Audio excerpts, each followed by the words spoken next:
Know ye that for him who follows the way of the Hashishi, death is but the opening portal into paradise, a foretaste of what will be yours on the other side of the tomb. And that ye may know the saying is true, put on now the robes of resurrection before you enter this tomb. Drink now the elixir that promises paradise before you enter the darkness. Come now, Hashishi.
Timeline. So that the reader is not overwhelmed with dates, places, and events, I have encapsulated the critical events in the history revolving around the Order of Assassins, starting 3,000 years before Christ appeared and running all the way to 1492. I point out the events you should be familiar with, but I also overlap this timeline by 400 years with more detailed text so that you see in detail what happened between Hassan ibn Sabah appearance on the scene in the 11th century and the Muslim ejection from the Iberian Peninsula. 3000 BC, Great Flood destroys the Kaaba. 570 CE, Muhammad the Prophet born in Mecca. 605 CE, Kaaba shrine rebuilt. 622 CE, Muhammad flees Mecca for Medina. Islamic era begins. 632 CE, Muhammad dies. Abu Bakr appointed first caliph. 634 CE, Abu Bakr dies. Omar appointed second caliph. 644 CE, Omar murdered by Persian slave. Othman appointed third caliph. Shiite sect recognized with Ali as leader. Shiites challenge Othman. 656 CE, Othman murdered. Ali declared caliph. 657 CE, Shiites and Sunnis clash at Siffin. 661 CE, Ali murdered in mosque at Karbala. Muawiyah declared caliph. Umayyad dynasty begins. Ali's first son Hassan dies, believed poisoned by Muawiyyah's supporters. 680 CE, Hussein, Ali's second son, slain by governor of Kufa's forces.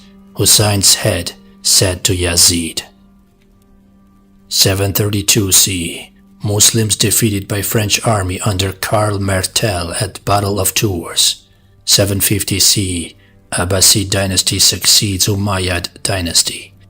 969 CE, Ismaili Shiites conquer Egypt and establish Fatimid dynasty. 1004 CE, Darul Hikmat, Grand Lodge established in Cairo. 1070 CE, Hassan ibn Sabah born in Persia. 1090 CE, Hassan prepared for battle with order of assassins. 1092 CE, Grand Vizier Nizam al-Mulk assassinated with a poisoned knife blade by a holy man in Turkey. 1095 CE, Crusades begin. 1123 CE, Grand Lodge destroyed by invading Turks. 1171 CE, Saladin conquers Fatimid dynasty. 1260 CE, Rukn al-Din, Baybars, leads revolt at Mamelukes. Mameluk dynasty begins. 1492 CE, Muslims ejected from Iberian Peninsula. Introduction. The kingdom of the Father is like a man who wants to kill an important person. In his house he unsheathed a sword and stuck it to the wall to assure himself that his hand would be firm. Then he killed the person. The Gnostic Gospel of Thomas. The myth of the assassin. Ours is not the first generation in the West to live in fear of fanatical killers spilling out of the Middle East. Blood in their eye, poison on their blades. Since the Middle Ages, many a killer has deservedly earned the appellation assassin. But who were the first? What was this terrorist cult of accomplished killers that cut a wide and bloody gash across the face of the Middle East before stabbing at the very heart of Europe? They were the dreaded cult of Hashishins, a cadre of accomplished slayers so feared that their name became Western synonym with a cold-blooded killer's assassin. Down through the ages, this cult of shadowy killers has been seen as a group of true believers by some, mercenary killers hiding behind the convenient cloak of religion by most. Today, much about them is still shrouded in mystery, wrapped in dispute, and cloaked in controversy and confusion. Even the origin of the name itself is contested. We are told the first Western use of the word assassin appears in Dante's Inferno, Le perfido assassin, and implies a killer for hire. Yet, long before Dante took quill in hand, the existence of a secretive brotherhood of ruthless killers, shape-shifting half-man, half-jinn demons that no latch could lock out, no bodyguard protect against, was whispered about at many an oasis, in mosques and behind barred doors from Cairo to Istanbul. Yes, Middle Eastern knights and princes had long known what European princes and knights adventuring into the Holy Land would soon come to know and fear. Waking to find a dagger buried in their pillow, Middle Eastern potentates, diplomats, and generals were quick to recognize the unsoiled blade for the clear message it was. A friendly request from the old man of the mountain, Master Assassin Hassan ibn Sabah, to curb an unpopular policy, an invitation to quietly resign from office, an order to break off a pogrom against a particular tribe or village favored by the assassin Grand Master. Soon enough, the armored invaders from Europe would learn. Fearless when facing sunlit scimitars on bright battlefields of glory, ready to lay down their lives at a moment's notice for lord and crown, even the bravest of European knights quickly learned to quake at the thought of an assassin's poisoned cup that no man could guard against. The silent strangler's cord dropped by an assassin from above, and the unseen assassin's dirk striking from the shadows. You can't fight what you can't see. This was the lesson European crusaders learned the hard way, which is the same lesson those of us in the West today are having to relearn in the face of Middle Eastern terrorism. But today we have advantages those first crusaders didn't. First, we know the beast's name, assassin. We know how he prefers striking from the shadows, from behind, when and where least expected. Second, we can unearth his history, his past motivations, methods, and murders in order to better predict his future attacks. Finally, we can study and master his manipulative tricks and killing techniques to, when necessary, fight fire with fire, by turning his techniques of terror against him. By studying these first of the genuine assassins, those credited with inventing myriad techniques of terror still in use today, we can more easily protect ourselves and our loved ones against today's assassins. What moved and motivated this cadre of killers? Were they truly religious fanatics fed on the promise that death in battle meant immediate transmission to heaven, or was wealth and earthly power their only motivation? How was it that their influence spread both east and west, spawning deadly secret societies in Europe, influencing Far Eastern killer cadres such as the dreaded Thagi stranglers of India and the ninja killers of Japan? Is it true these dark-cloaked medieval assassins originated or at least refined to high art techniques of terror and slaughter still practiced today by dozens of killer cults and cadres, many of whom take pride in tracing their lethal lineage back to these medieval killers? We know without a doubt the myth of the assassins spread to Europe and beyond. What about their murderous madness? It is said they are responsible for importing miraculous cures and the deadliest of poisons into Europe. Is this truth or mere metaphor? Is it true they worship the severed head of a long-forgotten pre-Islamic god? And did they spread this killer cult to Europe? Is it true they seduced whole orders of Christian knights into forbidden sexual practices, drugs, and even human sacrifice? They have been credited on one hand as the founders of the mysterious but benevolent fellowships of the Knights Templar, Freemasonry, and Rosicrucianism. On the other bloody hand, the Order of Assassins has been cursed as the inspiration for a plethora of deadly secret societies and fanatical religious and political organizations, both East and West, since the Middle Ages.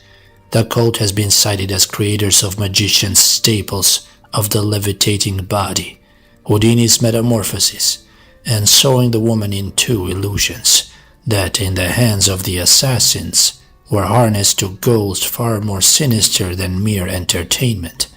What masterful combination of magical illusion, psychology, theatrics, and martial arts did the elusive grand masters of this cult of killers use to control disciples and terrorize enemies? Did their seemingly miraculous mental powers and unstoppable fighting prowess really flow from their addiction to the capricious perfume of heaven, hashish? Or, as many still believe, did the assassin grandmaster possess real magical powers? Is it true they could predict the moment of a man's death by reading his stars, that they possessed the power to shapeshift into animal forms, that they had mastered the secret of flying carpet, and that before the collapse of their cult, they hid the cipher for this forbidden knowledge within the arcane symbolism of occult tarot cards? Most importantly still, is the Order of Assassins dead, or do their shadow sons still lurk in the confounding dark, their poison-dipped daggers drawn and poised? A word of warning is in order before we once more invade the East with crusader zeal, before we ask questions perhaps better left unasked. We must beware, thinking long and hard before jerking inside the seven veils that obscure the assassin's murderous world of smoke and mirrors.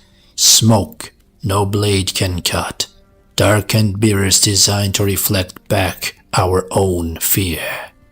Before taking that first irreversible step, we must steel our will and prepare our mind to accept uncomfortable answer, lest, like so many unfortunates in the past, we awake one morning to a bed drenched in cold sweat, a darkly jeweled dagger buried in the pillow beside our head, a friendly reminder that we shouldn't ask questions we aren't fully prepared to pay the price for.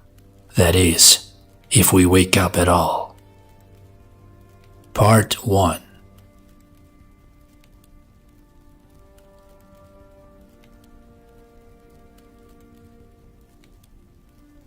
Chapter 1.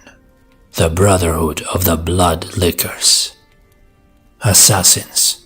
One never knew when they would strike, and there was nothing that could be done to scare them off. Indeed, when captured they went to their deaths eagerly, joyfully. How can one deal with men who do not fear death?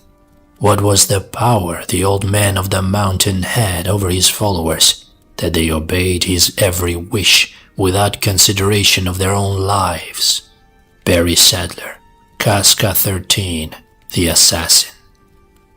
Strategy and strongholds. The short version is this. In the late 11th century, Hassan ibn Sabah, forced from his studies in Cairo, returned to his home in southern Persia, acquired a mountain fortress by hook or by crook, and created a cult of killers who terrorized the Middle East for centuries to come. Strategy. Though dominated by Sunnis over a period of 3 centuries, Ismailis in Persia succeeded in establishing semi-autonomous enclaves in the Khuzestan region, north of the Arabian Sea, northeast of the Persian Gulf. Disappointed by the lack of enthusiasm shown for his ideas by the Ismaili leadership, Hassan was nonetheless determined to go forward with his plans. Lacking both the wealth and well-equipped army he needed to wrest control of the Ismaili enclaves, Hassan set out to create a sect of his own, one consisting of a small, specially trained and trusted inner circle, insulated by a larger outer circle of general members whose job it was to give supply and succor to the inner circle elite. Having established this support network, Hassan set about taking over the existing Ismaili infrastructure. Over a period of years, Hassan's agents infiltrated not just the Ismaili leadership, but also the retinues of enemy potentates and notables, gathering intelligence, sowing distrust, waiting for the signal from the Grand Master to strike. Secret converts were made, shallow graves were dug. One by one way or another, opponents disappeared. While a complex thinker, Hassan's overall strategy was simple. All problems can be solved either through education or assassination. Opponents refusing to participate were treated to a fatal dose of the latter. Quietly, patiently, Hassan extended his reach, applying this education or assassination formula. Strongholds. Mystic masters who perform satanic feats often retreat such places, where devils most often reside. Ibn Taymiyyah, as translated by Abu Amiya Bilal Phillips. Hassan needed a training camp where he could train and temper the faithful. He chose the near-impregnable, centuries-old Castle Alamut, set high on a 600-foot cliff in the remote Alamut River Valley in the Elburz Mountains. Castle Alamut could be reached only by almost perpendicular steps crudely hacked out of rock. How Hassan acquired this castle is subject to debate. The simplest version is that Hassan and his followers spent months secretly infiltrating the imposing castle and slowly converting the castle guards. Other versions have Hassan bribing the lord of the castle with 3,000 gold dinars, threatening him and making him a secret convert. The most interesting version sounds more like the sort of skullduggery Hassan was noted for. After Hassan saved the governor of the Alamut region from an assassin, a killer Hassan himself had sent, the governor insisted Hassan accept a reward. Hassan humbly responded that all he wanted was the portion of the governor's lands that could be encircled by Hassan's green cloak. The governor quickly agreed. The next day, the governor awoke to discover that Hassan had unraveled his cloak and, tying the threads together, had encircled the whole of Castle Alamut. Chagrined but not wanting to look the fool, the governor kept his part of the bargain. Whichever story is true, by 1090, Hassan and his followers had taken control of Castle Alamut. After obtaining the castle, Hassan and his followers set about subverting and converting the region's populace. Through a masterful blend of proselytizing, subterfuge, and force, Hassan's Da'i agents soon gained control of the towns and other fortresses in the area. Safe in his eagle's nest at Alamut, it is estimated that Hassan had 70,000 of his followers strategically placed throughout the Middle East by 1092. Most important of these were agents sent to establish a Syrian branch of the assassins in Aleppo. More on this influential Aleppine Aside branch later. The cult and the craft. Like the Grand Lodge of Cairo, Hassan's organization had both an overt cult message taught to the general membership and a covert craft of subterfuge, intrigue, and murder taught to the elite. The cult, the main body of Hassan's overt teachings, were derived from the Nizari splinter of the Ismaili branch of the Shiite split of the Islamic tree. The Nizari had their origin in yet another succession dispute within the Shiite community, which Hassan was able to take advantage of. Hassan freely incorporated teachings and rituals from traditions and religions other than Orthodox Islam, not the least of which was the Ismailis' convoluted history. At the time, Ismailism had existed for over 3 centuries and represented a broad spectrum of the discontented anti-Arab natives, oppressed peasants, dissatisfied artisans, devout Muslims resenting the secularism and corruption of the age, and the believers in the millennium. It was at one and the same time a Shiite sect combining Islamic and pre-Islamic, Greek, Persian, Syrian, and Babylonian concepts, an elite, followers of all, secret society dedicated to the overthrow of the Sunnite Abbasids, and a revolutionary social movement pledged to improve the lot of the depressed. Nor did it limit itself to Muslims. Tending forward into interconfessionalism, it appealed to Jews, Christians, and Zoroastrians. Within the Abbasid Caliphate, its missionary activities were perforce clandestine. Francius. As a result, Hassan's cult was a compound of Magianism, Judaism, Christianity, and Mohammedanism. Latham. Like his alma mater, the Grand Lodge at Cairo, Hassan's cult offered 9 levels degrees of knowledge, beginning with overt orthodox Islamic teachings and through deepening levels leading towards a transcendence of all religion and reason, other than the word of the Grand Master himself. At each level, the assassin initiate drifted further away from orthodox Ismaili doctrine and more into cult worship of Imam Hassan. By the 5th degree, initiates had rejected any literal interpretation of the Quran and relied instead on the Grand Master's esoteric interpretations. At this level, initiates were also introduced to the pseudosciences of astrology, numerology, and various other occult practices. Level 6 initiates abandoned all overt Muslims' observations, prayer, fasting, etc., and entered the rankings of the Da'i. Accepted agents then received specialized training as field agents, propagandists, spies, assassins. 9th degree initiates were introduced into the inner circle of the cult, which was also known as the Red Circle or the Red Mosque. Hassan and the inner circle used all the hooks that cultists have always used to attract converts. Recruits were promised a chance to be one of the chosen few, a chance to punish their oppressors and dispense justice, the removal of individual responsibility, freedom to do taboo things, and told that secret knowledge and powers would be revealed to the faithful. Hassan was aided in his recruitment by the still widespread pre-Islamic beliefs in magic and demons. Magic. The Muslim belief in magic has wavered little since the time of Muhammad. One modern authority on Islamic beliefs defines magic as any phenomenon that has invisible causes so that it is seen or imagined differently from its reality, due to disguise or trickery. Other scholars define magic more narrowly as the art of producing in nature, with the help of demons, things beyond the power of men. In fact, there are many types of magic.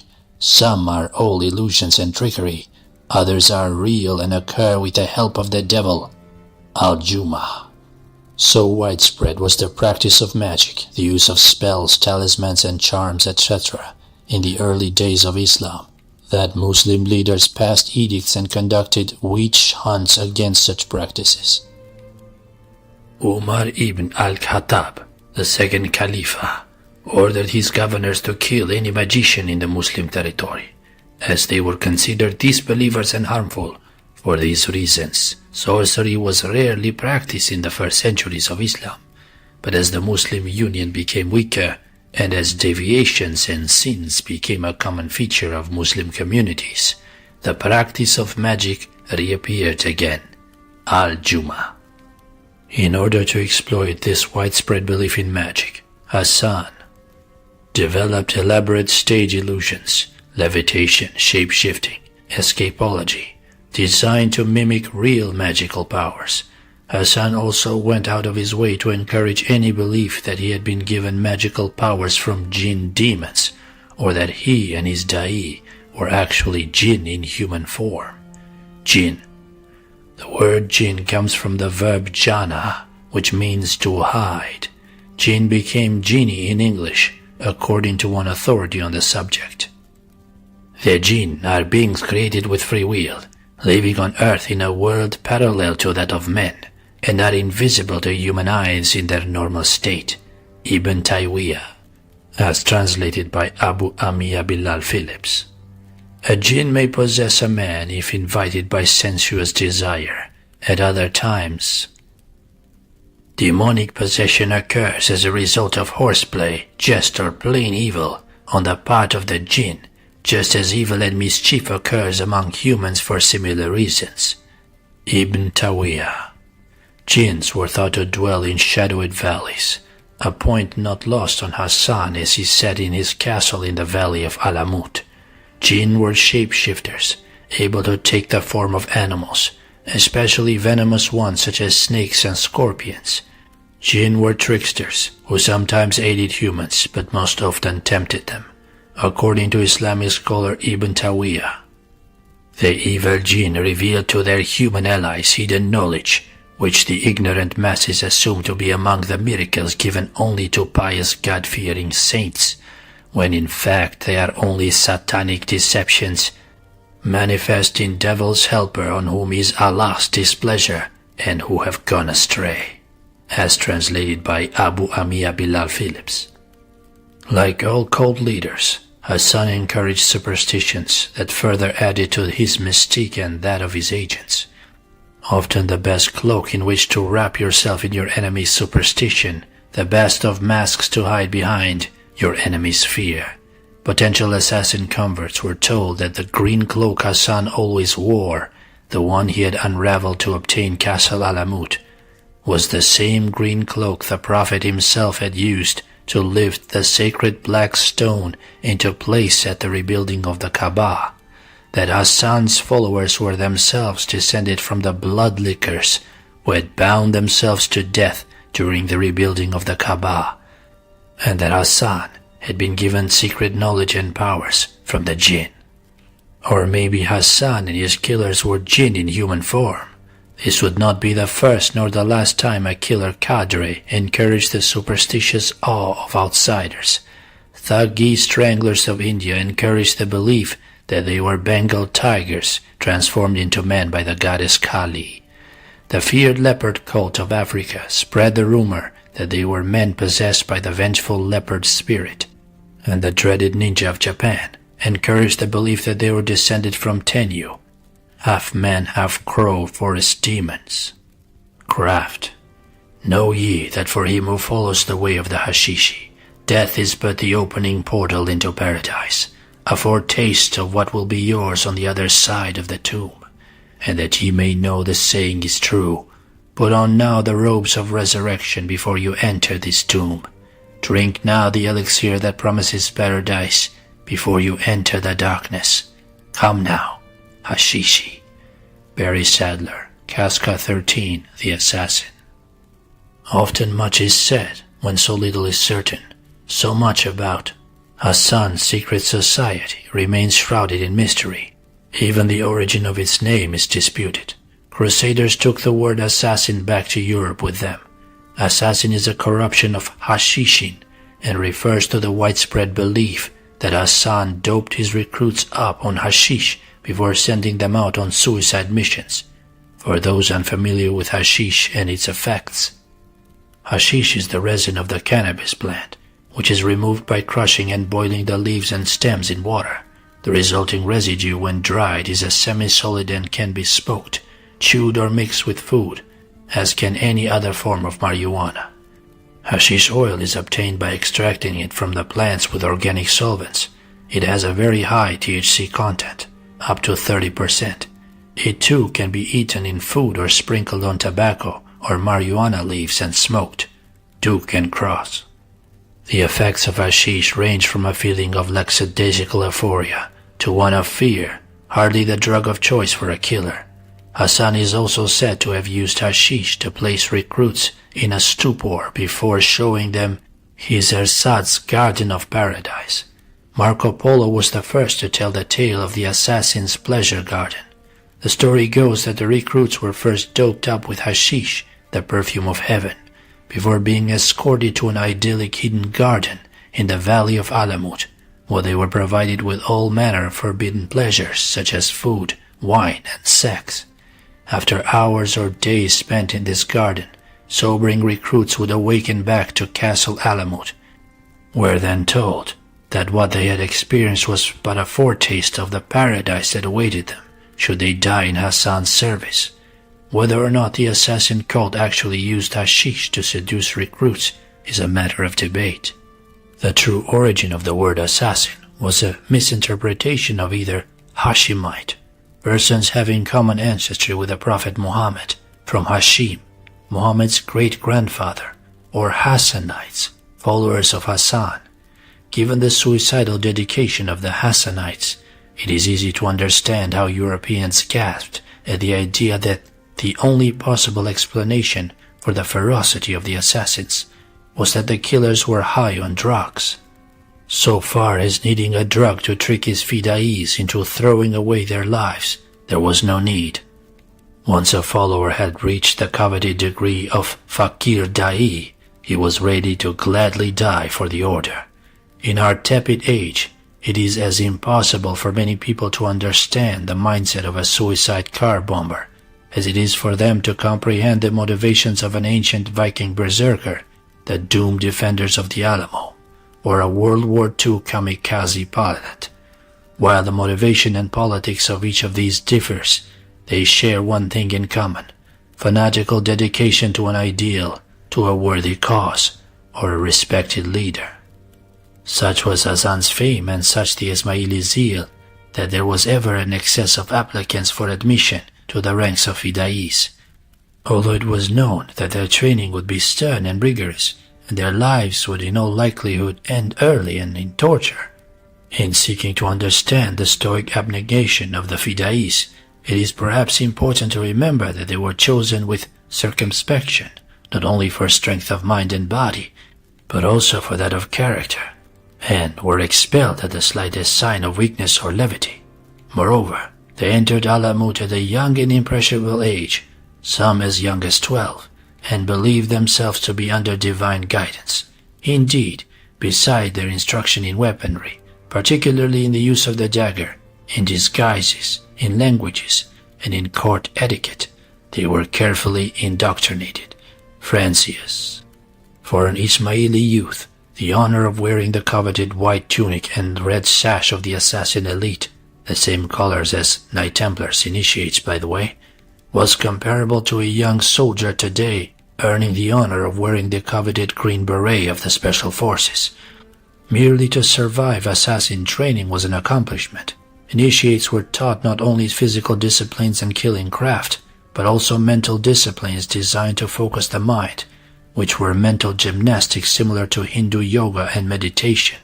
All aspects of initiate training involved risk, and many trainees died before formal initiation.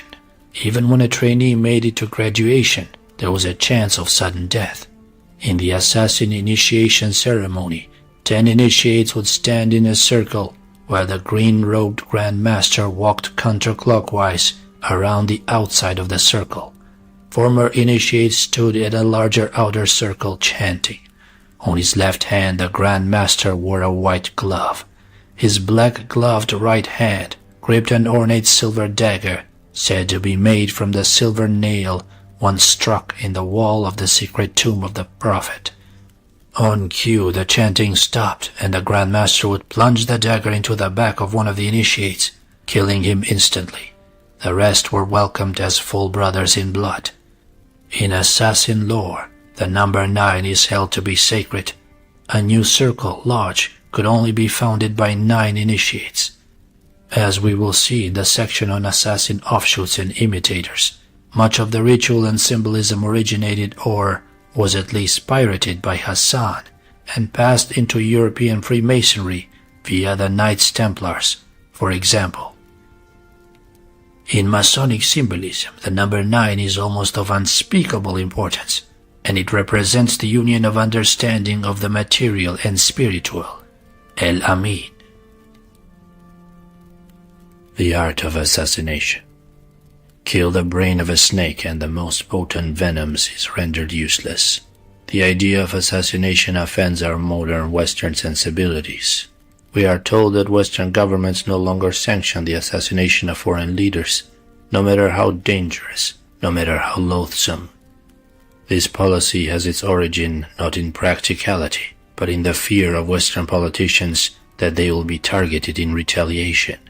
These politicians know that there is a big difference between your sitting in a cafe office and signing a paper to send soldiers off to die in foreign lands, and you're having to personally worry about taking a bullet from a foreign country's assassin. Historians speculate endlessly what the effect on world history might have been had an assassin's bullet or bomb succeeded in killing Hitler or Stalin prior to September 1, 1939. What would be the effect on the world tomorrow if a bullet or bomb got to Gaddafi or Saddam Hussein? Do the math. Are the lives of thousands of millions of war dead, soldiers and civilians alike, really equal to one troublesome Hitler, Stalin or Hussein? According to Enno Franzius, in the History of the Order of Assassins, Hassan's contribution to the art of assassination was that, by careful selection, training and inspiration, he developed the practice into a sacred ritual and the prime weapon of a small state waging war against a great power. Thus Alamut became the greatest training center for fanatical, political, religious assassins that the world has known. Beyond mere revenge, Hassan's strategy was to employ the same kind of hit-and-run tactics used by guerrilla fighters the world over, from ninja to Viet Cong, colonial Minutemen to Navy SEALs. Apart from the fact that it would have been folly to engage the numerically superior Sunnites in pitched battle, the master's policy of assassination was a relatively bloodless way of waging war. One man, a potentate, a general, a governor, or an important minister, was killed instead of many in battle. Only as a last resort would the assassins engage in military operations, and then generally on a small scale, such as the capture of a castle or the seizure of a town from within. Thus the murder of a general on the eve of battle often determined its course. The killing of a key figure halted a project, or the assassination of an able man prevented the restoration of order and unity. Franzius. Often merely the threat of being targeted was enough. Remember that the old men of the mountain's first choice for dealing with human obstacles was education. Often the Lord of Alamut could channel the course of history simply by a mysteriously placed message, significantly transfixed by a dagger. Franzius. The Seljuk Assassin War, 1092-1118. As a pro-Fatimid Shiite, Hassan's immediate enemy was the Abbasids and their Sunnite Seljuks overlords. Seljuks were Turks who came from Central Asia in the 11th century to establish an empire stretching from the borders of India to the Mediterranean Sea. Seljuks adopted Arab culture, championed their own particular brand of Sunnite Islam, and imposed rule over minority Kurdish and Persian Shiites. The October 1092 assassination of Hassan's former friend and betrayer, Nizam al-Mulk, Grand Vizier to the Seljuk Sultan Malik Shah, was not the first assassination by Hassan's newly formed cadre of killers, but Nizam's death must have brought special satisfaction to Hassan. Nizam's killing also brought the wrath of the Seljuks down on the heads of the Order of Assassins. In retaliation for the death of his Grand Vizier, Malik Shah launched what would become a protracted 30-year assault against Alamut. Retaliation had been expected. Hassan had fortified the already inaccessible Alamut, but had no intention of fighting a purely defensive war against the Seljuks. In November 1092, while listening to the latest excuses from a frustrated commanders besieging Alamut, Malik Shah drank an assassin poison and dropped dead. His death temporarily terminated Seljuk operations against Alamut. More importantly, the deaths of Nizam and Malik, within 2 months of one another, threw centralized Seljuk power into chaos. Power slipped into the hands of regional Seljuk rulers, who immediately split into warring factions over the question of who should rule after Malik Shah. As Hassan had expected, his successional fighting further weakened Seljuk influence in Persia and Iraq. Playing one Seljuk upstart off against another, some ambitious Seljuk upstarts even hired assassins to kill rival Seljuks. Hassan took advantage of the disorder to seize and fortify additional assassin strongholds in the Elbrus Mountains, in Khuzestan, and in the mountains between Fars and Khuzestan. No doubt, Hassan strove to prolong and profit from the confusion resulting from the Seljuks' failure to create a unitary state after the death of Malik Shah, Franzius. By 1105, Sultan Muhammad Tapar had wrested control of the Seljuk realm, and once again Seljuks undertook major expeditions to drive the assassins from their strongholds. Tapar used the real and imagined threat posed by the assassins as a rallying cry, uniting the Seljuks. Tapar besieged Castle Alamut, devastated the countryside, and slaughtered Ismaili converts in droves. Secure inside Alamut, Hassan and his inner circle held out with a small cadre of only 72 men. The number is probably symbolic, until reinforced by a few hundred Ismailis from the area. Finally, a night assault on the Sultan's camp by assassin sappers broke Tapar's siege. Various Seljuk commanders made several other attempts to take Alamut, but all failed. Other assassin strongholds were not as fortunate, however. A force of 80 assassins occupying the largely demolished fortress of Shadiz held out for weeks against a vastly superior Seljuk force, in a scene later pirated by the film Guest. To give impression they were more numerous, the assassin defenders placed weapons in the hands of propped-up dead comrades. Unable to get reinforcements, most of the Shadiz assassins died fighting or leaped to their deaths from the high castle walls, rather than be captured. Those few captured were flayed alive. The Seljuk assassin war continued. A classic study in guerrilla warfare, Hassan's fist thrust out from Alamut and other assassin strongholds, striking down Seljuk targets and quickly withdrawing before caught by numerically superior forces. In September 1106, the Grand Vizier of Khurastan was stabbed to death by an assassin disguised as a beggar. Captured and tortured, the assassin revealed 12 co-conspirators, all Seljuk loyalists. The Seljuk traitors were executed side by side with a captured assassin. Only later were all the courtiers discovered to be innocent. It is a moot point whether the captured assassin knew he was giving false names or, spotting an inherent character flaw in their agent, expecting that he would break under torture. Assassin controllers gave the assassin a list of false contacts. The fact remains, with a single dagger thrust, the Fidai had sent 13 men to the grave. Franzius. In November 1109, Ahmed, Grand Vizier of the Sultan and son of Nizam al-Mulk, was crossing the Tigris at Baghdad when his boat was boarded by an assassin who plunged a knife into his neck, paralyzing him. Finally, in April of 1118, Sultan Tapar himself drops dead. Assassins had made several unsuccessful attempts to kill Tapar, but history records Tapar died of natural causes.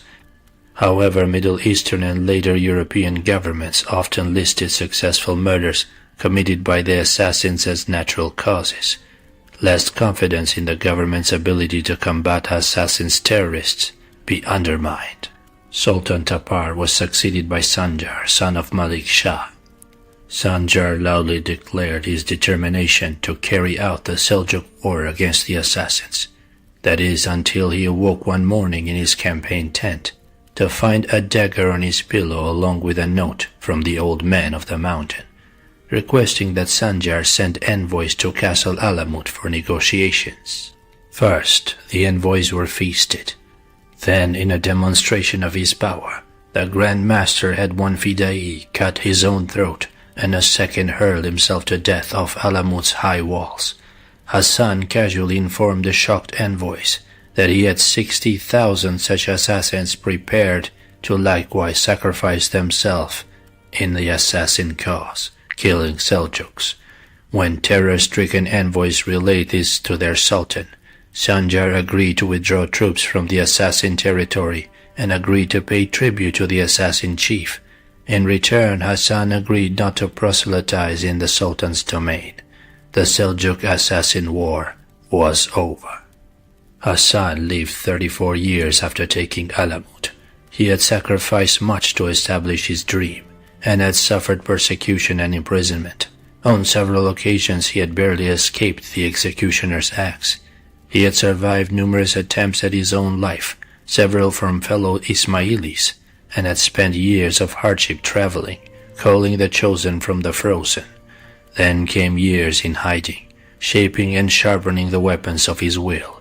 To safeguard his dream, Hassan even had his own 2 sons killed for violating the rules of the order, one for drunkenness, the other for carrying out an unauthorized assassination.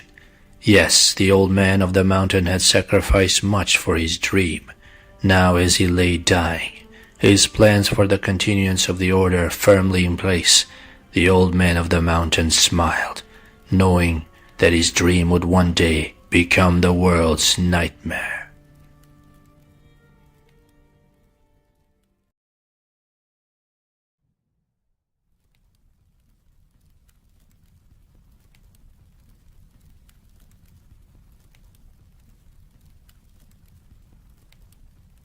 Chapter 2.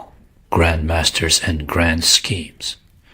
Although the Crusades were a military failure, Western Europe was profoundly affected by the prolonged contact with the East, and both culture and trade were stimulated. The New American Desk Encyclopedia. The Crusaders. Any reader who thinks the Middle Ages in general and the Crusades in particular are dry history needs to realize that the Crusades are the bloody medieval background against which political ploys and power plays were made, and shady deals and unholy alliances forged, that we are still feeling the effects of, and still paying the price for. The Crusades were not just Christians versus Muslims, but Christian versus Christian, Muslim versus Muslim, and Mongols versus everybody. Within each crusading army, contentious warlords vied for the upper hand. Within every sect and religious order, internecine warfare and treachery was the order of the day, as rival fanatics slew heretical brethren. The Middle East during the Middle Ages was ripe for the taking by any ambitious warlord with a rusty sword, and every manipulating cult leader with a good line of bull. As in any important historical period, during the Crusades we find players both pivotal and peripheral, each maneuvering for a better angle from which to cut his rival's throat, and listening behind every curtain, ready with a perfidious whisper or a poisoned dagger. Hassan's cult of assassins, although sometimes caught in the middle, were more often than not playing both ends against the middle. By studying the triumphs and tragedies of these players, their motivations and hidden agendas, will help us to better understand the motivations and hidden agendas of today's Middle Eastern players and slayers. The Crusades. The Crusades were a series of military campaigns undertaken by European kingdoms which were aimed at recovering Christian holy places in Palestine.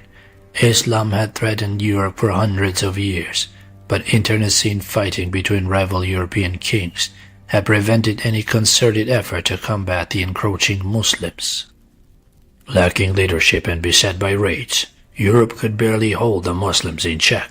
When the destructive raids of the Viking Northmen ended in the Middle Ages, 1050 to 1270, European monarchs could begin to weld feudal lands into kingdoms.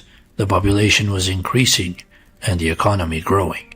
Late in the 11th century, the West became strong enough to take the offensive against Islam. Marvin Perry, Unfinished Journey, A World History. By 1071, advancing Seljuk Turks had taken Jerusalem and were threatening the West Roman Byzantine Empire. So Pope Urban II called for a holy crusade to take back the Holy Land.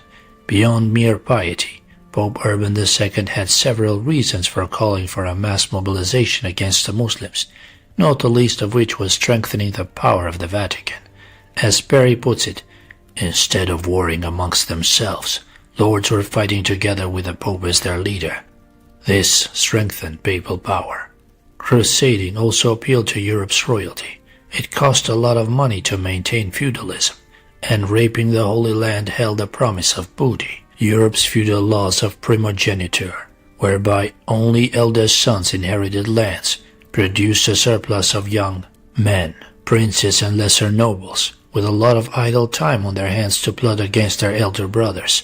Crusading offered the opportunity that the more Machiavellian of these princes might carve out kingdoms of their own in the Holy Land. Over a period of 200 years, from the 11th to the 13th century, 9 major crusades were undertaken by Europeans, with degrees of success ranging from victory to fiasco. The First Crusade, 1095 to 1099, composed of 4 large European armies, drove the Seljuk Turks off of Asia Minor Peninsula before thrusting down into the Levant, modern-day Lebanon, Syria, and Israel. By 1100, European crusaders had established the 4 crusader kingdoms in the Levant, the fiefs of Tripoli, Antioch, and Edessa, and the Latin kingdom of Jerusalem, which included the strategic cities of Jaffa, Ramla, and Galilee. The Turkish recapture of Edessa in 1144 incited the Second Crusade, 1147 to 1148, led by rivals Louis VII of France and Conrad III of Germany. Their attack against Damascus failed because of their mutual jealousy. Muslims recaptured Jerusalem in 1187, provoking Holy Roman Emperor Frederick I, Philip II of France, and Richard I of England to launch the Third Crusade, 1189 to 1192. Disunited by rivalry, this federation of Christians failed to wrest Jerusalem away from the Muslims. However, on his own, Richard I, Richard the Lionheart, succeeded in seizing several coastal towns, including the strategic town of Acre. Richard shocked and angered many by making a separate truce with Muslim warlord Saladin, a truce guaranteeing Christian pilgrims safe passage through the Holy Land. During the Fourth Crusade, 1201 to 1204, European crusaders heading to Palestine lost their roadmap and ended up sacking Constantinople, Istanbul instead. The Fifth Crusade, 1218 to 1221, the last launched with overt papal blessing, was a botched invasion of Egypt, aborted after Christian crusaders were trapped by floodwaters near Cairo.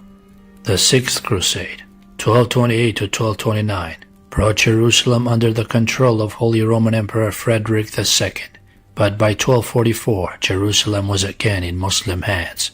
The Seventh Crusade, 1248 to 1254, led by Francis Louis IX, was a crowning success. From the Muslim standpoint, Louis was captured by Muslims in Egypt. Ransomed and released and still not having learned his lesson, Louis launched the Eighth Crusade in 1270, but mercifully spared everybody involved further embarrassment by dropping dead at Tunis of plague or poison. Finally, in 1291, 200 years after Pope Urban's original call, Muslims recaptured Acre the last Christian outpost in the Near East. Although sporadic free enterprise forays into the Middle East were made by groups of European mercenaries in the years following, there were no further large-scale European crusades. Results of the Crusades. In the end, the Crusades did succeed in strengthening papal power and help unify kingdoms, if only by killing off superfluous princes and an excess of ambitious nobles. For better or worse, the Crusades also helped undermine Europe's basic social structure, feudalism. Many a nobleman lost his fortune during the Crusades. Some crusading princes had borrowed heavily in order to foot their armies. When the dreamed-of riches failed to materialize, many of these nobles found themselves in debt to European moneylenders. Conversely, the Crusades increased Europe's overall trade with the Middle East. Increased trade also hastened the decline of feudalism by encouraging the rise of bigger cities. This led to a rise of a middle class composed of merchants and guildsmen. Christian Crusaders. Pope Urban's call for liberating the Holy Land had been met with enthusiasm, not just from the nobles, but from commoners who saw crusading as their only chance to break the bonds of feudal servitude. In the heady days of the First Crusade, groups of peasants and commoners, fired up by popular preachers, formed ill-equipped and poorly organized armies and marched off to the Holy Land, looting their way across Eastern Europe. One such band massacred thousands of Jews in Eastern Europe before being wiped out. Another of those common armies reached Asia Minor before being slaughtered by the Turks. European merchants and moneylenders likewise sponsored groups of mercenary knights for free enterprise pillaging forays to the east and into the Holy Land. When Pope Urban's call for crusaders went out, young knights and would-be warriors high on the ideal of achieving glory in chivalrous battle began champing at the bit. As a result, eager for glory, adventure, wealth, and a chance to serve God, lords and knights began to organize armies. Marvin Perry, Unfinished Journey, A World History. Each European kingdom had long maintained a cadre of knights, but the time of the Crusades saw something new: the rise of universal knights' orders, sanctioned by and answerable only to the Vatican.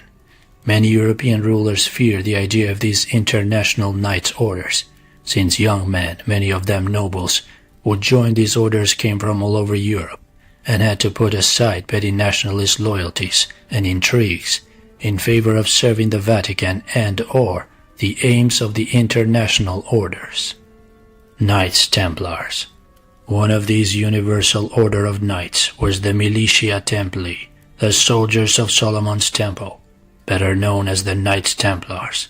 This order of warrior monks was founded in 1118 by 9 knights under Grand Master Hugh de Paynes.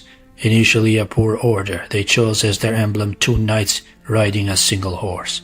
Their vows held them to poverty and valor, and their commission was to protect pilgrims traveling in the Holy Land. Templar recruiters traveled across France and England, signing up young warriors. Richard the Lionheart, impressed by the Templars' vow to stand their ground against 3-to-1 odds, supported them. When the Count of Anjou gave up his noble robes for the Spartan white tunic of the Templars, his example was soon followed by other Western princes. In 1127, the Knights Templars were recognized as an official order by the Pope. King Baldwin II of Edessa ordered their order, part of his palace, for their headquarters. So in 1129, the Templars Grand Master and 300 Knights Templars, recruited from the noblest houses in Europe, led a huge train of pilgrims to the Holy Land. In 1133, King Alfonso of Aragon and Navarre, southern France, joined Spain, willed his entire country to the Templars' order. The catch was that the area was still in Moor-controlled territory. Gradually, Knights Templars were either willed or purchased or captured forts and lands in the Holy Land. As was the custom of the day, Templars provided protection to the people in territories under their order's control, in return for those people paying a regular tribute tax. As a result of town and territory seizures, gifts and tribute, within a short time the Order of Knights Templar grew wealthy and powerful and were soon influencing European politics. In 1154, two rival popes were elected, Alexander III, backed by a powerful faction of Sicilians, and Victor III, backed by an imperial party composed of the Holy Roman Emperor and other kings. At first, the Templars acknowledged Victor III, but in 1161 they switched to Alexander III, ensuring his acceptance as the legitimate pope. In exchange for their support, in 1162 Alexander III issued a declaration making Templars answerable only to the Holy See. In addition, Templars were declared exempt from paying tithes, but could still receive tribute from lands under their control. In effect, this papal bull made the Templars equivalent to an autonomous state. It also made the Templars many envious enemies. Knights Hospitallers. Bitter rivals to the Templars, the Order of the Hospital of St. John of Jerusalem, Knights Hospitallers, had received a papal charter in 1113 for the purpose of tending sick pilgrims in the Holy Land. By 1161, however, the Knights Hospitallers had grown into a private army, having carved themselves a respectable piece of the Middle East pie by seizing several strongholds and extorting tribute from the people in areas controlled by them. They were knee-deep in Middle Eastern slaughter and skullduggery. Given the lucrative operation Knights Hospitallers had going, it is understandable that they should view as a threat the rise of Knights Templars. There is ample evidence that Knights Hospitallers were either in secret alliance with the Order of Assassins, or at the very least contracted the assassins on several occasions to assassinate Hospitaller enemies. When Adam of Bagras, aged of Antioch, was killed, Knights Hospitallers were accused of having contracted the assassins to do the deed, but the Pope refused to investigate reports of a Hospitaller assassin alliance. In 1213, Raymond, eldest son of King Bohemond of Antioch, was visiting the Knights Templar at Tortosa when he was attacked and stabbed by several assassins. King Bohemond and the Knights Hospitallers had been at odds for a very long time, and the Patriarch of Jerusalem openly accused the Hospitallers of paying for Raymond's murder. Shortly thereafter, as if in confirmation, the Patriarch himself was murdered by assassins. In response, Bohemond and the Templars besieged the assassin stronghold of Kawal until the Sunnite Emir of Aleppo, under threat by the assassins, persuaded Bohemond and the Templars to withdraw. Muslim Crusaders. At the time of the First Crusade, Islam was divided into the Seljuk Sunnite Caliph, based in Baghdad, and the Fatimid Shiite Caliph, based in Egypt. According to John J. Robinson in his Dungeon, Fire and Sword, it was warring between these Shiites and Sunnis that made the European victories of the First Crusade possible. European diplomacy and double-dealing would continue to play one against the other until the coming of Saladin. Islamic infighting also allowed Muslim crusaders and warlords to assert themselves, some for Islam, some for personal empire. Taking advantage of Seljuk disunity, the Egyptian warlord Nur ed-Din and his Mamelukes pushed north from Egypt, expanding his domains, taking Damascus in 1154 and Mosul in 1170. Nur ed-Din was aided in his conquest by two able generals, Prince Mleh of Armenia and Saladin. Prince Mleh was a renegade Templars. After being passed over for the throne of Armenia by his brother, Prince Mleh converted to Catholicism in order to join the Templars.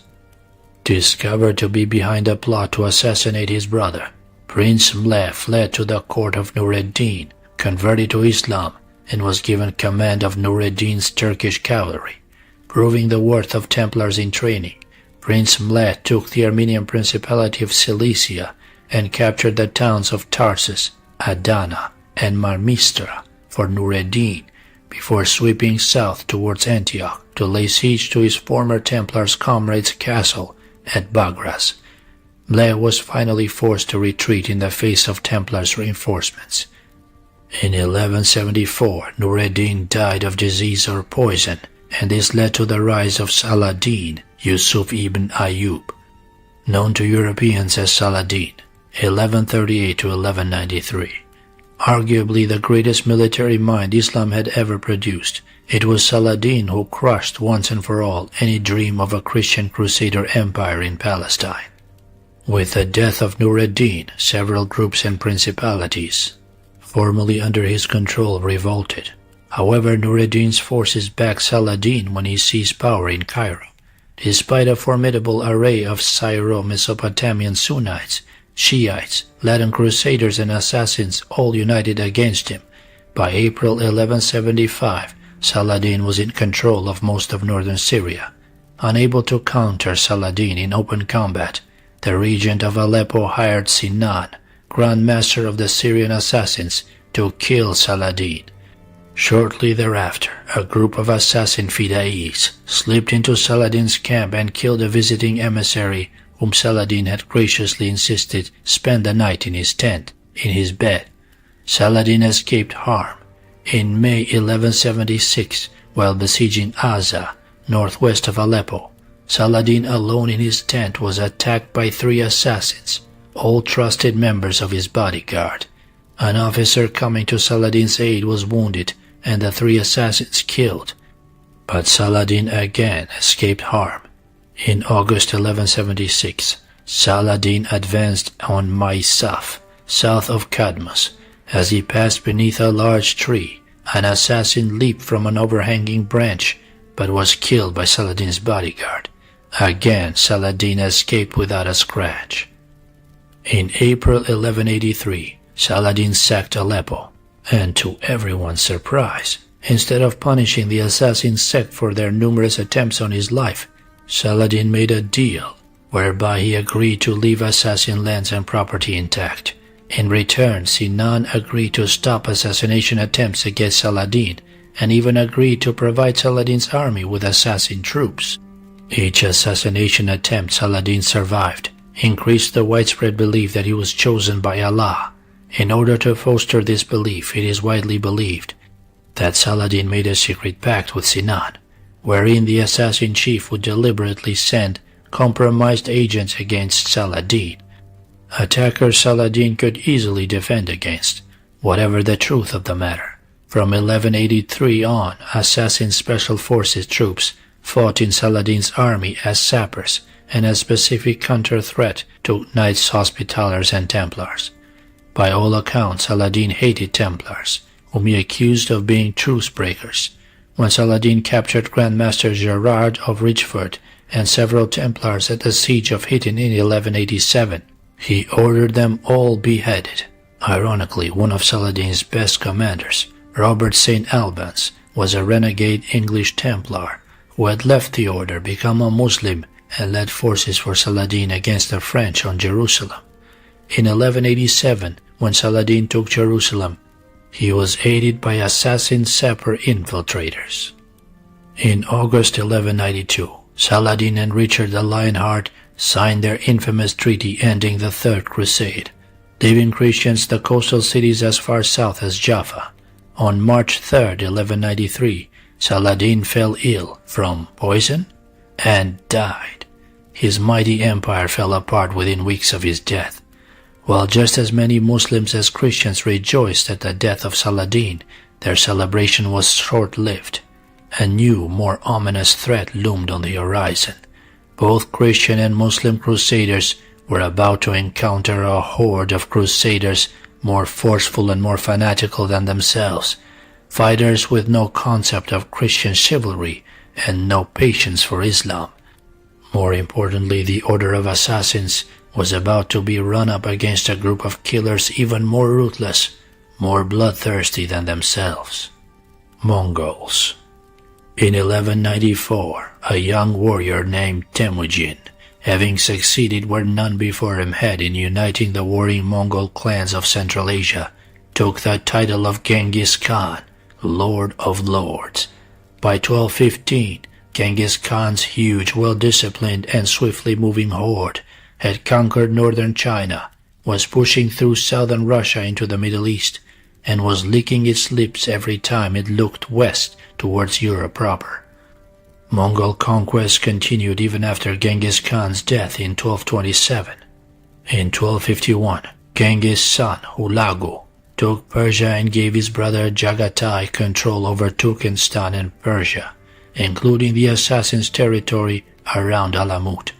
When Jagatai failed to show any interest in being educated in the assassin way of thinking, assassins killed him. Enraged at his brother's murder, Hulagu ordered the assassin sect wiped out. Hulagu himself led the punitive force of Mongols that swept across assassin-held territory, crushing assassin fortresses, killing every human being in every assassin town and fortress taken. In order to accomplish this pogrom against the assassin sect, Hulagu sent word that a census was being held. When rural families and assassin supporters assembled, all were butchered. With Alamut in danger of falling, reigning assassin Grandmaster Kurshah quickly apologized for his predecessor's rash killing of Jagatai. Playing for time, Kurshah asked for and received permission from Hulagu to travel to the Mongol capital under a flag of truce for the purpose of petitioning Hulagu's brother Mongo, the ruling Khan, to pardon the assassin sect. Hulagu agreed. History records that the assassin Grandmaster and his entire party were subsequently ambushed and killed by the Mongols. The only assassins to escape immediate death were those relatives of Grandmaster Kurshah turned over to Jagatai's widow for her personal torture. But was the assassin sect so easily destroyed? We'll examine this more in a moment.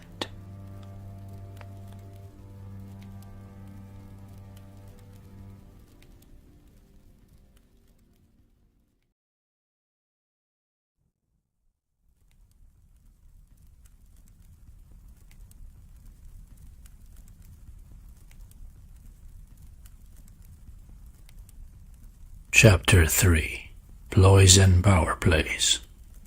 In May 1121, Master Hassan ibn Sabah, in failing health, appointed his royal emir, Commander Buzurg Umid, to succeed him as head of the Order of Assassins. In 1101, Umid had proved his military savvy by capturing the castle of Lamasar, thus securing the approach to the Alamut Valley. Umid then proved his dedication to the old man of the mountain by systemically slaughtering all in the Alamut area who dared reject Hassanism. An able leader and strategist, Umid ruled the assassin order from 1124 to 1138, carrying out his dead master's will, figuratively and literally. Umid's ruthlessness rivaled that of Hassan. For example, when two assassin supporters were murdered by a mob in Isfahan, Umid butchered 400 citizens in retaliation, thinking the assassin order weakened by the death of the feared old man of the mountain. In 1126, Seljuk Turk leader Sanjar launched a new offensive against the Alamut region. However, under Umid's leadership, the assassins not only once more beat back the Turks, but succeeded in bringing new territory under assassin control. Realizing his resolve as Grand Master was being tested, Umid went on the offensive, sending all assassin enemies a clear message. In March 1127, Sanjar's Grand Vizier was killed by two assassin sleeper agents posing as grooms. In November of 1130, 10 assassins ambushed and fatally wounded the Caliph of Cairo while he was on his way to visit a concubine.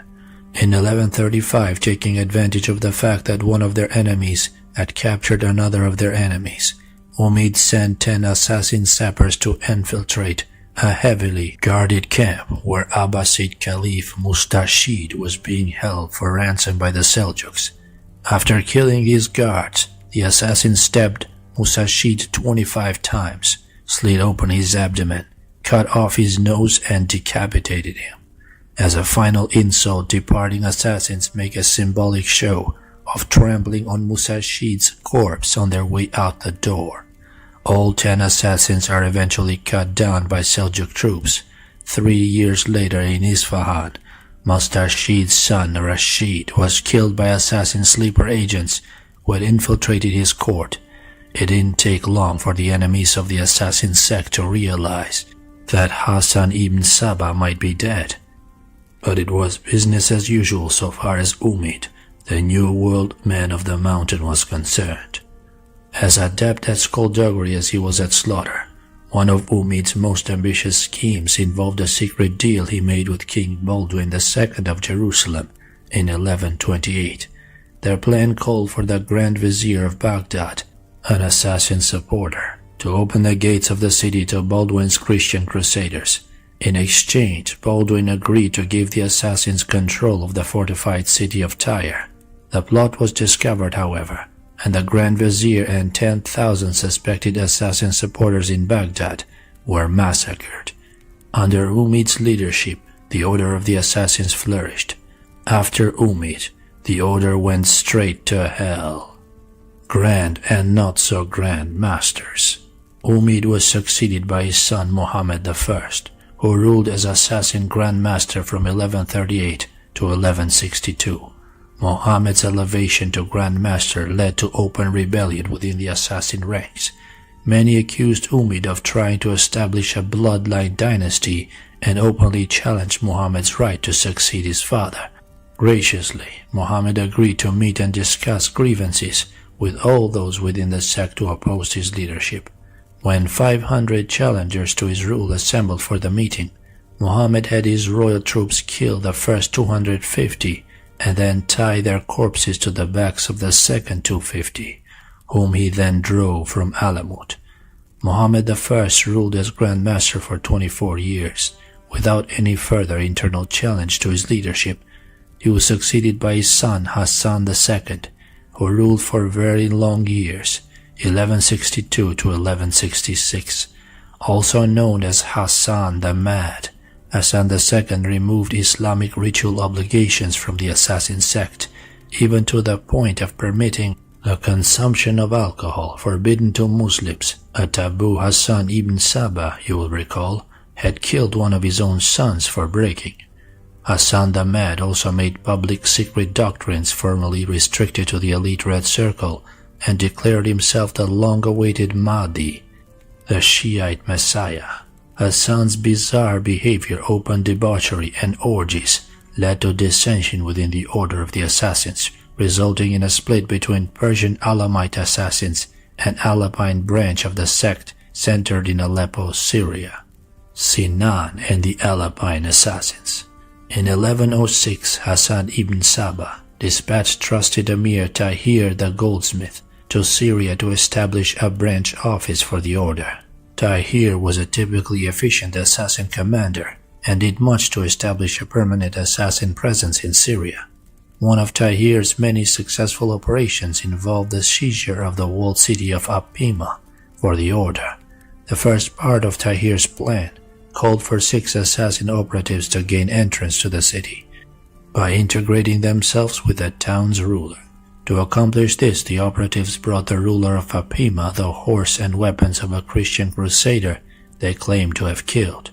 Impressed, the ruler took the operatives into his service and gave them quarters in his citadel, conveniently next to the wall of the city.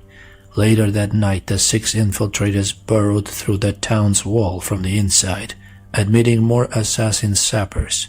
The assassins then slipped into the citadel's sleeping quarters and systematically slaughtered the ruler, his family, and his bodyguards. By morning, the assassins had secured the city in the name of their commander Tahir. Although the Syrian branch of the assassins made separate alliances and engaged secret allies over the years, the Alpine assassins continued to take their marching orders from Alamut, at least up until the time of Hassan the Mad.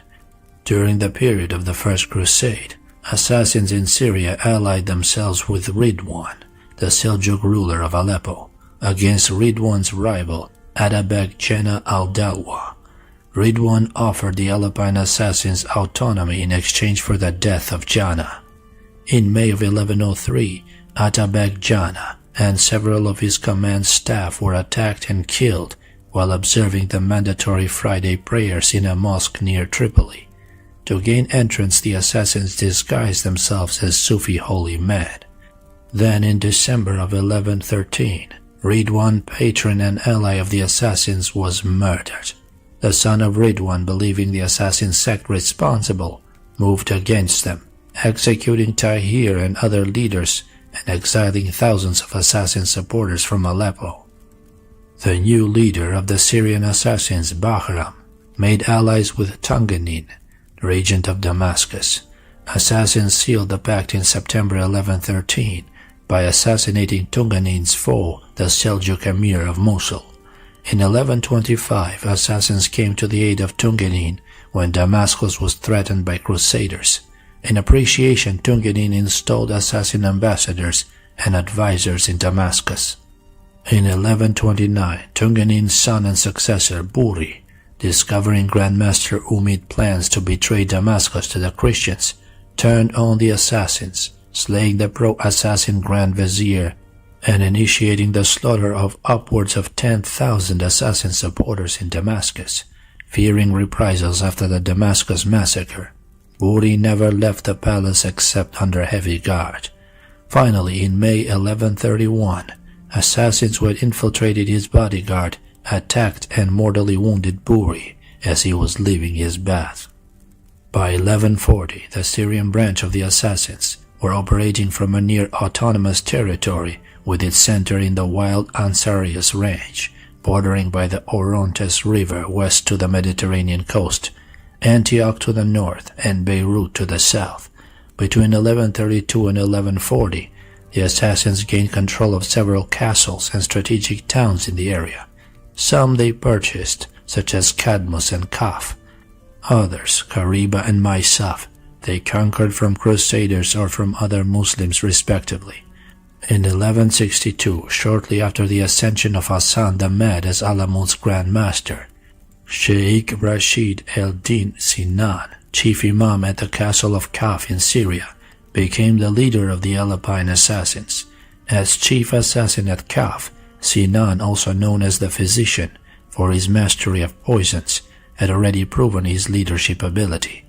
Realizing that superior intelligence, both the innate and the gathered varieties, equals success, Sinan directed his attention to creating a vast network of agents throughout the whole of Asia, which he then tied together using an efficient carrier pigeon message system that winged arrival information to the assassin master much quicker and more efficiently than the other methods of the day. Through information provided him by his vast spy network and his expeditious messenger system, Sinan fostered the belief that he possessed an all-seeing eye. Some even whispered that Sinan was the reincarnation of Hassan ibn Sabah. Sinan encouraged both these superstitions, as we will later see in a section on psychological warfare. Sinan was a master manipulator who perfected illusions and mind manipulation techniques created by Hassan ibn Sabah, and in many cases invented new techniques and illusions designed to convince the gullible that he possessed true magical powers. The talking head ploy, so vital in the indictment and fall of the Knights Templars, was credited to Sinan. Initially, Sinan remained loyal to Hassan the Mad, but as Hassan's changes in the order became increasingly bizarre and his sympathy for the unique needs and situation of the Syrian branch became more apparent, Sinan began ignoring babblings from Alamut. Between 1162 and 1193, Sinan the physician autonomously operated his own Aleppo-based assassin sect from Alamut. Both Hassan and his successor Muhammad II sent assassins to Aleppo to kill Sinan. Some of these assassins died attempting to kill Sinan, but others defected to him. Unable to count on Alamut for support, Sinan needs allies to first counter the threat posed by Egyptian warlord Nureddin, and second, the Knights Templar were bleeding tribute from assassin supporters. In 1174, King Amaric I of Jerusalem, Baldwin's brother and heir to the throne, received an unexpected visit from the leader of the Syrian assassins, who made Amaric an offer he couldn't refuse. Sinan proposed an alliance between Amaric and the assassins against Nureddin. The assassin would provide intelligence on Nureddin's forces as well as assassin sappers should Amaric need them. In addition, Sinan would train a select cadre of Amaric's own troops in the tactics and techniques of the assassins. To sweeten the pot, Sinan hinted that his branch of the assassin sect might convert to Christianity en masse. Knowing the assassins were fierce and fearless fighters and had the best intelligence network in Syria, Amrik agreed to the alliance. For his part, Amrik was obliged to come to the sect's aid should any of their strongholds come under siege by Nur ad-Din. Amrik also ordered the Templars' Grand Master to cease bleeding annual tribute tax from assassin families living in Templar-controlled territory. This didn't sit too well with the Templars. In response, Templar Grand Master de Saint-Armand ordered the assassins' emissaries ambushed and slain. Angered by the Templars' defiance, Amrik demanded the Templars turn over the Templars responsible. When the Templars refused, Amrik forced his way into Templars' residencies and seized the offending knights. In addition to his dealings with the Christians, it was widely believed that Sinan made a secret deal with Nur ad-Din's general Saladin. When Nur ad-Din dropped dead of disease in 1174, whispers suggested that Saladin, a Kurd, had paid the physician to poison the Egyptian Nur ad-Din. Sinan's alliances, overt and covert, first with the Christians and then with Saladin, helped ensure the survival and prosperity of the Aleppine assassins until his death of natural causes in 1193. After the death of Sinan, the Aleppine assassins again came under direct control of Alamut. Strange bedfellows. There is no good in much of their secret conferences. The Quran. The only thing worse than having no suspect in a murder is having too many. Whenever an assassination took place in the Middle East during the Middle Ages, there was always an overabundance of suspects. Take for example the assassination of Count Raymond II of Tripoli in 1152. Raymond holds the distinction of being the first recorded Latin to fall victim to the order of assassins. As they rode into Tripoli, Raymond and two companions were attacked by a squad of assassins, who pulled the three men from their horses and stabbed them to death. Most believe Nur ad-Din had paid his one enemy, the assassins, to kill his other enemy, Raymond, since Nur ad-Din quickly took advantage of Raymond's death by beginning raids around Tripoli.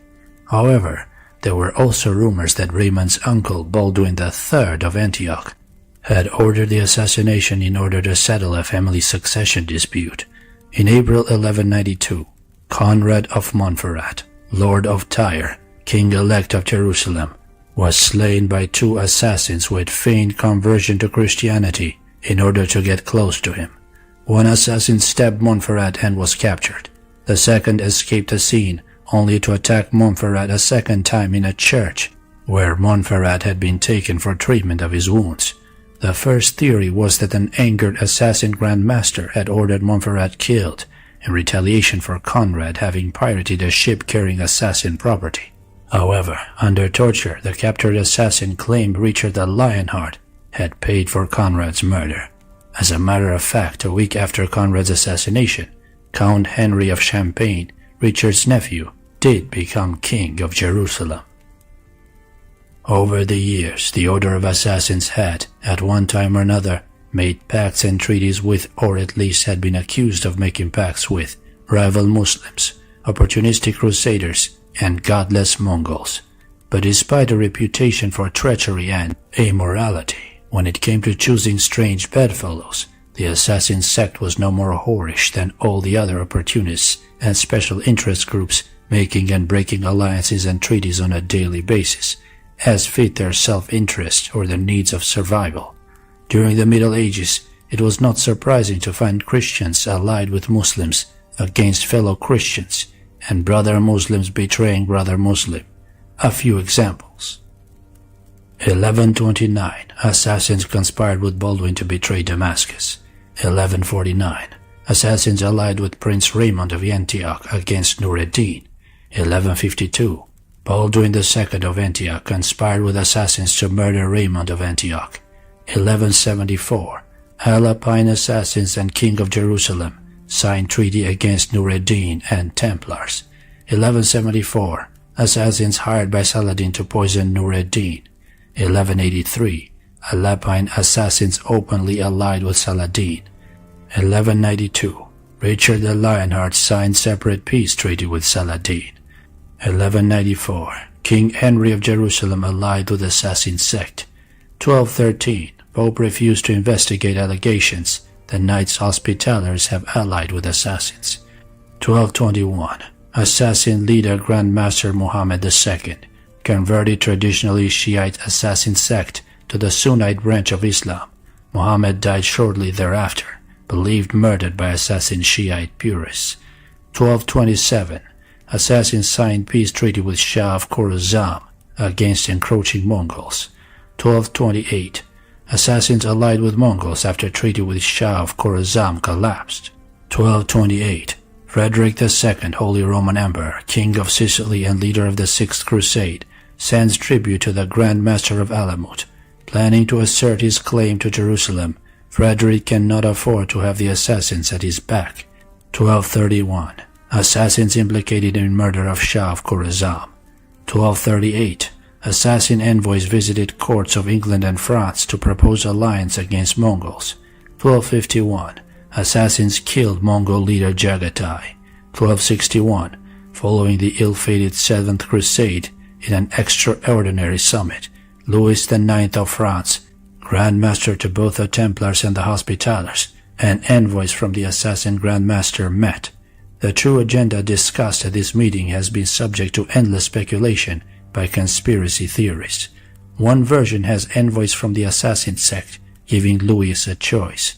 The King of France must pay the assassin sect tribute or issue an order barring the Templars and Hospitallers from extorting tribute from assassin sect families living in their territory. Another version has the meeting laying the foundations for the rise of Freemasonry and the international shadow cabal known as the Illuminati. More on these speculations in the next section. The fall of the House of Hassan. In January 1166, Hassan the Mad, Grand Master of the Alamut Assassins, was stabbed to death by his brother-in-law, whom he had angered by changing Shiite Islamic law and by proposing an alliance with the hated Sunnite Seljuks. Ironically, Hassan the Mad's bloodline continued with his son Muhammad II, ruling as Grand Master from 1166 to 1210. Muhammad II continued his Mad father's resurrectionism, revival, by declaring that the word of the living Imam himself was above that of dead prophets.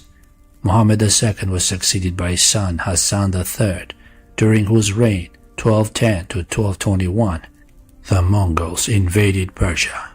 Desperate for an alliance to save the order, Muhammad II declared that the traditionally Shiite assassin sect would convert en masse to the Sunnite branch of Islam. Whether this was a true conversion or merely a ploy to win needed Sunnite allies hardly matters, since Muhammad II died shortly afterward of dysentery or poison, and was replaced by his 9-year-old son, Muhammad III. Also known as Aladdin, Muhammad III served as Grand Master from 1221 to 1255. Until Aladdin came of age, the order was ruled by a regent vizier and the Red Circle, who purged all Sunni influence from the assassin sect. By 1222, Mongols were massacring their way west through Persia, slaughtering 1 million during the 6-month siege of Herat. Bowing to pressure posed by the threat of fast-approaching Mongols, in 1227 Aladdin signed a peace treaty with the Shah of the Kingdom of Khorasan, agreeing to pay the Shah tribute in exchange for an alliance against the advancing Mongols. However, when the Shah discovered that the assassins had infiltrated his bodyguard staff and his military, he ordered the infiltrators burned alive and began openly persecuting the assassin sect. In retaliation against the Shah, and in an effort to integrate themselves with invaders, Aladdin's agents began supplying strategic intelligence to the advancing Mongols.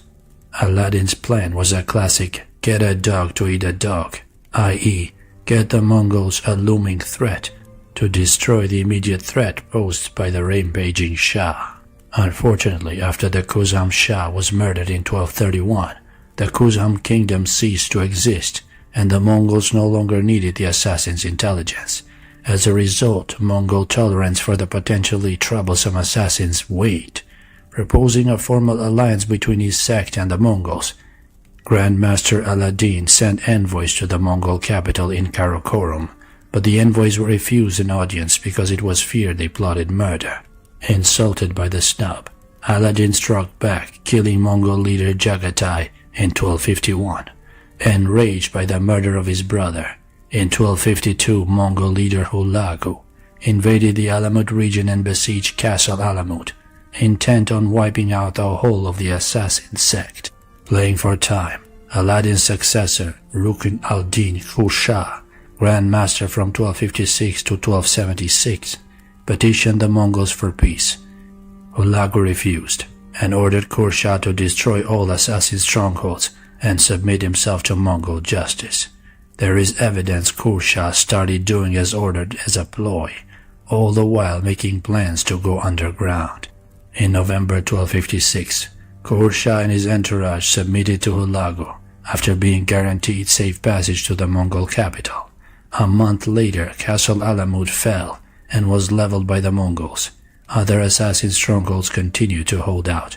The last, Kirdu, finally fell in 1257. Of no further use to the Mongols, Khusha and his entourage were reportedly ambushed and slaughtered by the Mongols, marking the end of the Persian Elamite assassins. In the next section we examine evidence that the Persian assassins did not completely succumb to the Mongols, that Khusha was not killed, but rather he and members of the elite Red Circle escaped. Stone Killers. After destroying Alamut, Mongol forces marched west into Syria.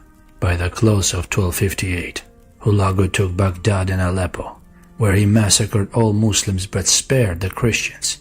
In March of 1260, Hulagu's general Kitzboa, a Nestorian Christian, took Damascus. Having conquered Persia and Syria, Hulagu turned his attention south towards Egypt. He sent envoys to the Mameluke Sultan in Cairo, demanding submission to the Mongol Empire. The Mamelukes gave the Mongols a taste of their own medicine by killing the envoys. 10 years earlier, the Egyptian Mameluke warrior slaves had staged a coup, overthrowing their Egyptian masters. The Mamelukes had no intention of submitting themselves to another master. Preferring to fight Mongols in Palestine rather than Egypt, Mameluke forces invaded north into Palestine. In a decisive battle in 1260, Mameluke and Mongol armies clashed at the Battle of Goliath Springs near Nazareth. When the dust settled, the invincible Mongols were in retreat. After defeating the Mongols at Goliath Springs, the victorious Egyptian Sultan had his eye on returning to Cairo, but his most trusted and able general, the Mameluke Rukn el-Din Baibars, architect of the Mongol defeat, had his eye on the empire.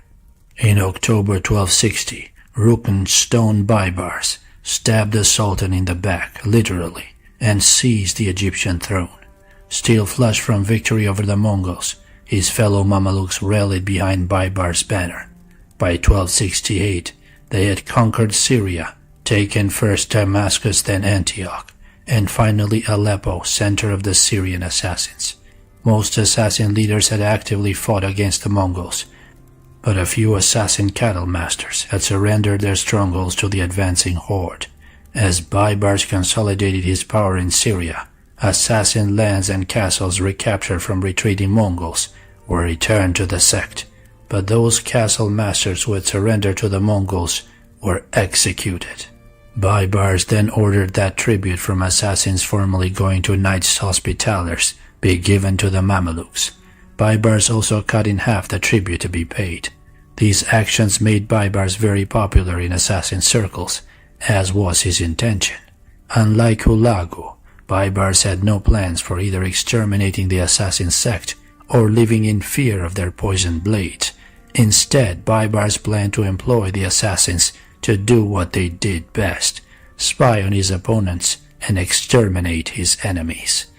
Better the blood of one than the blood of many when it comes to settling a dispute.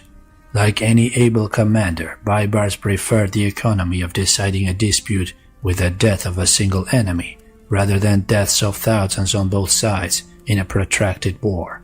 For example, on August 17, 1270, an Alpine assassin unleashed by Baibars, targeted French crusade leader Philip of Montfort, Lord of Tyre. Trained to pass himself off as a Christian, the assassin struck while Montfort and his son were kneeling in their cathedral.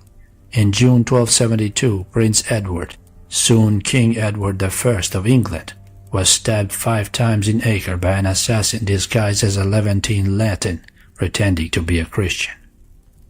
Stabbed with a poisoned blade, Edward was stricken for weeks but survived. The assassin had gotten close to Edward by bringing gifts to the prince's wife. Although Baibars had signed a peace treaty with Edward, many thought Baibars and the Mameluke governor of Ramleh were behind the plot. Better the plume than poniard, better ink than blood.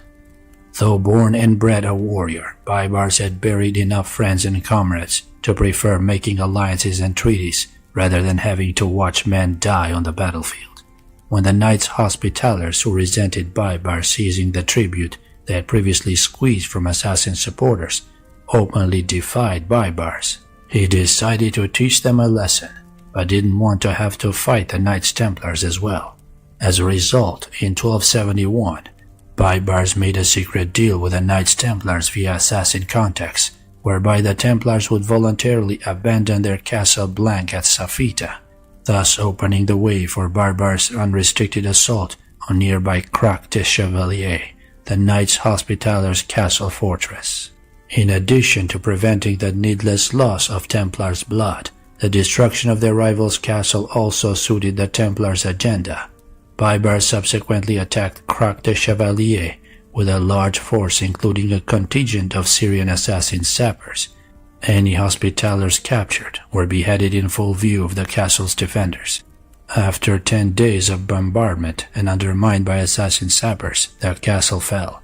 By 1273, Baibars occupied all of assassins' castles, had final approval over the appointment of their officers, and was de facto Grand Master of the Order. In 1275, assassins with Baibars' blessing recaptured Alamut, only to lose it a year later. Ironically, Baibars himself was killed by poison he intended for a rival prince, whom he had invited to a banquet on July 1, 1277. Somehow the cups were accidentally switched, and Baibars died the agonizing death he had intended for his guest. Baibars' Mameluke successors continued effectively employing Baibars' stone killers to spy on potential opponents and kill enemies, until the Mameluke dynasty was defeated by the Ottomans in 1517. In 1238, envoys from the Grand Master of the Order of Assassins visited the courts of both England and France to urge an alliance of Christians and Muslims against the Mongols, but the assassins' call for the Euro-Islamic alliance fell on deaf ears. In fact, it was the Europeans' grand hope that Mongols and Muslims would kill each other off. Then, after both sides had exhausted themselves, the Europeans would move into the Middle East and pick up the pieces. Disappointed, the assassin whom the envoys had left with the European kings had a final cryptic prediction from the Grand Master. "The same serpent that feasts in my garden today will tomorrow draw its succor from your heart." The Europeans laughed, thinking the Grand Master's riddle referred to the advancing Mongol horde. It didn't.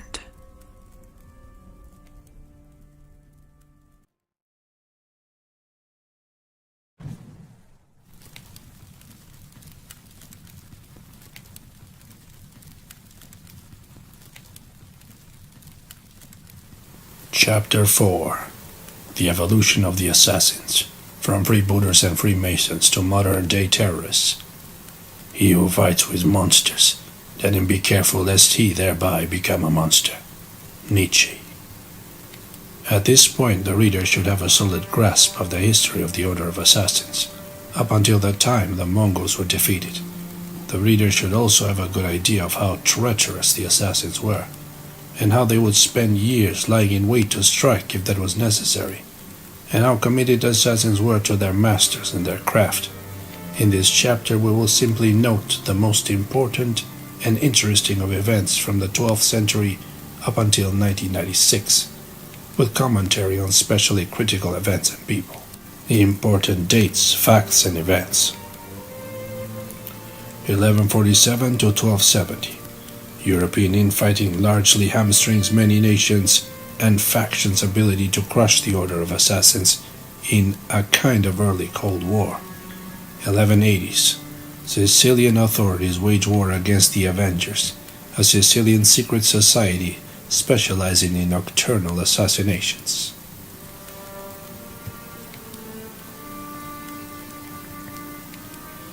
1184.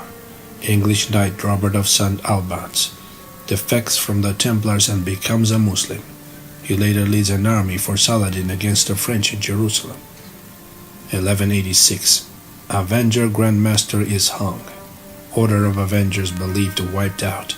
However, many believe that the Alpine assassins were an offshoot of the Avengers. Secret societies such as the Beati Paoli and the Black Hand can be traced to the Avengers. The Black Hand would later be known as the Mafia. 1213. The Templars take the side of King Bohemond against the Hospitallers, after the Hospitallers are implicated in the murder of Bohemond's son and the Patriarch of Jerusalem. 1261. King Louis IX of France convenes a meeting of the leaders of the Northern Consortium in Acre, with the Grand Masters of both the Order of Assassins and Knight Templars in attendance. Louis proposes that they join him and 6 powerful merchant groups to be collectively known as the Illuminati, or Enlightened Ones, in a scheme to control Europe, the Middle East, Far East, and Africa, rather than fight each other for control. The assassin Grand Master accepts, but the Templars Grand Master refuses. 1271. The Hospitallers lose their main castle in the Holy Land, Crac de Chevalier, after the Templars reportedly make a deal with Mameluke warlord Baibars. 1305.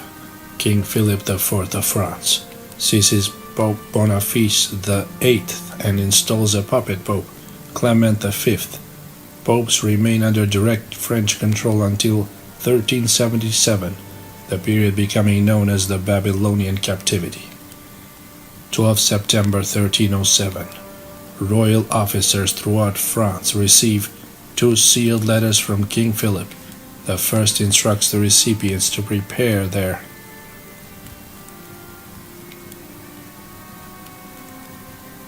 troops for action against the Templars, and tells them not to open the second until the evening of 12th of October. By the morning of 13th October, nearly every Templar in France is in custody. Edward II of England, Philip's son-in-law, likewise seizes what he believes to be all the Templars in England, Wales, Ireland, and Scotland. However, Robert the Bruce, King of Scotland, defies Edward's order and secretly establishes the Order of the HRM, Knights RSYCS, from the Templars in his service. 1311. With the issuance of a papal decree, the Knights Templars officially ceases to exist after 4 years of persecution. Grand Master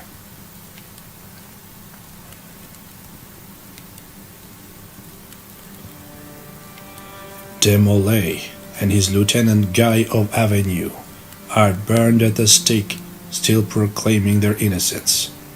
1314. King Robert Bruce, defeats King Edward II at Bannockburn, thus securing Scottish independence until 18th century. King Robert, in recognition of the commoners who fought for his cause, allows guilds of working men, Freemasons, to join the new order. This revised order became known as the Brotherhood of the True Scots Rite Masonry, which would eventually spread to other countries and faiths under the generic name Freemasonry. Eventually 6 million members would be claimed worldwide. 1624. The Rosicrucians are established. 1717. The first Scots Rite Lodge is founded in England. 1760. Christian Masonry takes its current form after the Bible becomes the order's great light. 1765. The Sons of Liberty, an offshoot of the Freemasons, are officially established in the colonies. 1776.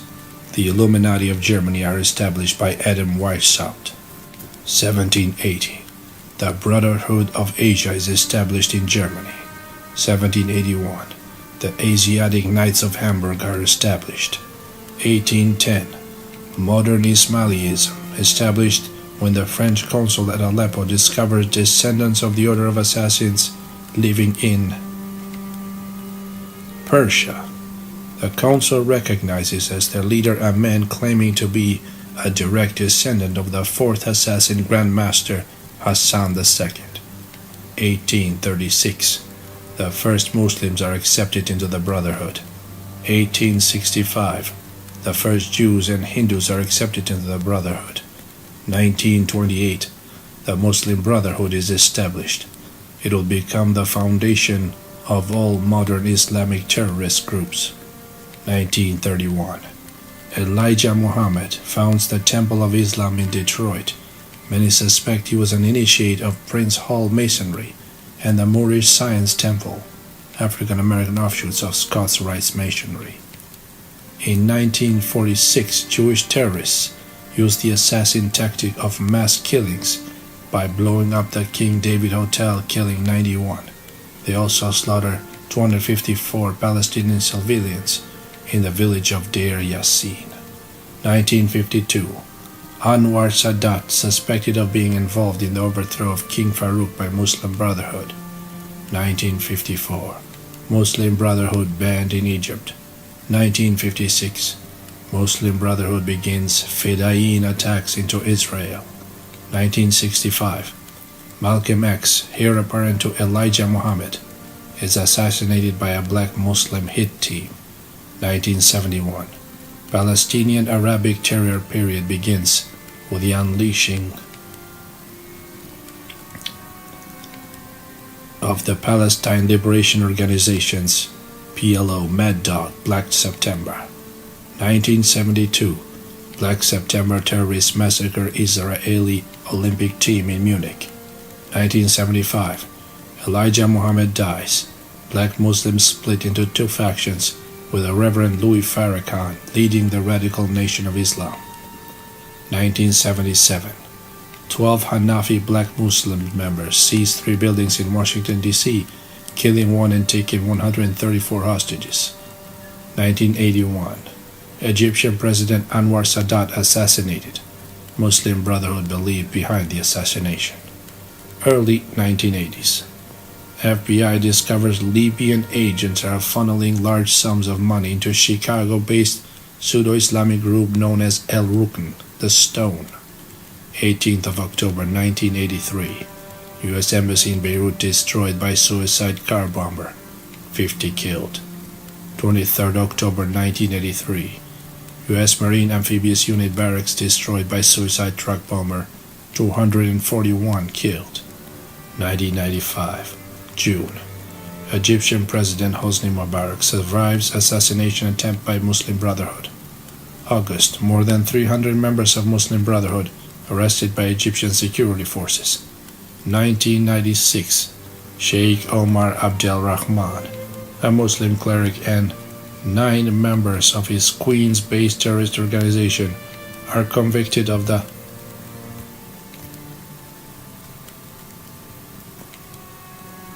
World Trade Center bombing, which killed 6 and injured more than 1,000. Had the plot succeeded as planned, tens of thousands would have been killed. Chapter 5. Fist and Fire. All warfare is based on deception. Sun Tzu, The Art of War. Allah's messenger named war deceit. Abu Huraira, Sheikh al-Bukhari. The rules of war. Every major military since the dawn of warfare, tens of thousands of years ago, has fashioned certain rules or principles to better achieve victory. Islamic forces were no different. Islamic warfare rules. It is a rule of war that no battle plan survives first contact with the enemy. In other words, your enemy determines your strategy. In war you adapt or die, period. In keeping with this idiom, Arabic warfare strategy changed after the advent of Islam. and changed again with the coming of the Crusades. Pre-Islamic warfare. Prior to the coming of Muhammad, internecine warring between Arab tribes was the norm. This infighting in many ways resembled the type of war in common between Native American tribes, raiding aimed at seizing goods, slaves, and brides, rather than seizing territory. When serious conflicts took place between Arab tribes, it was generally over vital oasis watering rights, or over real or imagined insults. Pre-Islamic Arab warriors possessed a warrior ethic and etiquette, centered around a code of honor comparable to the Bushido of the Japanese samurai. His Arabic warrior code was comprised of two concepts, Islam and Gira. In pre-Muhammad Arabic culture, the concept of Islam referred to an attribute of manliness, combining virility and virtue, and was often applied to a warrior exhibiting special heroics in battle. Inheriting the concept of Islam was a devil-may-care attitude towards death and an acceptance, submission to the dictates of Kisma, duty or destiny. In English, Kisma is often rendered as Kismet, a synonym for fate.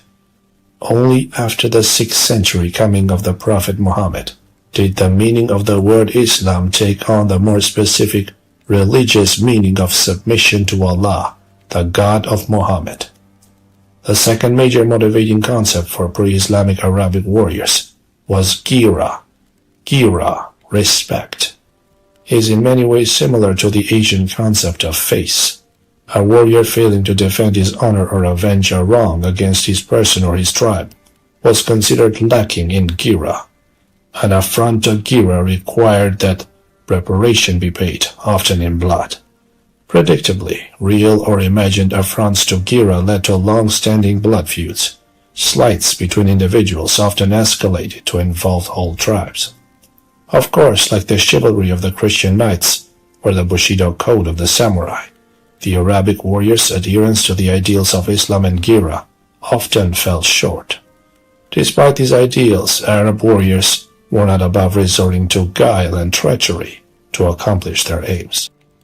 To sneak up behind someone and slit his throat from ear to ear was viewed by pre-Muhammad Arabs as the right thing to do in certain situations, and the person who did it was viewed as a hero. Robert Murray, The Islamic Invasion, confronting the world's fastest-growing religion. Muhammad and war. Verily Allah has enjoined goodness to everything. So when you kill, kill in a good way, and when you slaughter, slaughter in a good way. So every one of you should sharpen his knife, and let the slaughtered animal die comfortably. The Prophet Muhammad, Al-Jami al-Sahih.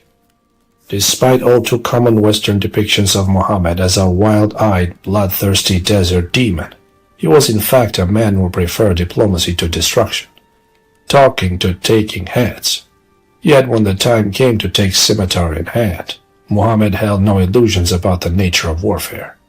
Some scholars translate Muhammad's summation of war as, "War is a stratagem." In any case, the meaning and intent is clear. It is intriguing that Muhammad's succinct summation of the nature of war so closely resembles that used by renowned Chinese warrior Sun Tzu, who summed up the essence of war in his Ping Fa, The Art of War. Written during China's tumultuous warring states period, 453 to 221 BC, The Art of War remains to this day unrivaled in its discussion of war strategy, and is still widely regarded today not just as a military treatise, but as a guide to such diverse subjects as philosophy and finance. The Art of War was already 1,000 years old by the time Muhammad began his religious crusade. Did Muhammad read, or was he otherwise exposed to, the strategy of Sun Tzu? Recall that before embarking on his religious crusade, Muhammad ran a caravan business, a vocation that brought him into contact with tales and travelers from many lands. At the very least, Muhammad could have picked up snippets of strategy while sitting around caravan campfires or while conversing with travelers, merchants, mendicants, and mercenaries from the Far East. On the other hand, Muhammad's summation of war might simply be insight on his part. Perhaps a good strategy is simply common sense which, unlike ignorance, is not all that common. Interestingly enough, there is a saying attributed to Muhammad that perhaps provides a clue. Seek science, even in China. According to the Hadith, the recorded sayings and actions of Muhammad, the Prophet forbade Muslims from fighting one another. When two Muslims fight each other with their swords, both the murderer as well as the murdered will go to the hellfire. In preparing his followers for the battles he knew would sure to come, Muhammad taught his followers that they should not desire an encounter with the enemy, but that it was essential to show firmness during such an encounter. According to noted author Eddie Stone in his Khomeini the Shah, the Ayatollah, the Shiite explosion, Muhammad set humane standards of warfare, which his followers were commanded to observe. All agreements and treaties were to be honored. Treachery was to be avoided. Wounded enemies were not to be mutilated. Enemy dead were not to be disfigured. Women and children were not to be slain. Property, such as crops and orchards, as well as sacred objects, should be spared from destruction. Allah's messenger indeed disapproved of the killing of women and children. We are left to wonder then what the Prophet of Islam would have thought of the intentional bombing of a bus packed full of women and children. Far from having his head in the clouds, Muhammad's war strategy was realistic, as noted by his instructions in the Quran. Then, when the sacred months have passed, slay the idolaters wherever ye find them, and take them captive, and besiege them, and prepare them with each ambush. But if they repent and establish worship and pay the poor due, then leave their way free. Lo, Allah is forgiving and merciful. As this passage indicates, Muhammad understood the dynamic of taking prisoners, possible converts, individuals who could be ransomed, enslaved, the necessity of the siege, and the usefulness of catching an enemy napping. He understood the practicality of ambush and guerrilla campaign. In Arabic, the word often used for ambush, an-najash, drawing out, refers to a ploy of bidding high, to trick another bidder into bidding higher and eventually overbidding. Narrator Al-Jami As-Si relates the story of an ambush by Muhammad upon the Banu Mystic tribe, while they were unaware and their cattle was having a drink at the water. According to this account, Muhammad's forces killed those who resisted and enslaved the others. Jihad and Martyrdom. A man asked Muhammad, "What is the best deed?" Muhammad replied, "To believe in Allah and His Messenger." The man then asked, "What is the next in goodness?" The Prophet replied, "To participate in jihad in Allah's cause." Abu Hurairah, Sheikh al-Bukhari. No other Islamic concept has been more misunderstood by Westerners and more manipulated by self-serving Middle Eastern power mongers than the concept of jihad, holy war. Jihad grew out of the Arabic era, blood feud mentality that required all trespass against honor to be met, all slights avenged. Before Muhammad, jihad was applied generically to mean any combat or campaign undertaken to assuage jira. Under Muhammad, jihad was applied specifically to crusades undertaken for the purpose of advancing or defending Islam. Raiding between rival Arabic tribes for revenge or slaves was a way of life before Muhammad. Under Muhammad, raiding was elevated to a religious duty and eventually expanded beyond Arabia. While booty could still be taken, Muhammad made plain that the underlying justification for raiding and conquest was spreading the word of Allah. A man came to Muhammad and asked, "One man fights for war booty, a second fights for fame, and a third fights to show off. Which of them fights in Allah's cause?" Muhammad replied, "He who fights that Allah's word triumphs, that man fights in Allah's cause." Abu Hurairah, Sheikh al-Bukhari. Pre-Islamic Arabic warriors believed paradise awaited any warrior who died bravely in battle. To this traditional belief, Muhammad added an extra element of religious fervor and reward. In Islam, any Muslim dying in jihad was a martyr and earned his place in paradise. A man asked Muhammad to show him a deed equal to jihad in reward. Muhammad told the man, "I do not find such a deed." Abu Hurairah, Sheikh al-Bukhari. According to Islamic tradition, a Muslim dying in jihad has all his sins blotted out and automatically wins an honored place in heaven, the Garden of Paradise. In addition, a martyr receives a crown embedded with an invaluable ruby set in the center, an obvious symbolic reference to the halo and the acquisition of the mystic third eye of enlightenment. He is martyred to 72 dark-eyed celestial virgins, and perhaps most importantly, Allah intercedes for 70 of the martyr's relatives.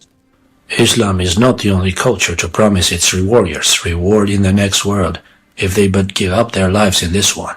The Norsemen believed that the warrior's paradise of Valhalla was the destiny of any Viking berserker or wolf-shirt who died with sword in hand.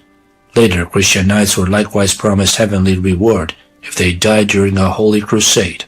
Assassin sect members had even more reason to embrace martyrdom in the sect service, since as recruits they had already been given a foretaste of paradise in Hassan's magical garden.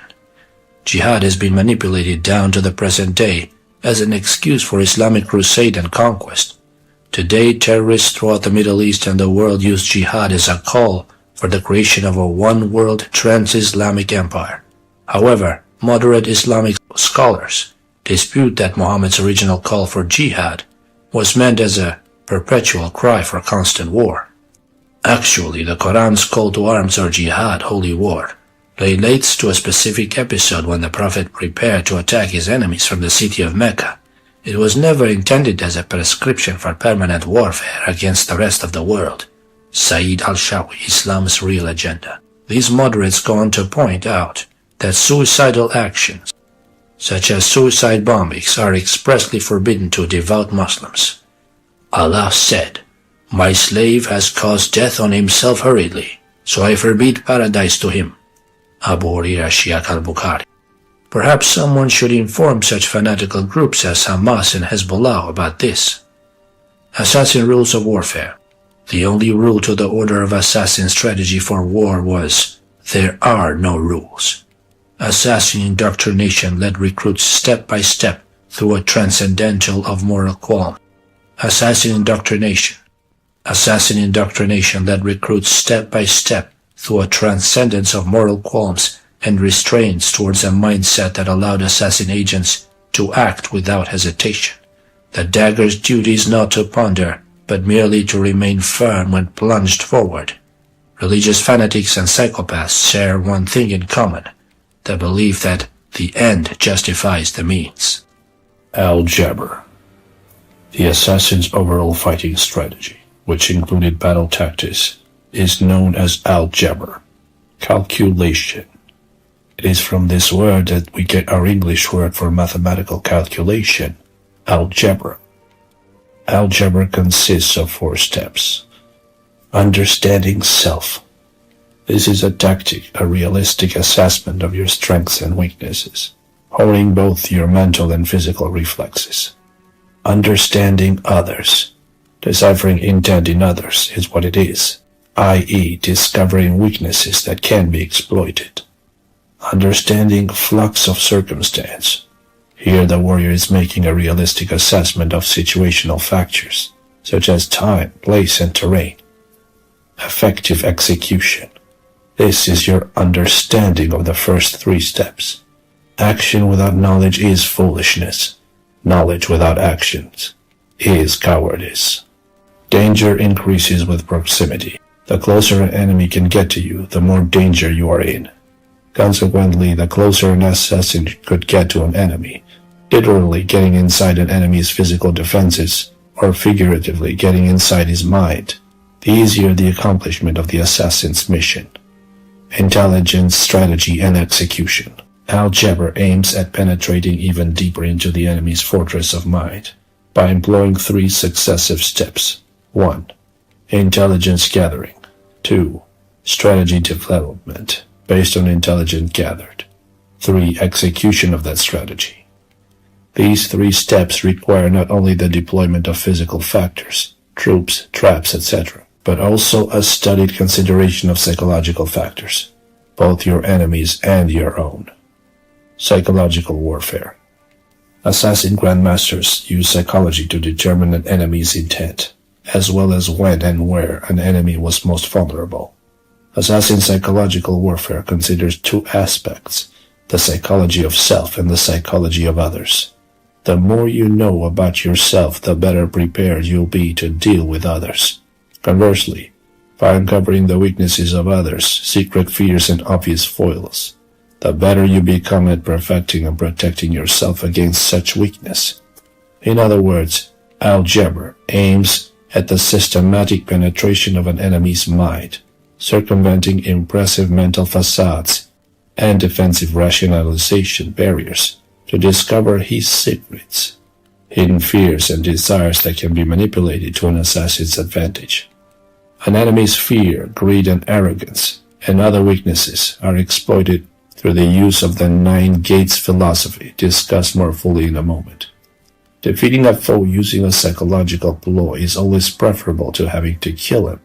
Remember that Hassan ibn Sabah's preference was to try educating foes before having to assassinate them. Better a warning than a wounding. When respected Sunnite scholar Razi began preaching against Ismaili doctrine, Grand Master Muhammad II sent an assassin agent to dissuade Razi. Posing as a student for 7 months, the agent finally succeeded in gaining Razi's confidence. One day, as Razi was preparing to make another sermon, the assassin student put a dagger to Razi's throat and ordered him to stop preaching against Ismailis. Predictably, the wise scholar decided to temper his tongue. Asked later why he'd refrained from preaching against the Ismailis, Razi quipped, "The assassin's arguments are too pointed." The psychology of self. Early on in their training, assassin recruits were inducted to mental disciplines designed to steel them in the face of danger and death. Assassins aimed at cultivating a mindset that allowed them to act with calculation, but without hesitation. For an assassin, hesitation equals death. In order to acquire a level of training and awareness where thought and action were one, assassin recruits were taught a variety of mental gymnastics, akin to and perhaps derived from Indian yogic disciplines. Two of the most useful of these assassin mental practices were meditation and hypnosis. Meditation teaches the body patience when waiting is required, and calms the mind when clear-headed calculation is called for. Assassin mental disciplines in general, and their meditation practices in particular, are known as kilowatt weave.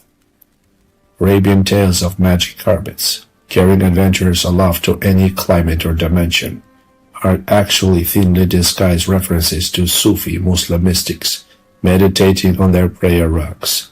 The magic carpet is also symbolic of the sacred robe Muhammad used to lift the black stone at the rebuilding of the Kaaba.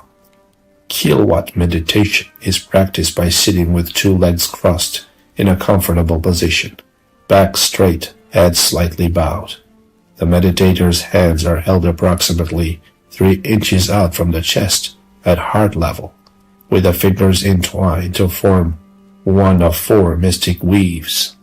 Each kilowatt weave is associated and designed to infuse the mediator with a particular attitude and power represented by the weave. Earth weave, courage and strength. Water weave, morality and justice. Fire weave, reasoning and wisdom.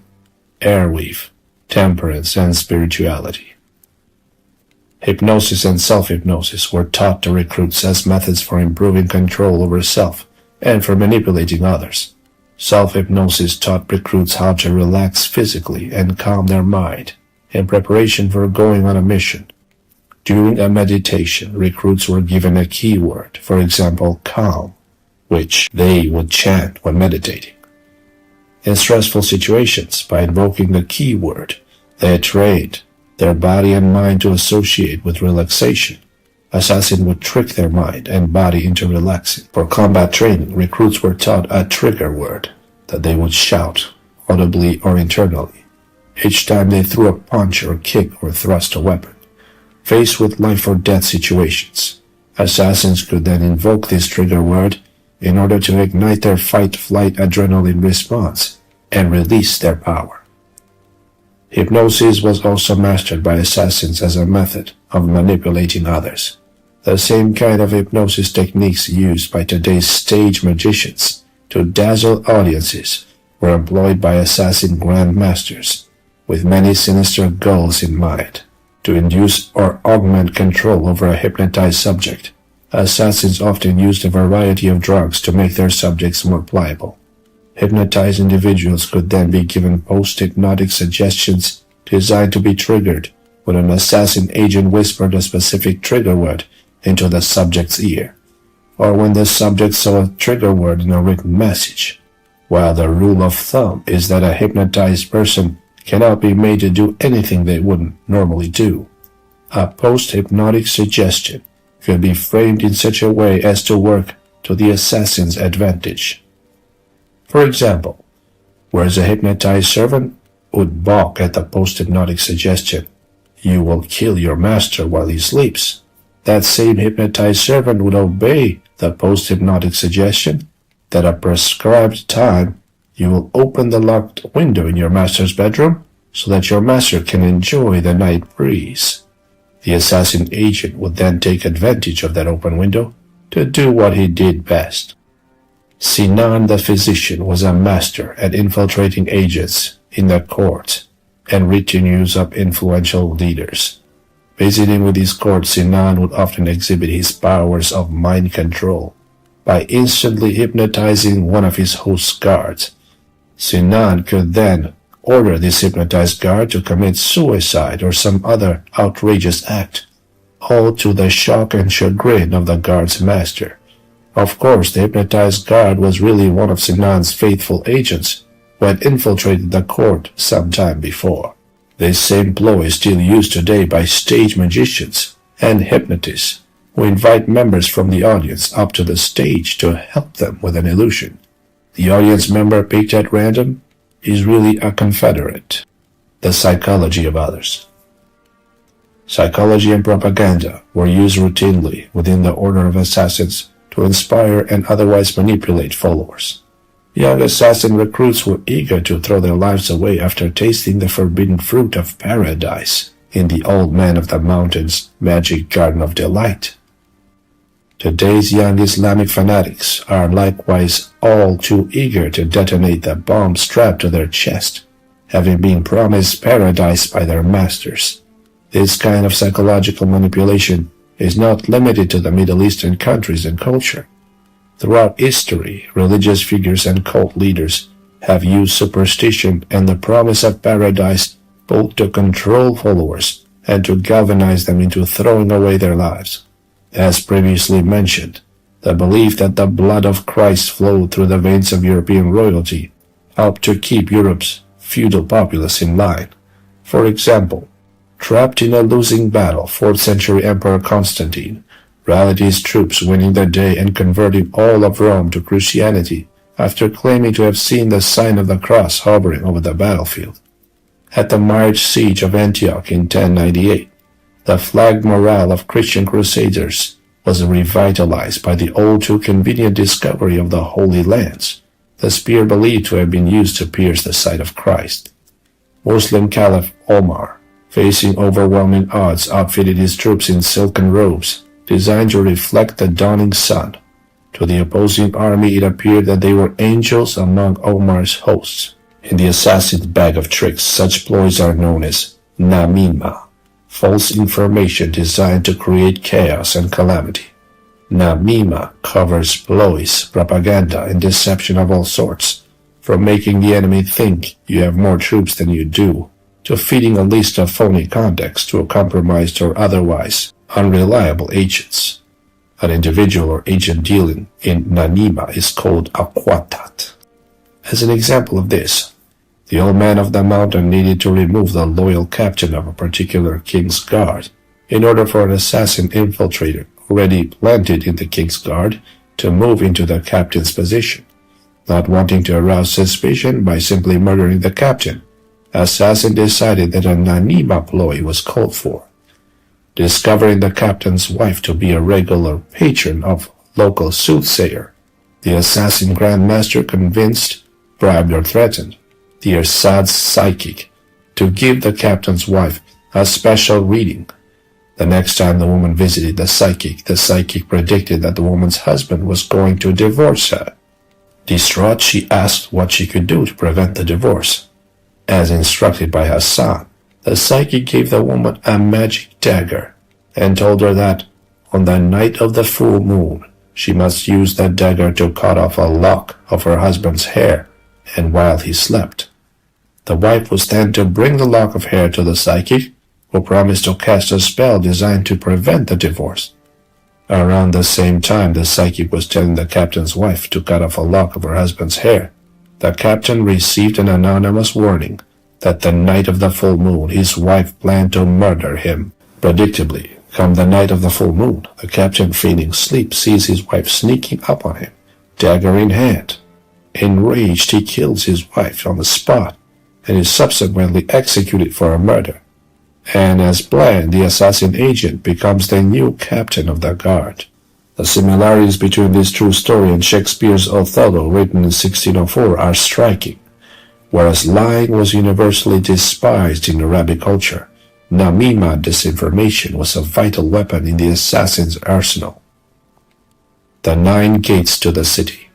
In calculating how to get close to an enemy, either to infiltrate or assassinate, assassin trainees were taught that, like a great walled city, the mind and body of a man has 9 gates, through which a knowledgeable assassin might penetrate. An enemy's physical gates could be penetrated by physical techniques. Similarly, an enemy could also be attacked through his 9 psychological gates via psychological attacks.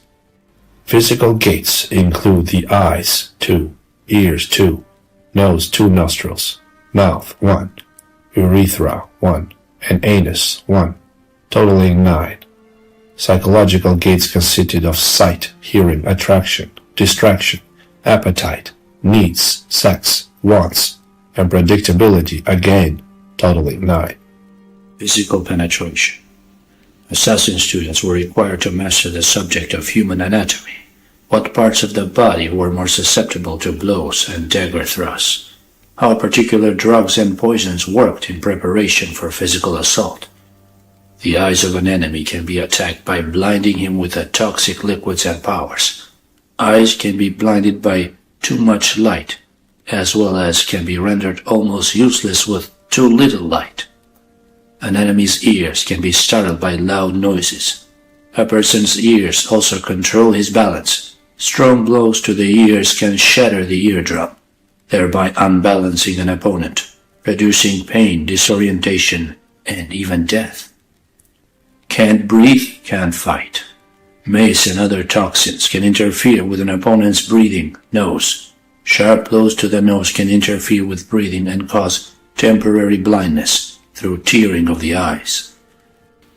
Strong punches to the midsection can also interfere with breathing.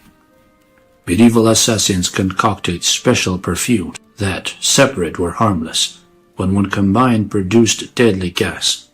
Anything a person eats, mouth, can be poisoned. The hands and fingers of an attacker can be counterattacked by stabs and cuts with sharp elements. Hands can also be crippled by blows from heavy objects and punches. Fingers can be broken through the use of grabbing or twisting, breaks and locks. The wrist is the weak link connecting the hands, guns with the muscles, ammunition of the arm. Break this link and you can make it impossible for an opponent to use his hands as weapons. The wrist can be dislocated by jerking an attacker's hand forward sharply. The wrist can also be incapacitated by heavy blows and/or tendon-severing cuts. The elbow can be jammed, taking power from a punch. The elbow can also be locked out and broken. The neck and throat can be targeted with sharp implements and with hand blows during close fighting. The groin can be targeted with kicks, hand blows, and with stabbing implements, either from the front or rear. The testicles and penis can be targeted with wrenching or squeezing grabs. The head can be targeted with hand strikes when an opponent is standing, and foot blows when an opponent is down, with heavy bludgeon blows, and with stabbing strikes. The armpit can be targeted any time an opponent raises his arm. Use a feint overhead strike to make an opponent expose this vulnerable area. Attack into the armpit with clenching grabs, where the pectoral chest muscle connects onto the upper arm.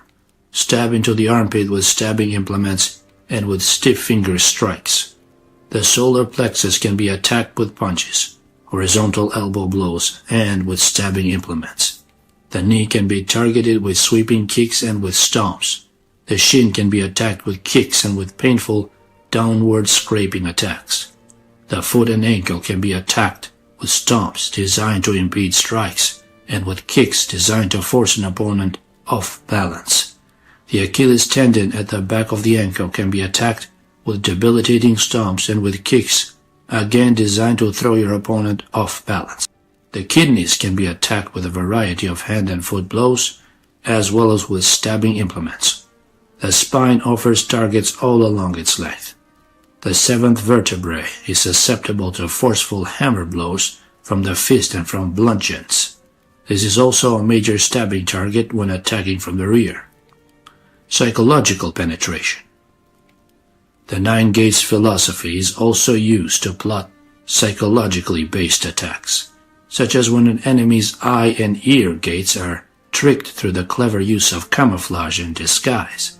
For example, after scouting the Persian fortress at Al-Ubala, Caliph Omar's lieutenant Utbah realized that a direct assault by a small force would be futile and decided instead to use a ruse. Utbah had the women in his camp sew extra flags, which he then hung on spears. These spears gave the women, ordering them to march behind his army, raising as much dust as possible. When the Persian defenders saw the Muslims advance and saw the amount of dust being raised, the defenders falsely assumed that Utbah's small force of 300 was merely vanguard for a much larger army. The Persians quickly abandoned Al-Abula, allowing Utbah to occupy the fortress and the surrounding countryside without firing a shot. This is an ancient ploy, one spoken of Sun Tzu's The Art of War. In night, fighting use many torches and drums. In day fighting, many banners and flags in order to influence the sight and hearing of the enemy. During World War II, Allied forces created phony airfields, and many army bases replete with straw soldiers, wooden planes, and inflatable trucks and tanks, all designed to fool the eye gates of the Axis spies. The ear gates can also be attacked through rumors and disinformation, namima. During the War of 1812, two young girls alone at Scituate Light, Massachusetts, frightened away a British invasion force simply by playing a fife and drum up and down the shore, tricking the British into believing colonial troops were massing to defend against any landing. Mouth gate ploys attack enemies through their appetites and needs. We all must eat, making each of us susceptible to poisoning on a physical level. However, we can also be poisoned on a mental level. Appetite also applies broadly to greed and to those things we think or can be convinced we need. Implanting false needs into a person's head is a tried and true ploy. Just ask the master manipulators on Madison Avenue. Metaphorically speaking, to use a nosegate ploy to trap a foe, we must first find something that either attracts him greatly or repels him greatly, and then use that strong like or dislike to lead him around by the nose. Psychologically, the nosegate is influenced by attraction and confused by distraction. Confident schemers enter the lives of their victims through this unguarded gate. A sweet smell, a too-good-to-be-true deal, for example, catches a person's attention in the same way the smell of blood attracts a predatory animal. In employing urethra gate manipulation, an enemy's desires and lusts are used against him. At the simple level, a foe might be distracted and set up for murder by a damsel in distress, or young man, depending on the target's particular proclivity. At a deeper level, an enemy official might spy against his own government if you convince him that his talents would be most appreciated and respected by your side. Anus gate strategy teaches us that we're all creatures of habit. Fearing the strange, we fall to the familiar. We take the same route home every day, eat at the same restaurant and each weekend, and sooner or later we must all heed the call of nature. Around any of those corners we turn on the way to those familiar spots. Death can be waiting. Many a Muslim, Shiite founder Ali for example, has been slain while attending mandatory prayers. The bottom line, human beings can be predictable. The art of espionage. In any time and climb, the goal of espionage is twofold. Decipher the enemy's intent and mask your own. Knowledge is power, and intelligence, both the inherited kind and the gathered variety, is a coveted commodity, vital to the success of a mission and vital to the survival of an agent. No one knows where or when the organized use of spies began. However, 2,500 years ago, Sun Tzu thought the use of spies so vital to strategy that it devoted an entire chapter in the art of war to the subject. Naturally, spies are nothing new in the Middle East. In the 13th century, the Hebrew warlord Joshua sent spies into the land of Canaan prior to his Israelite invasion. The Prophet Muhammad also understood the need for spies, as it is recorded that the reconnoiter Az-Zubayr brought Muhammad vital information prior to the strategic battle of Al-Azzu. Assassin trainees were drilled in a regimen of espionage skills that would have made James Bond envious. This course of study includes studying customs and religion, language, codes, disguise, infiltration, and escape and evasion. Recruits showing aptitude in certain areas were given advanced espionage training. Types of spies. Assassin grandmasters employed 4 types of agents. Gatherers. These were persons living in a specific area who passed on bits of information, often without knowing that the information would eventually find its way to the assassin grandmaster. Each piece of information might be unimportant in and of itself, but when put together with other fragments of information, emerging patterns were often revealed. Turned agents. Turned agents were also indigenous personnel, natives, officials, and sometimes captured enemy spies who were convinced through bribery, threats, or blackmail to work for the assassin cause. False agents. False agents were expendable. These agents were sent on impossible missions guaranteed to result in their death or capture. These agents were expected to fail and would be supplied with false information that would either be found on their bodies or tortured out of them. Such disinformation would consist of assassin contacts, actually loyal courtiers, or false travel plans for individuals or caravans, designed to entice the reader into an ambush. True agents. Those agents were of 2 types. Sappers, sent out on specific missions, attacks on castles, assassinations, ambushes, and sleepers were infiltrators and deep cover agents. Here's a tale of 2 sappers. In 1970, 2 hijackers commandeered a plane on a flight out of Tehran and forced it to fly to Baghdad, where they declared their intention to join General Taimour Bakhtir's fight against the Shah of Iran. Bakhtir welcomed these defectors with open arms. In 1956, Bakhtir had become the first chief of Savak, the Shah's dreaded secret police. By all reports, Bakhtir took pleasure in personally torturing prisoners. His power grew in Iran until the Shah himself began to fear him. Finally, after being implicated in the 1967 plot to kill the Shah, Bakhtir fled to Iraq. 3 years later, a few days after the arrival of the 2 defecting hijackers, Bakhtir and his 2 new friends embarked on a hunting expedition. The hunting was good for the 2 defectors. As soon as they saw their chance, they put a bullet through Bakhtir's brain and fled back to Iran.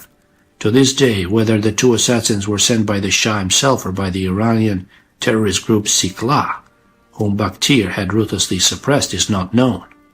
If the plot used to assassinate Bakhtir in 1970 sounds familiar, that's because it's the same plot Sinan the physician used to kill Conrad of Montferrat in 1192.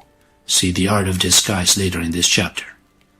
As for sleeper agents, they are common in intelligence operations. and are given sufficient funds and cover identities to allow them to insinuate their way into a particular clique, court, or community. Positioned well in advance, sleepers give logistical help to other agents arriving later and use their established trusted position to get close to notables, cutting them down when the order comes from their controller, spymaster. Sleeper agents can spend years worming their way into trusted positions within an enemy stronghold and then remain in place for years, waiting for the single command from their leader to strike, to show the extremes to which assassin agents will go to insinuate themselves into an advantageous position. Zengi, father of Nur ad-Din, was murdered by an assassin sleeper agent posing as an eunuch.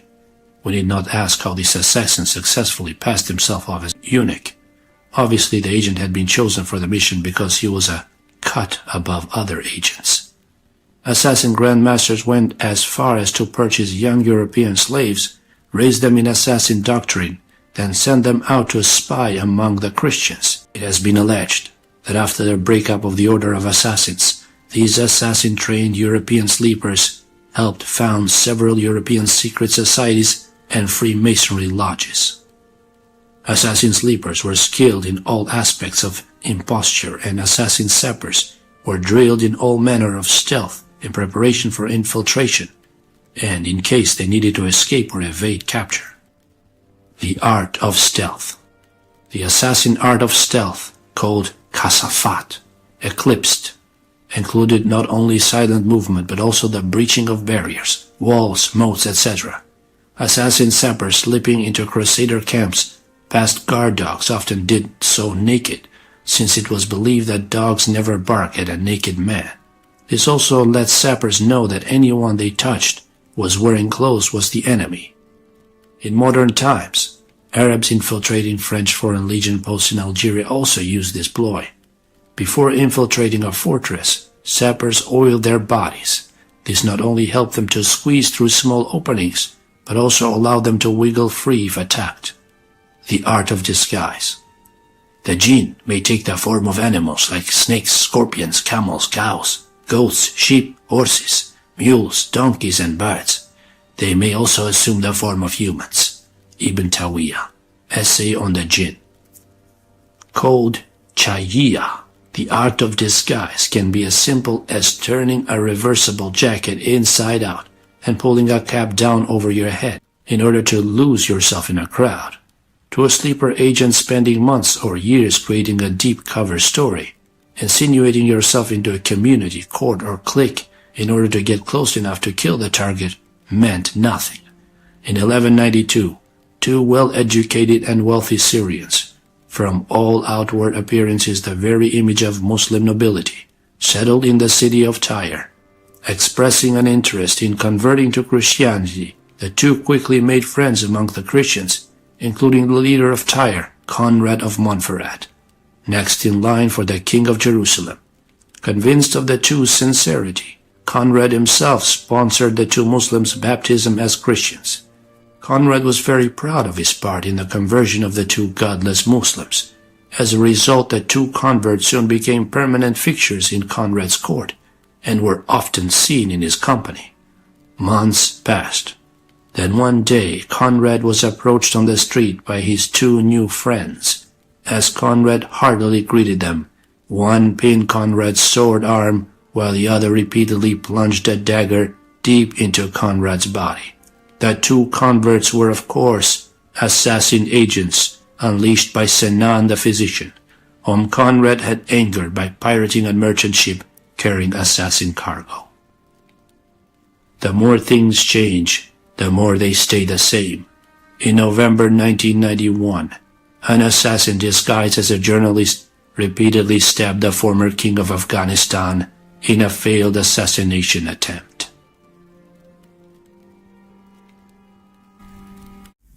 Chapter 6. Jannah, Assassin Unarmed Combat. So Moses struck him with his fist and killed him. The Quran. Before his untimely death in 1405, Mongol conqueror Tamerlane seemed undefeatable. In 1387, the warrior conquered Persia, and by 1392, the Caucasus were under his control. In 1398, he invaded India and sacked Delhi. He then ran across Syria to defeat the Ottoman Turks in 1402. Tamerlane's successes were in great part due to his use of 9 blows military strategy. He divided his forces into 3 parts, a center and 2 wings. Each of these was composed of 3 divisions. During a battle, these 9 divisions attacked in waves, delivering 9 separate successive blows against enemy positions. The foundations of Jana. Assassin unarmed combat, Jana, employs a strategy similar to Tamerlane's, relying on 9 principal body weapons striking in a succession of blows, designed to overwhelm an opponent. Unarmed hand blows and blocks used in Jana closely approximate these movements when the hand is gripping a knife or any other weapon for that matter. As with all reality-based martial arts, regardless of time or place, assassin Jana trainees were first required to master a course of hand-to-hand combat before progressing to armed combat forms. This common-sense progression helped toughen trainees physically as well as psychologically, preparing them for violent one-on-one struggles. An initial course of unarmed combat study also helped instructors separate those students with natural fighting and killing ability from those requiring additional instruction and from those who would never be suited for what some modern-day assassins call wet work. Effective mastery of unarmed combat provided assassin operatives with an additional line of defense in the unlikely event they ever found themselves separated from their weapons. The 9 blows of Jana. Assassin initiates learn the 9 blows of Jana during their training. Hands. Jana hand blows primarily consist of 3 techniques: hammer hand, closed hand fist, knife hand, palm blows and stiff finger jabs, and the lion's paw, claw hand, splayed fingers. Hammer hand. Hammer hand blows are performed exactly the same as blows delivered when gripping a knife or other stabbing weapon. Knife hand.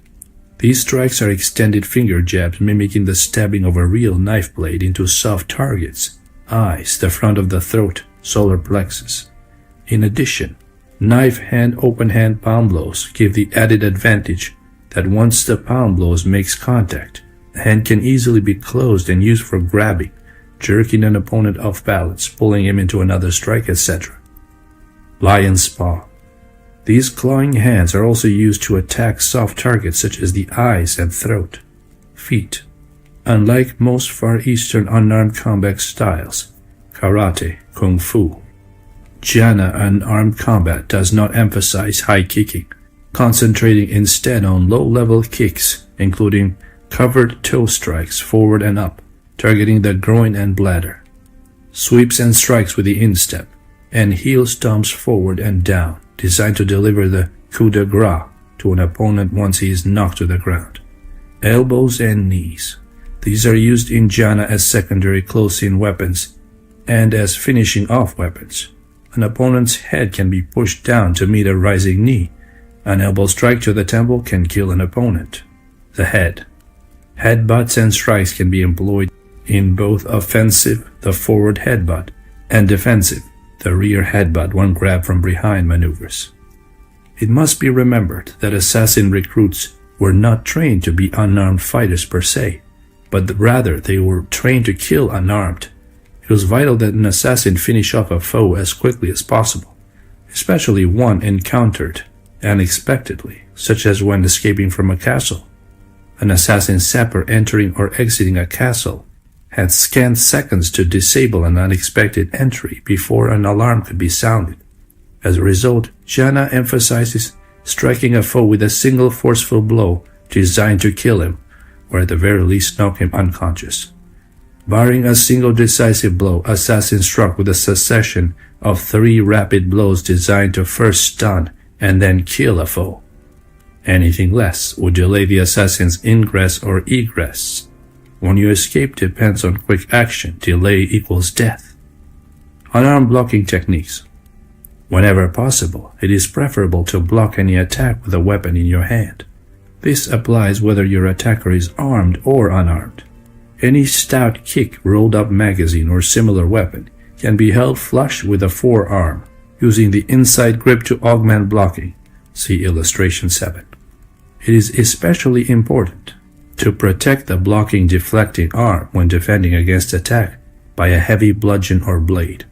Punches, kicks, and weapon blows can be effectively blocked or deflected with your arms.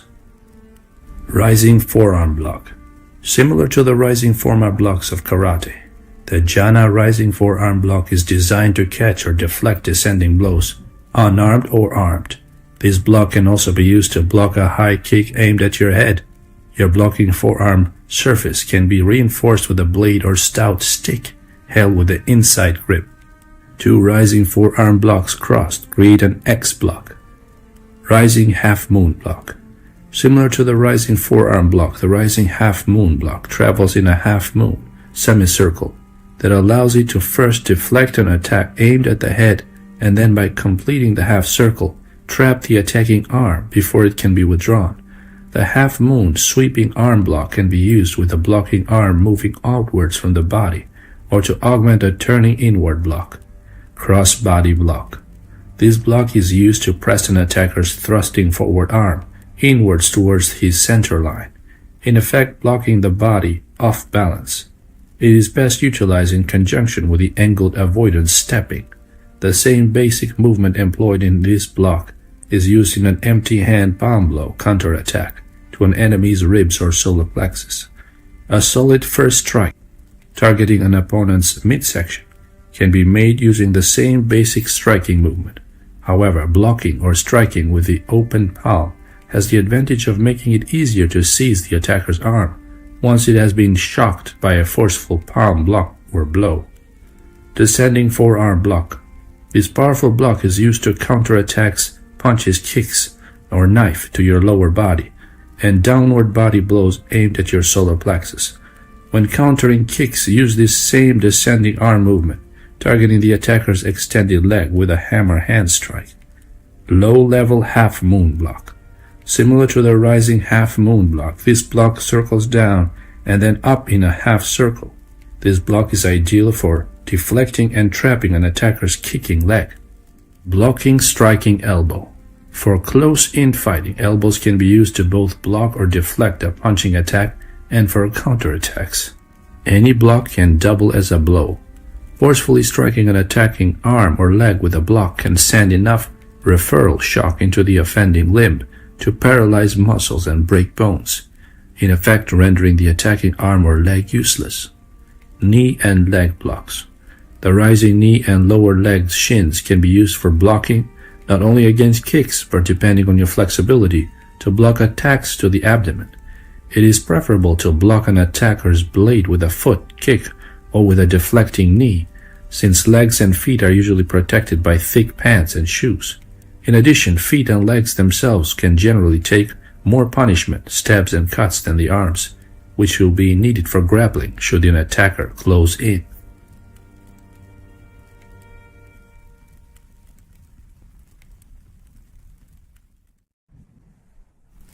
Chapter 7. Assassin Blade Techniques and Strategy. We live in the age of the gun, but rather than making blades obsolete, the modern age's overdependence on firearms actually works in the blade wielder's advantage, since an enemy may underestimate the lethal potential of the blade. For example, whereas most modern body armor designs will stop many handgun bullets, many won't stop a knife blade. This is because lead bullets expand on contact with the body armor material, whereas knives, especially daggers and well-made combat knives, and other piercing instruments, highly quality arrows, etc., retain their shape and sharp edges. In the Middle Ages, assassins studied how to circumvent crusader armor, learning that whereas a long sword, spear, arrow, or other such weapon couldn't penetrate, a small dirk could. Is there really that much difference between 14th century knight's armor and the Kevlar body armor of today? Not when it comes to quality-edged weapons. Fighters versus killers. Medieval assassins were not trained to be knife fighters, so much as simply to be killers. There is a big difference between having a mindset of a knife fighter and having the mindset of a knife killer. In prison, where homemade knives' shanks are the main weapon of necessity. Convicts have a say: you never see the knife that kills you. According to prison logic, if one prisoner pulls a knife on a fellow prisoner and lets his intended victim see the knife, the first prisoner is just trying to scare the second prisoner. Conversely, a convict determined to kill another never lets the intended victim know the attacker has a knife until the victim feels it enter his body. Often a prisoner will feign friendship with the intended victim, an old assassin ploy, in order to get the victim to drop the guard. Blade basics. Whereas some societies never developed the bow and arrow, all primitive societies developed knives, first as tools, then as weapons. Knives are the simplest of weapons to make. All you need is a sharp stick or a shard of obsidian. When man graduated from hunting animals to hunting his fellows, knives became more specialized, evolving into swords and other killing blades. From African fighting knives such as the Ethiopian shotel sword, the Dahomey, Yakanpeloch, straight razor, and the respected Zulu assegai short spear, to the East Indian katar, punching dagger, and Bak Na, tiger claws. Okinawan Saiyan Kama, and the Japanese ninjas' use of shuriken throwing stars. Societies and cultures develop specialized blade weapons and often systematized styles of combat based on those weapons. Ironically, while the world thinks of America as the land of the gun, America's first private martial arts school was founded in 1820s Louisiana, where there existed a studio where students learned knife fighting techniques from Jim Bowie. For the novice, the prospect of having to study the myriad of bladed weapons, not to mention the scores of knife fighting styles and schools, is daunting. However, no matter what the particular type of knife, human anatomy limits the ways a knife can effectively be gripped and used. In other words, knife-like weapons must be held in one of two grips, the outside grip or the inside grip. Outside knife grip. Using the outside grip, illustration 8i, a knife is held with the blade extending out from the thumb side of the hand. An attacker stabs forward in a straight thrusting attack, targeting areas along the center line if his opponent is facing it, illustration 4, and into multiple targets along the spine and back when attacking from the rear, illustration 5.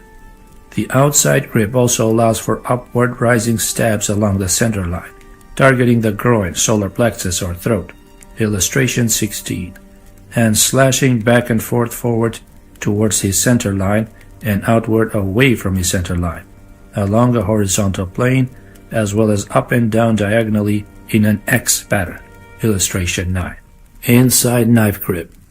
When using the inside grip, the combatant holds the knife with the blade extending out from the bottom of the fist. This places the blade flush with the forearm, making it easier to conceal during pre-fight, illustration 11. Attackers employing the inside grip tend to stab downward into the upper body of a victim, targeting the side of the neck and the subclavicle arteries. This high-level inside grip downward slashing movement is the most common type of knife attack employed by the untrained. The inside grip can also be used for back and forth slashing attacks along a horizontal plane, illustration 14. Held flush along the forearm, a long-bladed knife or similar elongated weapon can be used to reinforce a forearm block, such as when defending against an overhead bludgeoning attack. Beginning students always ask how tightly they should grip their knife. The answer is traditional, yet still valid. Hold your blade as if it were a little bird. Held too tightly, it will not be able to breathe. Too loosely, and it will fly from your hand. Basic attack patterns. A knife fighter is restricted to a limited number of basic cuts or directions of attack, regardless of the grip he is using. This consists of straight-in stabs, inside-outside horizontal slashes, ascending-descending vertical slashes, and diagonal X slashes, also known as figure eights. Untrained attackers often attempt straight-in stabs, illustration 9i. On the other hand, experienced knife fighters often make thrusts towards a victim's face in order to elicit a flinch reaction. Horizontal cuts, illustration 9.2, slash back and forth along a horizontal line. The untrained use such slashing at the level of their would-be victim's solar plexus, whereas skilled killers use horizontal cuts to attack a victim's throat from the front, pulling a victim off balance and cutting their throat before the victim even realizes a knife has been drawn. Horizontal cuts can be made with a knife held in either the inside or outside grip. A double-edged knife can easily be drawn back and forth along the horizontal plane. A single-edged blade must be rotated by flipping the wrist each time it completes its inside or outside swing. Note: care must be taken when using the horizontal cut to employ short slashes rather than overly wide swings that close off your center line and leave you vulnerable to counterattack. Illustration 9.3. Vertical cuts rise up from the floor using the outside grip, or slash down from overhead using the inside grip. Note: care must be taken when employing downward slashing strikes from the front, in order to avoid overextending the drawing back of your hand, thus opening yourself up to counter jamming. Illustration 9.4. Diagonal X cut slashes up and down in a crisscrossing motion. This type of cutting can be used with an up and back slashing action, or can be blended into a continuous figure 8 cutting pattern. Movement ruses, feints, and stratagems. Knowing when to use a weapon is just as important as knowing how to use that weapon. Say you have been cornered by an attacker in your own home. Behind your back you held a ballpoint pen or a shard of broken glass, both viable knife substitutes. You know how to use your makeshift weapon, straight through the eye and into the brain, but unless you know when to strike, timing your single strike just right, your weapon will be useless. Assassin recruits were taught to disguise both their intent to do bodily harms and the weapon with which they intended to do that bodily harm. Ideally, an assassin's victim never saw the assassin's weapon until he tasted blood. The veiled hand. Professional knife fighters disguise the movement of their blades by keeping their free hand dancing in front of the blade hand, intent on keeping track of the attacking blade. Each time the attacker's blade disappears and then reappears from behind the blocking hand, the defender's eyes and mind must readjust. The split-second delay a defender's eyes and mind needs to readjust to the disappearance and reappearance of the threatening blade can be all the attacker needs to deliver the telling blow. Among assassins, this technique is known as the veiled hand. Illustration 10.1 shows how the veiled hand allows the assassin to hide his blade's movement up and down, side to side. Illustration 10.2 shows how the veiled hand also permits the assassin to shift the knife unseen from an inside to an outside grip, concealing your weapons. Assassin sappers extrapolated the concept of the veiled hand to include larger weapons, swords, spears. Larger weapons could be hidden behind the assassin's body, even when the assassin was not wearing a voluminous robe or cloak. Carrying weapons flush with or behind his body also helped distort his silhouette at night. Modern-day assassins and street thugs know the advantage of concealing weapons in order to get close to an intended victim, without alerting that victim to danger. For example, that harmless-looking drunk staggering towards you appears to be carrying a bottle in paper bag. But even if the paper bag is in the shape of a bottle, how can you be certain there is a bottle in it? Carefully concealed weapons are often missed during a cursory search. As a result, street punks and other killers have mastered the art of concealing deadly blades. Up the sleeve, illustration 13.1. A variety of knives can be hidden by strapping them to the forearm. Several models of spring-loaded devices exist that are designed to drop a hidden forearm knife into a wearer's hand. Behind the back, illustration 13.2. A blade can easily be concealed behind a wielder's back, stuck through the belt or in the waistband of the pants. Pockets of all sorts, illustration 13.3, can conceal blades, especially pen knives. It is a common practice on the street to slice the waist pockets of a jacket to allow your hands to reach in through the cut pocket in order to retrieve a knife or other weapon stuck in the waistband of the pants. Shoes and socks, illustration 13.4, can easily conceal knives, straight razors, and other weapons, all of which can be easily missed during a cursory search. Blades and other weapons hidden in socks and boots have an advantage of being readily accessible when you are knocked to the ground. Tethers and chains, illustration 13.5, can be used to hold blades under a person's shirt or behind their back. A tethered knife situated in the center of the back between the shoulder blades will often be passed over during a cursory search. Long hair, illustration 13.6, can also conceal small knives, razor blades, and so on. Hats of all kinds, illustration 13.7, can conceal blades and other weapons. Street gangs saw razor blades into the bills of their caps, which remain unseen until needed. The center of the chest, illustration 13.8, is an excellent place to duct tape a blade, since it will often be passed over during a pat-down. Belt buckle knives, illustration 13.9, of various sorts and with various levels of reliability, are available to the general public. Note, blades come in an array of tempers, strengths. Some well-forged blades cut through bone like butter, while cheaper blades can snap from the slightest pressure. However, when it comes to a kill-or-be-killed survival situation, getting your hand on any weapon, a cheap blade or otherwise, is better than being unarmed. Snowball better than no ball.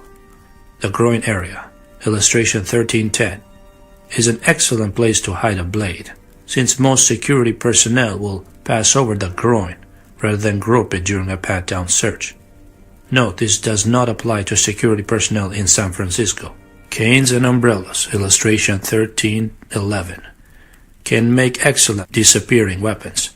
Sword canes and assorted types and levels of reliability are also available. Street gangs often augment canes and umbrellas by sharpening the points. Boots, illustration 13.12, worn by gang members are often augmented with protruding spikes. Legal to wear cleats, further sharpened by street thugs, are a definite asset in any kill-or-be-killed situation, whether or not the wearer is an accomplished kicker. Gloves, illustration 13.11, can be affixed with protruding spikes to augment punching. Sharpened, such spikes can use major damage or death from blood loss. Street gangs saw razor blades into the fingers and seams of gloves between the thumb and index finger. This arrangement allows the attacker to cut a victim's throat simply by seizing their throat. Elbows, illustration 13.4, can be augmented with spikes attached to elbow pads on the jacket. These spikes supplement elbow blows and, if sufficient length, can kill. Knees are likewise augmented with spike-impregnated knee pads. Illustration 13.10, worn under the pants. These spikes can cause severe damage when directed against a victim's groin, causing bleeding, trauma, and shock. They can also be used against a victim's head, pressed downward by your hands, to stun, causing unconsciousness or death. Chapter 8. Movement Patterns. It is instinctual for humans to move back and away from danger. While this reflex gets us out of trouble most of the time, today's experienced attackers familiar with these instinctual reactions use them against their victims, just as medieval assassins once used such instincts against their targets. Jana combat training taught assassin trainees to step toward and into an opponent, since it is unnatural to step towards danger and is the last thing an opponent, especially an armed attacker, expects. Up and down. It is instinctual to duck when a threat is aimed at your head. Unfortunately, just ducking seldom gets you out of danger. Illustration 14.1. When used for self-defense, ducking must be a purposeful action designed to get us out of danger, or to help us overcome an attacker. Any ducking action must be followed up with a counter-action, either fleeing or counter-attacking. Likewise, when something threatens our lower body, we jump up. For most people, jumping up to avoid a leg sweep, etc., is not instinctual and must be trained, like jumping rope. An attacking assassin comes in low under an opponent's guard, or attacking hand to strike or counter-strike into an opponent's body. It is also instinctive to backpedal when faced with an attacker. Unfortunately, merely backpedaling to the rear still permits an attacker to continue his straight-line attack. For the purpose of offensive action, it is important to learn to step backwards, illustration 14.2, without losing your balance in order to draw a grappling opponent off balance, in preparation for a throwing technique or for impaling him on a blade. Backstep diagonal left. When stepping back, illustration 14.3, it is preferable to step back diagonally. Stepping back diagonally places you at an oblique angle to your opponent and puts you in a position for a throwing technique or for a counterattack. Against a straightforward advancing opponent, stepping diagonally throws off his advance, causing momentary hesitation as he must adjust to your position. Backstep diagonal right. This works the same as backpedaling left, illustration 14.4. The choice of direction is made to place yourself in the most advantageous position for throwing and counter-striking. Side shift left. This allows you to move to the outside of an attacker's thrusting hand or foot, illustration 14.5, placing you in a better position for counter-attacking with a hand blow, targeting the attacker's center line, or with a foot strike, a side kick or a sweeping in kick. This shift also places you in a better position for slicing across your opponent's body using a horizontal blade stroke, see illustration 9. Side shifting right. Whether to shift right or left depends on your attacker's thrust, since you want to move to the outside of his power, illustration 14.6. Forward step straight. Meeting an attacker head-on is seldom a good idea, since his strategy for attacking you straight on depends on your remaining in the path of his punches, kicks, or weapon thrusts, illustration 14.7. Stepping straight forward is effective for jamming an attacker's punches and kicks before he can effectively execute them. The surprise of stepping toward to meet an attacker must be weighed against the danger of meeting an attacker head-on. Forward step diagonal left. Ideally, when countering a straightforward attack, you should move forward diagonally, illustration 14.8, shifting forward either to the right or left. This shifting forward places you in the ideal position for counterattacking, see illustration 15. Forward step diagonal right. The same advice applies as for a side shift, illustration 14.9. Counterattacking. When faced with a kill or be killed situation, any movement on your part must be intended to, first, take you out of the line of fire, and second, place you in the best position to counterattack. Faced with an attacker, the defender blocks the attacking hand or foot in towards the attacker's center line, illustration 15.1, while simultaneously stepping diagonally forward, illustration 15.2, which takes the defender out of the line of fire and forces the attacker to hesitate in order to redirect his attack. Any hesitation on the attacker's part allows the defender time, if only a second, to counterattack or flee past the attacker. The defender counterattacks with blows directed into the attacker's side or center line, illustration 15.3, or uses a sweeping hand movement to unbalance the attacker. Note: a defender's counterattack is aided by seizing and retaining control of the attacker's thrusting hand or foot. Chapter 9. Targeting and Anatomy. The more you know about how the human body is put together, the easier it is to take it apart. Dirk Skinner, Street Ninja, Ancient Secrets of Today's Mean Streets. Blade lengths and strengths. Even a small knife can kill. A razor blade is barely an inch long, yet think of the damage a simple double-edged razor blade can do to the human body. A 3-inch long blade, legal in most places, is more than sufficient to kill a human being. Longer blades, on the other hand, have the advantage of doing more damage to underlying organs behind the actual organ you are targeting. Many blade schools train students to twist their blades after stabbing into a victim in order to do maximum damage.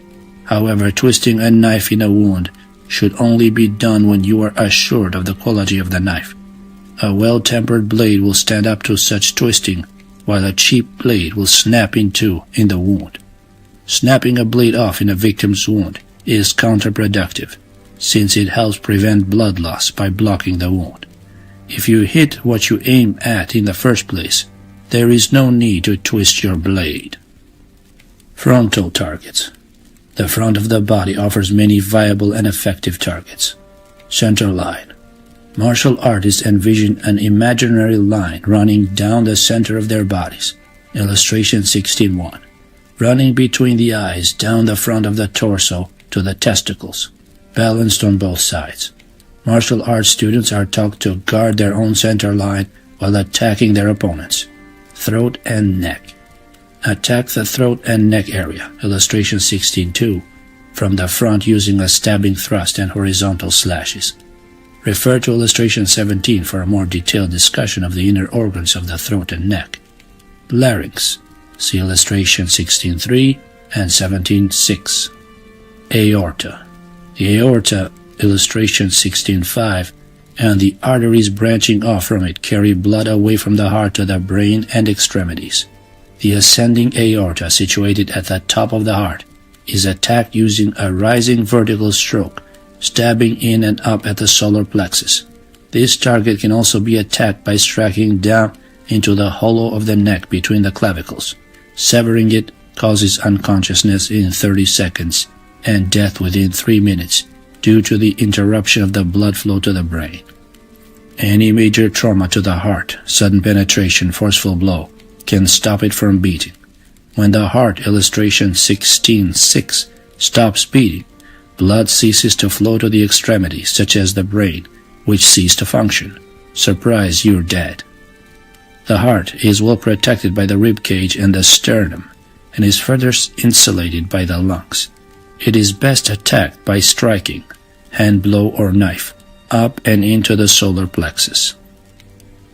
While not immediately fatal, a preliminary knife strike to either lung, illustration 16:7, coming up and under the solar plexus, makes it difficult for a victim to breathe and can cause unconsciousness due to trauma.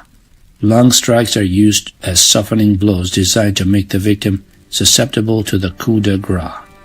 Liver. A forceful hand blow to the liver, illustration 16:8, area, can cause pain, internal bleeding, and unconsciousness due to trauma.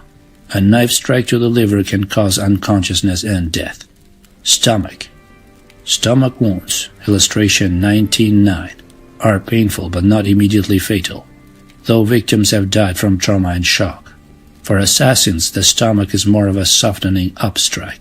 The stomach is attacked using straight-in stabs, with rising vertical slashes and horizontal cuts. See illustration 9. Spleen. Trauma, blows, stabs, and cuts to the spleen, illustration 19:10, causes pain, unconsciousness, and even death. Attack the spleen with forceful hand blows and with straight-in jabs. Horizontal cuts can be employed after shifting to the victim's left side. See illustration 14 and 15. Large intestine. While not immediately fatal, stabs and cuts to the large intestine, illustration 16:11, cause pain, unconsciousness, and sometimes death due to the blood loss and trauma. If unarmed, use forceful hand and foot blows. Armed with a knife, target the organ with straight-in stabs, rising vertical slashes, horizontal cuts, and low-level diagonal cuts. Small intestine. Long blades can stab into and through the small intestine, illustration 16:12. If the stab is deep enough and reaches into the arteries and veins supplying blood to the kidneys, illustration 19. Bladder. Hand, foot, and knife strikes to the bladder, illustration 16:13, are painful but not immediately fatal. Still, blows to the bladder can cause pain and unconsciousness due to trauma. If you are unarmed, attack the bladder with low-level rising kicks and stomps. With a blade, employ rising vertical stabs. Groin. Hand and foot strikes to the groin can cause distraction, pain, and unconsciousness. While not immediately fatal, knife strikes to the groin area cause pain, bleeding, and unconsciousness due to fear and trauma. Blade attacks to the groin use rising vertical stabs. Major femoral arteries run up both the inner thighs. Severing one of these arteries causes major blood loss that can result in unconsciousness and, if left untreated, death due to blood loss. Targeting the major vessels. It has been said that an adventure is a result of incompetence. This holds true for assassins.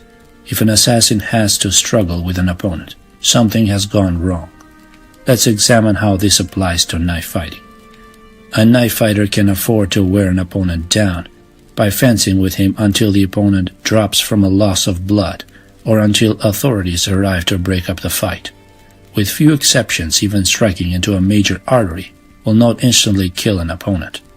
Though you succeed in severing a major artery, an opponent may still be able to kill you before he bleeds to death. More often than not, in the heat of a battle, a knife fighter will not even realize he has been seriously cut until after the excitement of the fight wanes. All too often in a protracted knife fight, it's the man who bleeds slowest who wins. An assassin is not a fighter. Implicit in the nature of assassin's business was the necessity of getting in and out as quickly as possible. The longer the assassin had to spend on the enemy ground, the higher the likelihood of his mission being compromised. In other words, assassins didn't have time to waste in fencing with a sentry. Nonetheless, assassins had to be prepared for any contingency.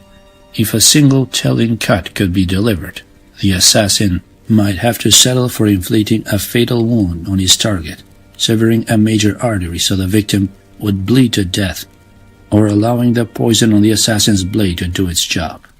Arteries carry blood away from the heart out to vital organs and extremities. Veins carry blood back to the heart to pick up needed oxygen. Severing one of these arteries or veins can be compared to cutting the supply lines to an army in the battlefield. Without needed ammunition and supplies, arterial blood being ferried out to them, an army in the field grinds to a halt. Likewise, without intelligence, venous blood coming in on a regular basis, the commander, Hart, has no idea what is needed out in the field. By the way, dull knife blades collapse arteries, helping staunch blood loss. Conversely, a sharp knife cleanly severs arteries and veins, allowing blood to flow freely. Neck arteries. Since neck arteries, illustration 71, carry blood to the brain, severing one, such as the carotid artery situated on both sides of the neck under the ear, cause unconsciousness and death within seconds. In lieu of a blade, a forceful open-hand blow to the side of the neck forces blood out of the neck arteries, producing a blood spurt into an opponent's brain that causes temporary disorientation or unconsciousness. Neck veins. We know that veins carry blood back to the heart. Severing a major vein, such as the jugular, running roughly parallel to the carotid artery, causes unconsciousness and death due to blood loss, trauma, and heart arrest. Subclavian arteries, illustration 17.8, carry blood to the arms. Severing one of these arteries diverts blood from the brain, causing unconsciousness in seconds and death within 3 minutes. Subclavian arteries can also be severed by a forceful blow, hand or bludgeon, that breaks the clavicle bone and forces the splintered bone down to perforate the subclavicle artery. Heavy bludgeon blows can also be used for this purpose. Targeting the throat. Trachea. The trachea, aka the windpipe, connects the mouth and nose with the lungs, illustration 17.5, and is vital for breathing. Severing the trachea, while not immediately fatal, will severely interfere with the victim's breathing. Larynx.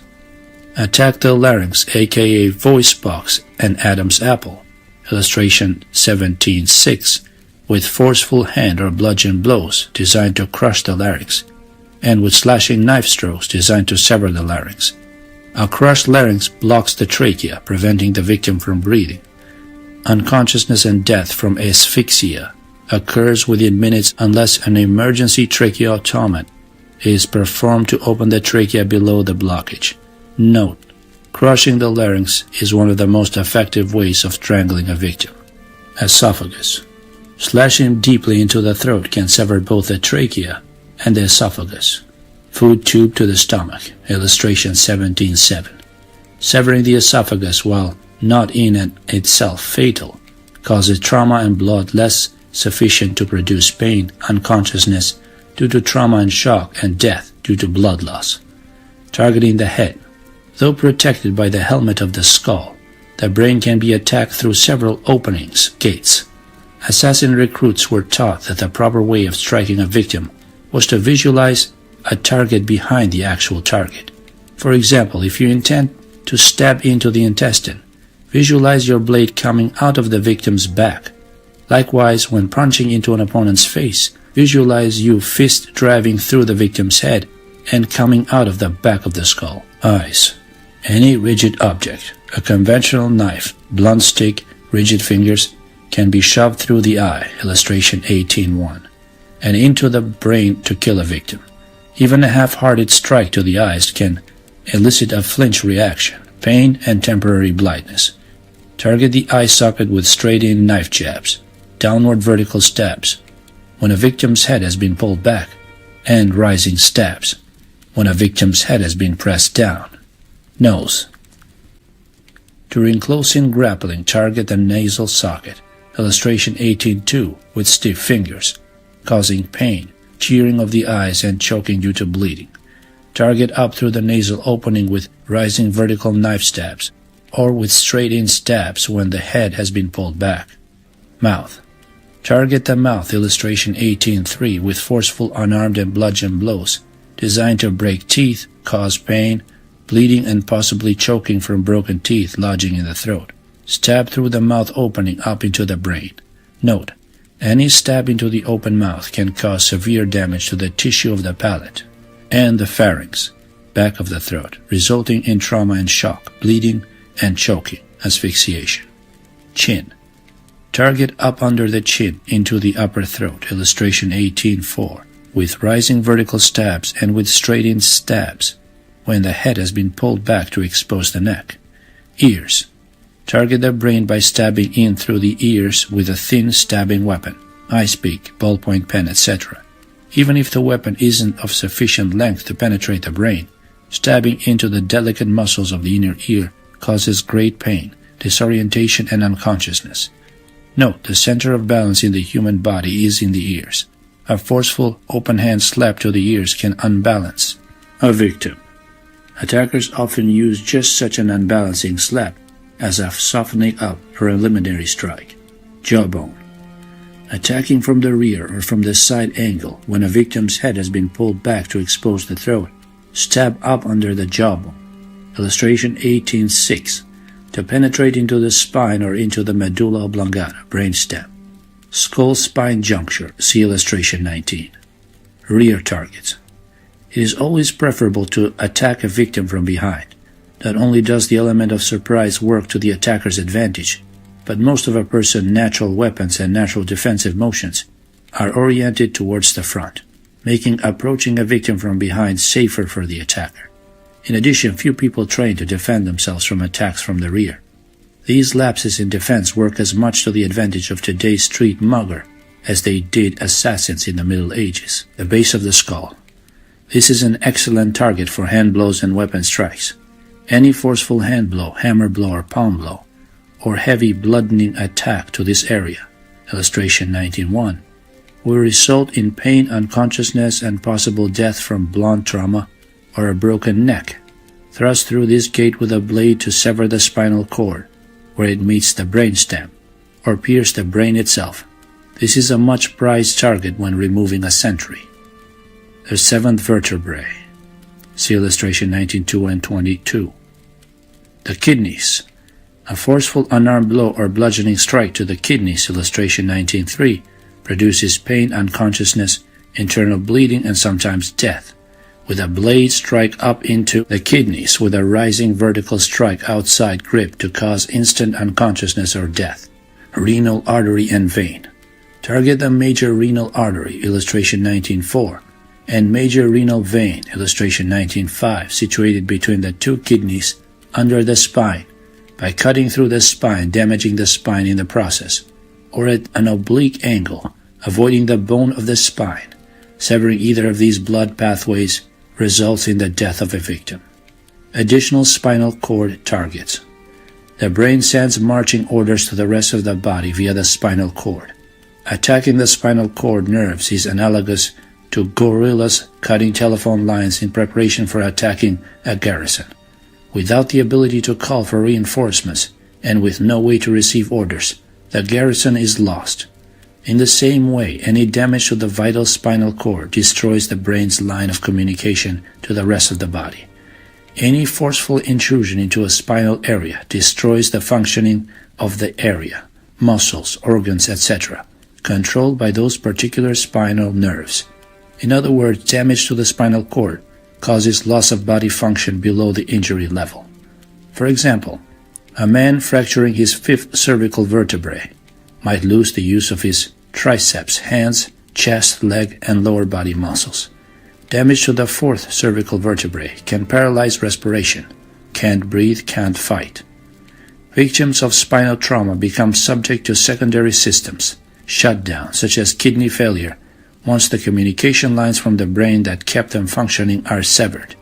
The spinal cord's nerves are divided into 4 areas. In descending order they are: cervical nerves, 8, thoracic nerves, 12, lumbar nerves, 5, and sacral nerves, 5. Skull. The brain and spinal column connect to the base of the skull, illustration 21, and can be attacked with forceful hand blows and with heavy bludgeon blows to produce unconsciousness and death. Heavy blows to this area can break the neck of a victim, paralyzing or killing him. Spinal trauma to this area is especially telling, since it can paralyze everything below the point of injury. Violent wrenching of the neck can also result in pain, unconsciousness, and death due to referral shock to the spinal column. Blade strikes up into the base of the skull cause paralysis due to spinal nerve damage and death by penetrating into the brain or paralyzing heart and lung function. Cervical nerves. These nerves, illustration 22, control the head and neck, arm and hand muscles, and the diaphragm, which is necessary for breathing. The 7th vertebrae between the shoulder blades is a common target for descending vertical knife strikes with an outside grip. Successful penetration of the 7th vertebrae causes paralysis, unconsciousness, and death. Thoracic nerves. The thoracic nerves, illustration 23, control the chest and abdominal muscles. Strikes to this portion of the spinal column produce pain and interfere with upper body motor function. Lumbar nerves. These nerves, illustration 24, control the use of the legs. A forceful attack into the spine at this area can paralyze a victim's legs and lower body. Sacral nerves. These control the bowels, bladder, sexual function, and the feet. While not a prime blade target, striking up into the sacral area, illustration 25, with a forceful kick from behind can be an excellent softening up and unbalancing strike. A forceful strike to the tailbone, coccyx area, causes extreme pain and interferes with the opponent's mobility. Rectum and groin. While not an immediately fatal target, stabbing up into a victim's rectum or groin, illustration 26, from behind, a rising vertical cut with an outside grip, elicits pain, bleeding, and unconsciousness due to fear and trauma. Note: burying a blade, no matter how small, into an attacker's groin and leaving it there destroys an opponent's mobility, allowing you time to flee or to deliver the finishing blow.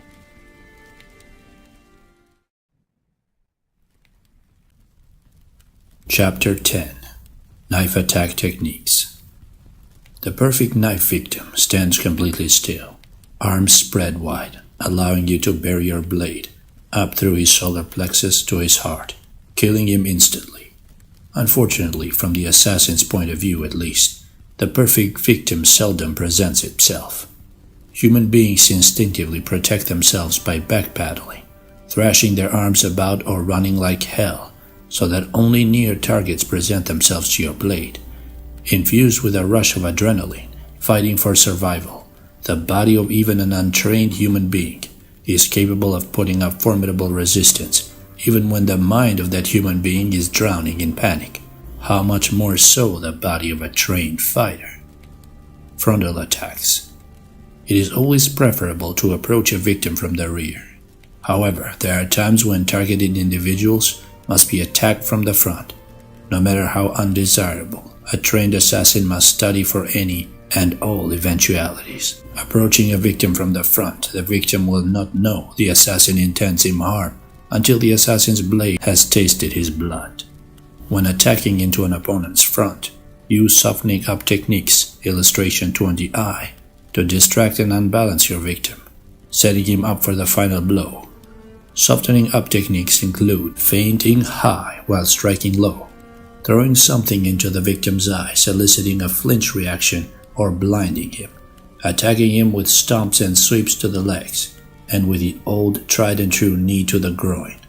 The ideal front knife attack, rising vertical with an outside grip, targets up through the solar plexus straight into the heart, illustration 16.6 and 21.2. Stabbing into the intestines, illustration 21.3.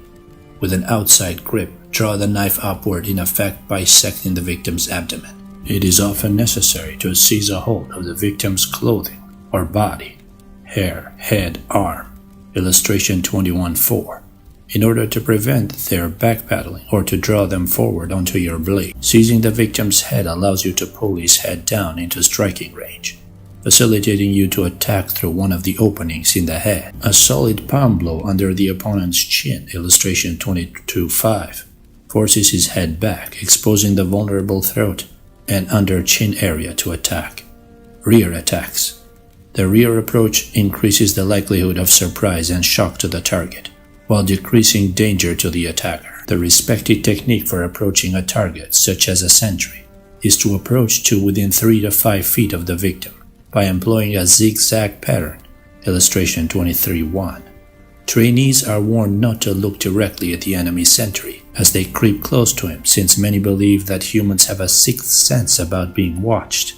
While this extrasensory ability to sense danger is still debated, it is always better to watch the sentry out of the corner of your eye and concentrate on where you are stepping so as not to give yourself away by stepping on a dry stick or loose gravel. Having approached to within 3 to 5 feet of the target, the assassin rushes across the remaining distance to attack the sentry. Reportedly, British commandos were taught this technique by captured Thuggees, who in turn derived their attack technique from observing Bengal tigers stalking their prey. Coming up behind the victim, illustration 23.2, the assassin stuns and silences the victim by slapping a hand over his mouth or by striking into the victim's exposed throat.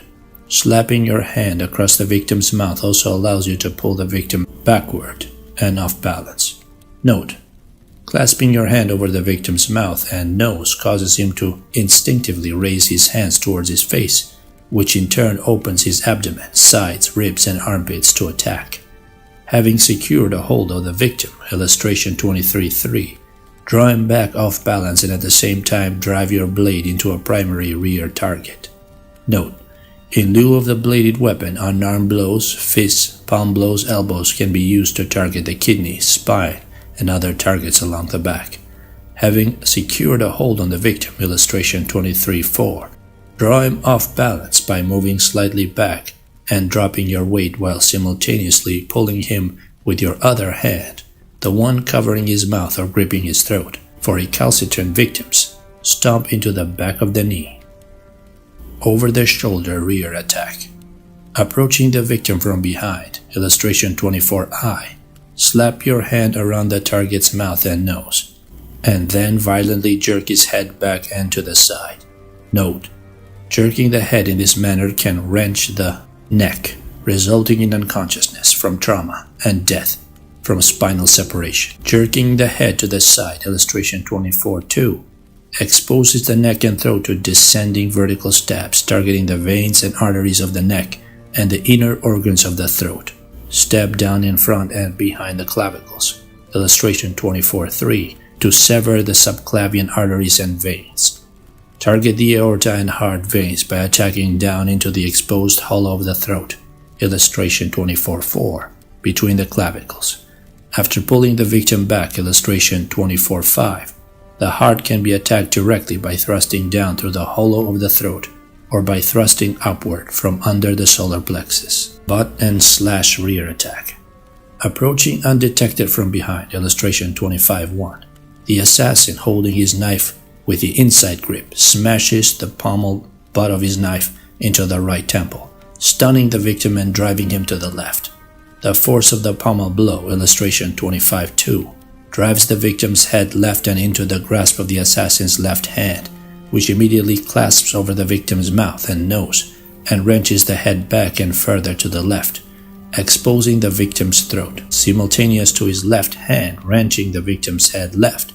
The assassin positions his knife hand in front of the victim's exposed neck, illustration 25-3. As the victim's neck is pulled back and down, the assassin presses his blade against the front of the victim's throat, illustration 25-4, and draws his blade across the victim's exposed throat, slicing his throat from left to right. Immediately after cutting the victim's throat, the assassin uses his left hand grip, illustration 25-5, to press the victim's head down onto the victim's chest to prevent noise gurgling from escaping from the severed windpipe. Additional assassin attack techniques. Even when attacking from the front, it is preferable to conceal your weapon from the intended target until the moment comes to strike, when the targeted enemy knows that the assassin has a weapon. The fact that the enemy cannot see that weapon and keep track of it helps unnerve him.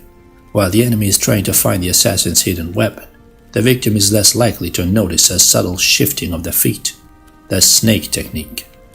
Modern undercover agents all know the importance of carrying a backup weapon, and assassins knew the value of this precaution back in the Middle Ages. In addition, assassins developed techniques employing the use of two knives. These techniques were collectively known as snake techniques, since the use of two knives brought to mind the fangs of a venomous serpent. One advantage of filling each hand with a weapon is that the enemy doesn't know whether the attack will come from the left hand, the right hand, or both. When either approaching a targeted enemy or facing off against an attacker, the assassin operative employs a deceptive stance, illustration 27-1, that permits him to conceal his two blades or substitute weapons behind his back, up his sleeves, etc.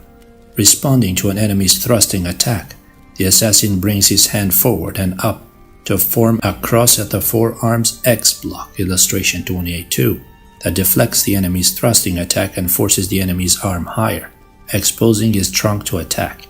Note: in the event the assassin is the aggressor, the overt act of flashing the blade upward will cause the enemy to raise his arms in a reflexive defensive move. This achieves the same desired effect, causing the enemy to expose his mid-body to attack. This X-block can also be employed, sans weapon, to block and trap unarmed punching attacks and to block weapon attacks. Having succeeded in deflecting the enemy's attacking arm upward, the assassin strikes into the enemy's exposed mid-body, illustration 29-3, from one or both sides. Should the enemy succeed in countering one of the assassin's thrusts, the second still finds its mark, illustration 29-4. This two-handed snake technique can also be used as an unarmed attack to counter-strike into an attacker's exposed sides, illustration 35, with bludgeon fists or elbow blows. Having countered into the attacker's mind-body with the elbow and hammer fist blows, drop your striking hands to sweep the attacker's legs out from under him, illustration 31-6. Note: this sweeping technique can also be employed by substituting a knife blade over the scooping hand. Knife blade sweeps have the added advantage of severing the tendons behind the knee. The Jana Scorpion Arm Trap Technique. When closing to grapple with an enemy, an assassin fighter used powerful grips on his opponent in order to unbalance or impale the enemy into his blade.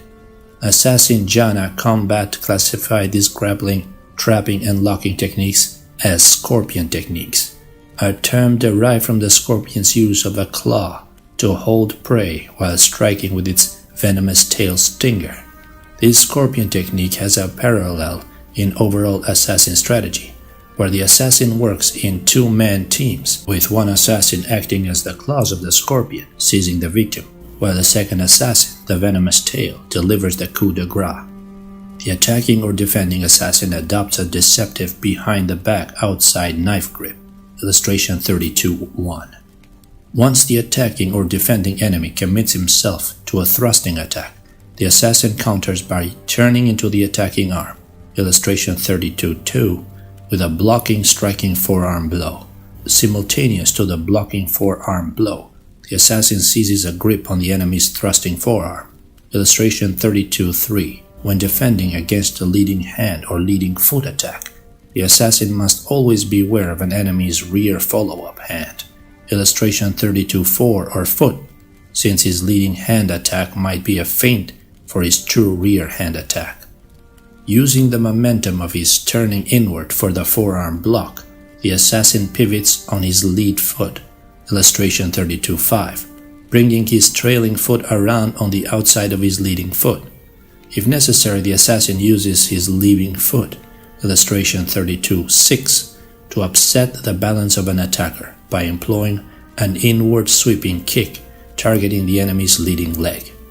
Having blocked an enemy's thrusting hand, the assassin slides his hand down to the enemy's forearm, illustration 33-7, to seize the enemy's wrist and hand, firmly digging his thumb into the back of the attacker's hand, illustration 33-8, while digging his fingers into the base of the thumb palm. The assassin wrenches the enemy's hand in a counterclockwise direction, causing the enemy to drop his weapon or breaking the enemy's wrist, retaining his grip on the enemy's wrist, illustration 34-9. The assassin drapes his elbow over the enemy's extended arm, illustration 34-10, trapping the attacker's arm by locking out the elbow in the armpit. Retaining his dual grip at the wrist and elbow, the assassin continues his pivot inward, illustration 34-11, and attacks into the enemy's exposed side, illustration 34-12, as the enemy is drawn forward and thrown off balance by the assassin's double lock at his wrist and elbow. Note: this technique can also be employed as an effective unarmed combat technique by substituting pivoting in elbow strikes to the side, ribs, and the side of the head, targeting the temple of a trapped enemy. Second note: once the wrist-elbow double lock has been established, merely falling on the victim's arm will drive him to the ground or break his elbow. Extend your leg as you pull your opponent around and down by applying the arm pressure. This will cause him to trip over your extended leg. Chapter 7. Jhana Self-Defense Awareness. Vigilance is always your first and last line of defense.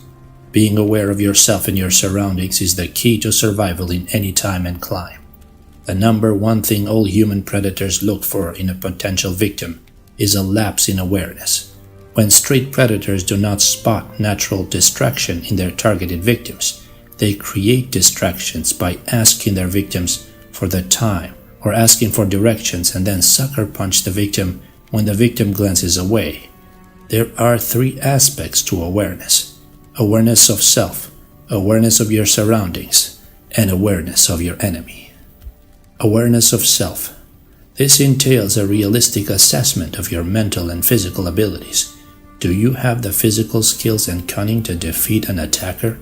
If you cannot fight him off, can you scare him off? What is his motivation? Is he after money or is he after you? Overestimating yourself can be just as lethal as underestimating an attacker. Get to know yourself, your strengths, weaknesses, and fears. Become friends with your body and discipline your mind, and they will work together to safely see you through any danger. Awareness of surroundings. Awareness also requires realistically assessing a situation. In some street confrontations, it is your advantage to delay an attacker until help arrives.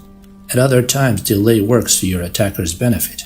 The assessment of a situation includes limiting the time you spend in under-lighted, economically depressed areas of the city. Make yourself aware of the potential environmental weapons and defensive obstacles your surroundings offer you.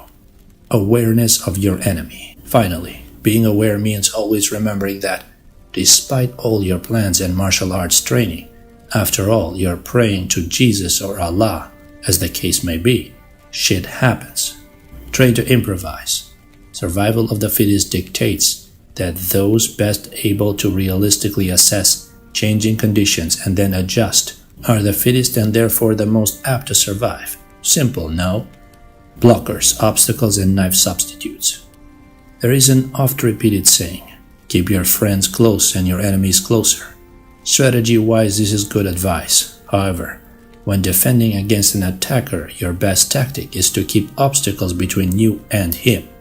And the best obstacle to keep between you and an attacker is distance. Remember, danger increases with proximity. The closer an assassin could get to his target, the more likely that target would not live to see another day.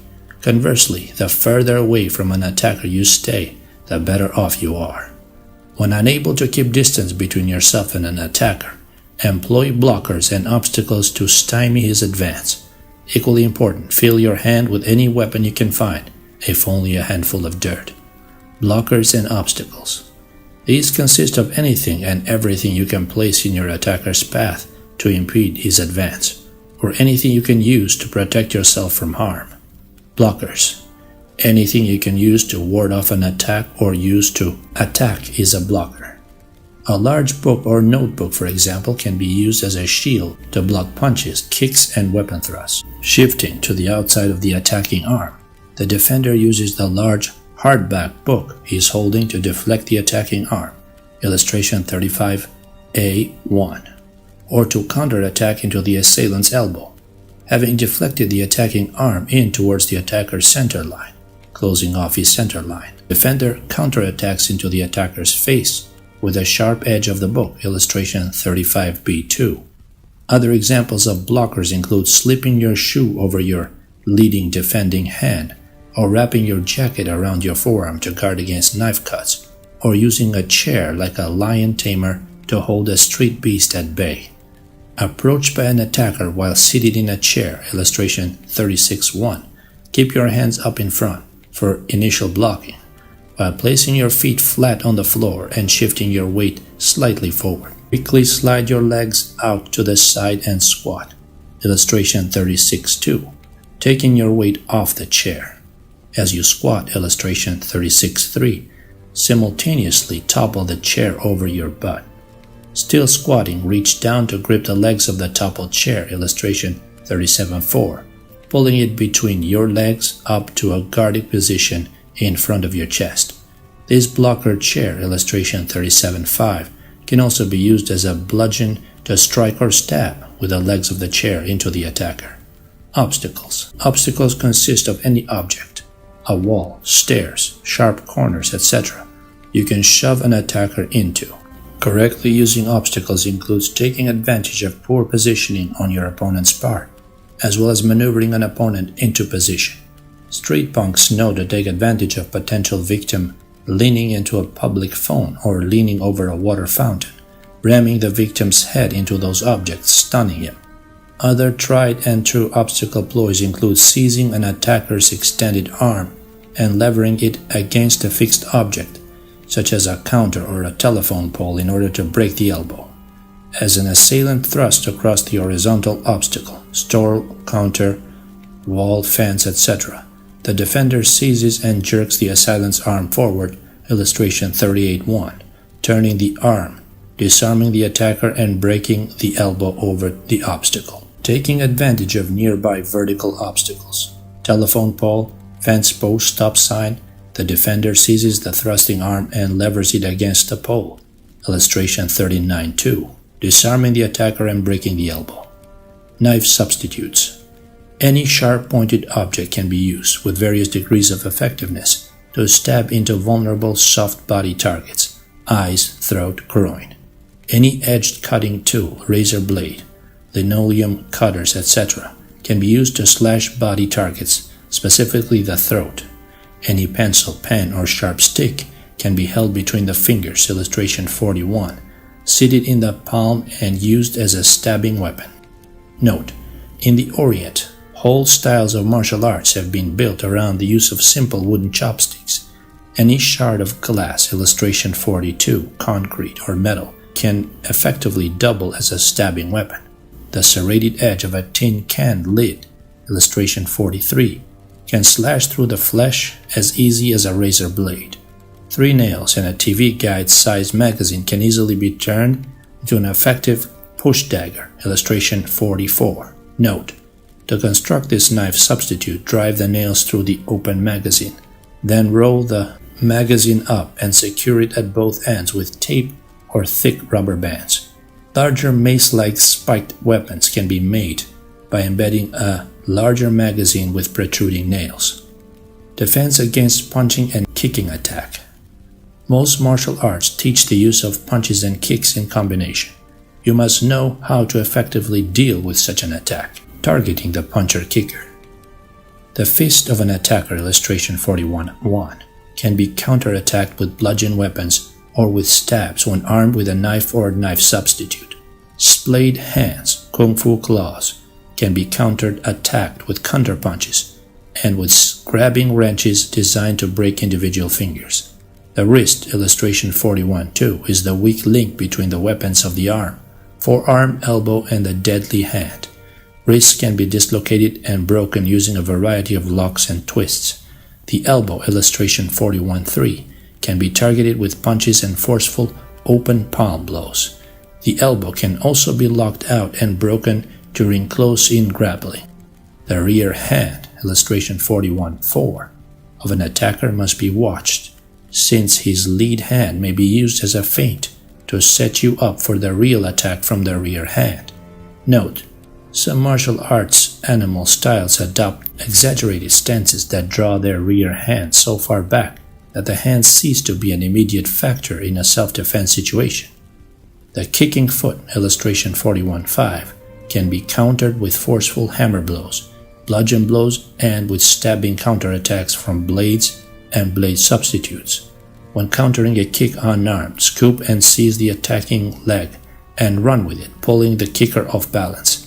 During close-in grappling, stomp onto an opponent's foot to distract him and damage the foot, thus impeding his mobility. The knee of a kicker, illustration 41.6, can be countered with forceful bludgeon blows and with stabs from knives and knife substitutes. The knee can also be locked out or broken in the same manner as locking out an elbow. The groin, illustration 41.7, can be counterattacked each time an attacker raises his leg to kick. Note: Jana fighters seldom kick above the waist in order to prevent exposing their groin and supporting leg to counterattack.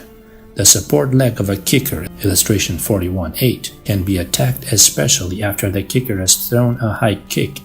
Attack an opponent's support leg with sweeping in kicks and stomps.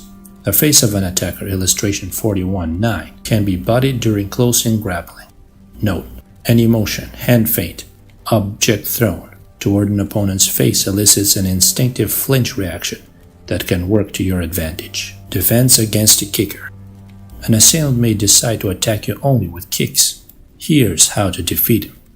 Countering the kicker. As the attacker executes his kick, whether a side kick or forward kick, illustration 42.1, immediately side shift to the outside of the kicking leg. As you shift to the outside, bring your hand in under the kicking leg and attack into the attacker's groin, illustration 42.2, with either a forceful palm blow or a stabbing thrust with a knife or knife substitute. As hand attacks the opponent's groin, use your other to jam any potential counter-strike, illustration 43.3, from your opponent's lead hand.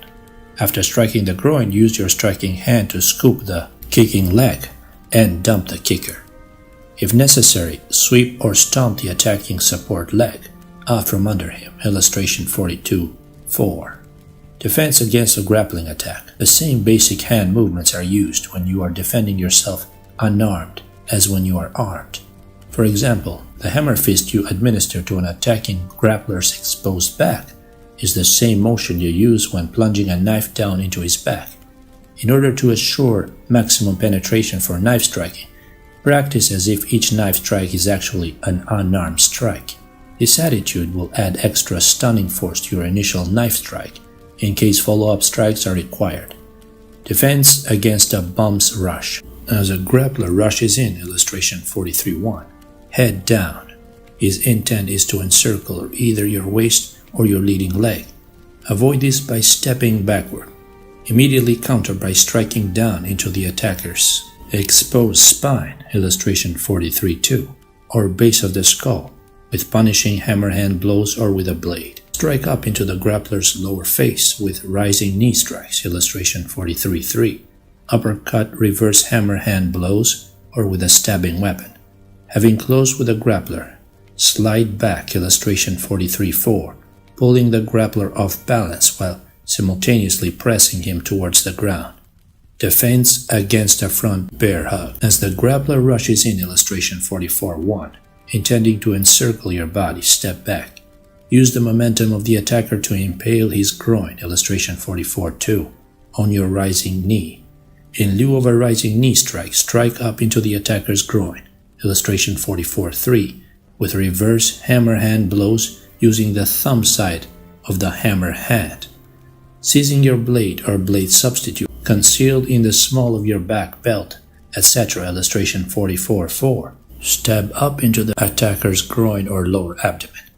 Another option is, as the grappler closes with you, grab a handful of his hair, illustration 45.5, and force his head back to expose his throat, illustration 45.6. For short-haired attackers, press your hand under his nose to force his head back. Having used your grip on your attacker's hair to pull his head back and expose his throat, use your knife, illustration 45.7, or stabbing substitute to strike into your attacker's face, throat, illustration 45.6, or upper chest. Note: in lieu of a knife or other stabbing weapons, employ hammer hand blows to crush your attacker's larynx. As you pull your attacker's head back, sweep his leg out from under him, illustration 45.8, by kicking back with your own leg. Defense against a rear stranglehold. Prevent your attacker from fully encircling your throat by wedging your hand, illustration 46.1, in between your throat and the attacker's arms. At all costs, prevent the attacker's hands from locking together. When possible, bite into the encircling arm to loosen it. As soon as you realize your attacker is attempting to put a stranglehold on you, squat, illustration 46.2, and shift away from his center line and escape before the hold can be completed. If the hold has already been completed, dig your chin into the encircling arm and drop your weight to make it more difficult for your attacker to control you, since he must bear all your weight. To otherwise loosen his grip, stomp on the attacker's foot, illustration 46.3, headbutt back into his face, illustration 46.4, strike into his sides, abdomen, and solar plexus with backward elbow strikes, illustration 46.5, and strike back into his groin with hammer hand blows and wrenching grabs, illustration 46.6. Having loosed the attacker's chokehold, coordinate kicking back whichever of your feet is closer to the attacker's center line, illustration 46.7, while twisting forward and away from his center line. As you twist, thrust your hip back simultaneously and dump your attacker to the ground. A variation: position your foot behind the attacker's outside foot, illustration 46.8, and kick forward, dumping him backward into the ground. Defense against a headlock. If your head is encircled by an attacker, illustration 47.1, drop your weight by squatting slightly. If you are armed with a knife, concealed in your belt or small of your back, retrieve the blade with your free hand, illustration 47.2, and stab into the attacker's lower back, targeting the spine and kidneys. If you are unarmed, circle your rear hand, illustration 47.2, up behind the attacker's back to grasp a handful of his hair and pull his head back. Against a short-haired attacker, lever force against his face, under the nose, and push his head back. If you are armed with a knife, concealed in your sock or boot, stab up into the groin, bladder, and lower abdomen of the attacker. If you are unarmed, strike into the attacker's groin, illustration 47.3, with punishing left hand blows and wrenching grabs. From this position, you can also attack the groin from behind. Sweeping your left hand down and back, sweep the attacker's leg, illustration 47.4, out from under him, toppling him forward. A variation: coordinate sweeping your left hand up behind your attacker's knee, illustration 47.5. At the same time, you lever his head back, illustration 47.2. This combined action will topple your attacker backward. Defense against knife attacks. Not knowing how to defend against a knife attack will get you dead in a record time. Knowing the basics is the best beginning. The basics of knife defense. The same jhana blocks used to block unarmed attacks can be used to block knife attacks. Don't let the fact that an attacker is armed with a knife intimidate you. If an attacker can't hit you with a punch, he probably can't hit you with a knife. If you have practiced your unarmed blocking techniques, you have nothing to fear from a knife attacker. All too often, it is the fear of the knife rather than the knife itself that kills people. 3 unbreakable rules must be observed when you find yourself confronted by a knife attacker. Rule 1. Keep as much distance as possible between you and your assailant. Rule 2. Always behind an obstacle or pick up a blocker when confronted with a knife. Rule 3. Always feel your hand with a weapon, any weapon, when confronting a knife. Untrained knife wielders make exaggerated swings that either close off or overly expose their center lines. These wild swings restrict their follow-up actions.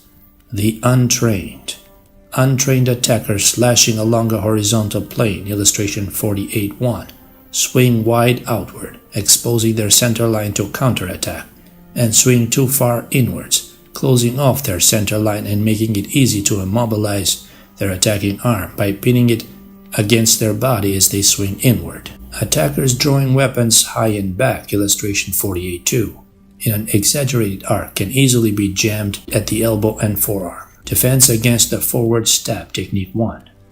As the attacker commits to a mid-level knife thrust, shift to the outside of his thrusting arm, illustration 49.1.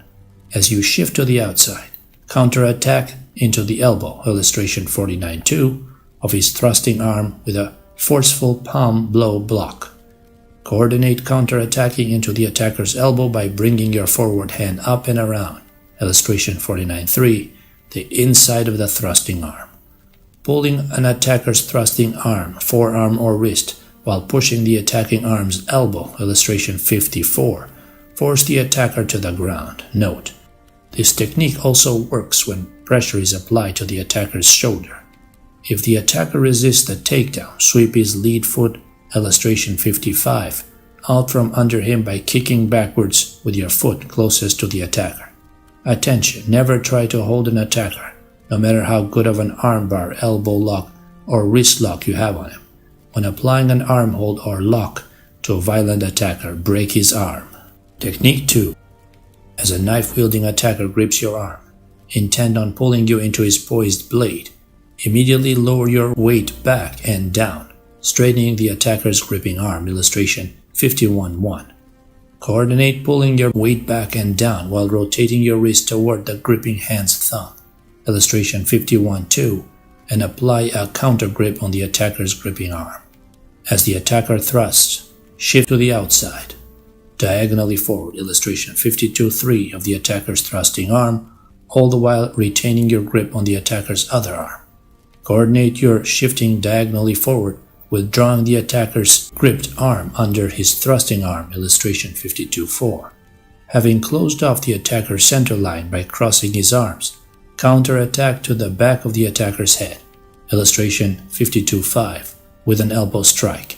Note: levering pressure against the back of the attacker's neck while retaining your grip on his arms will force him to the ground.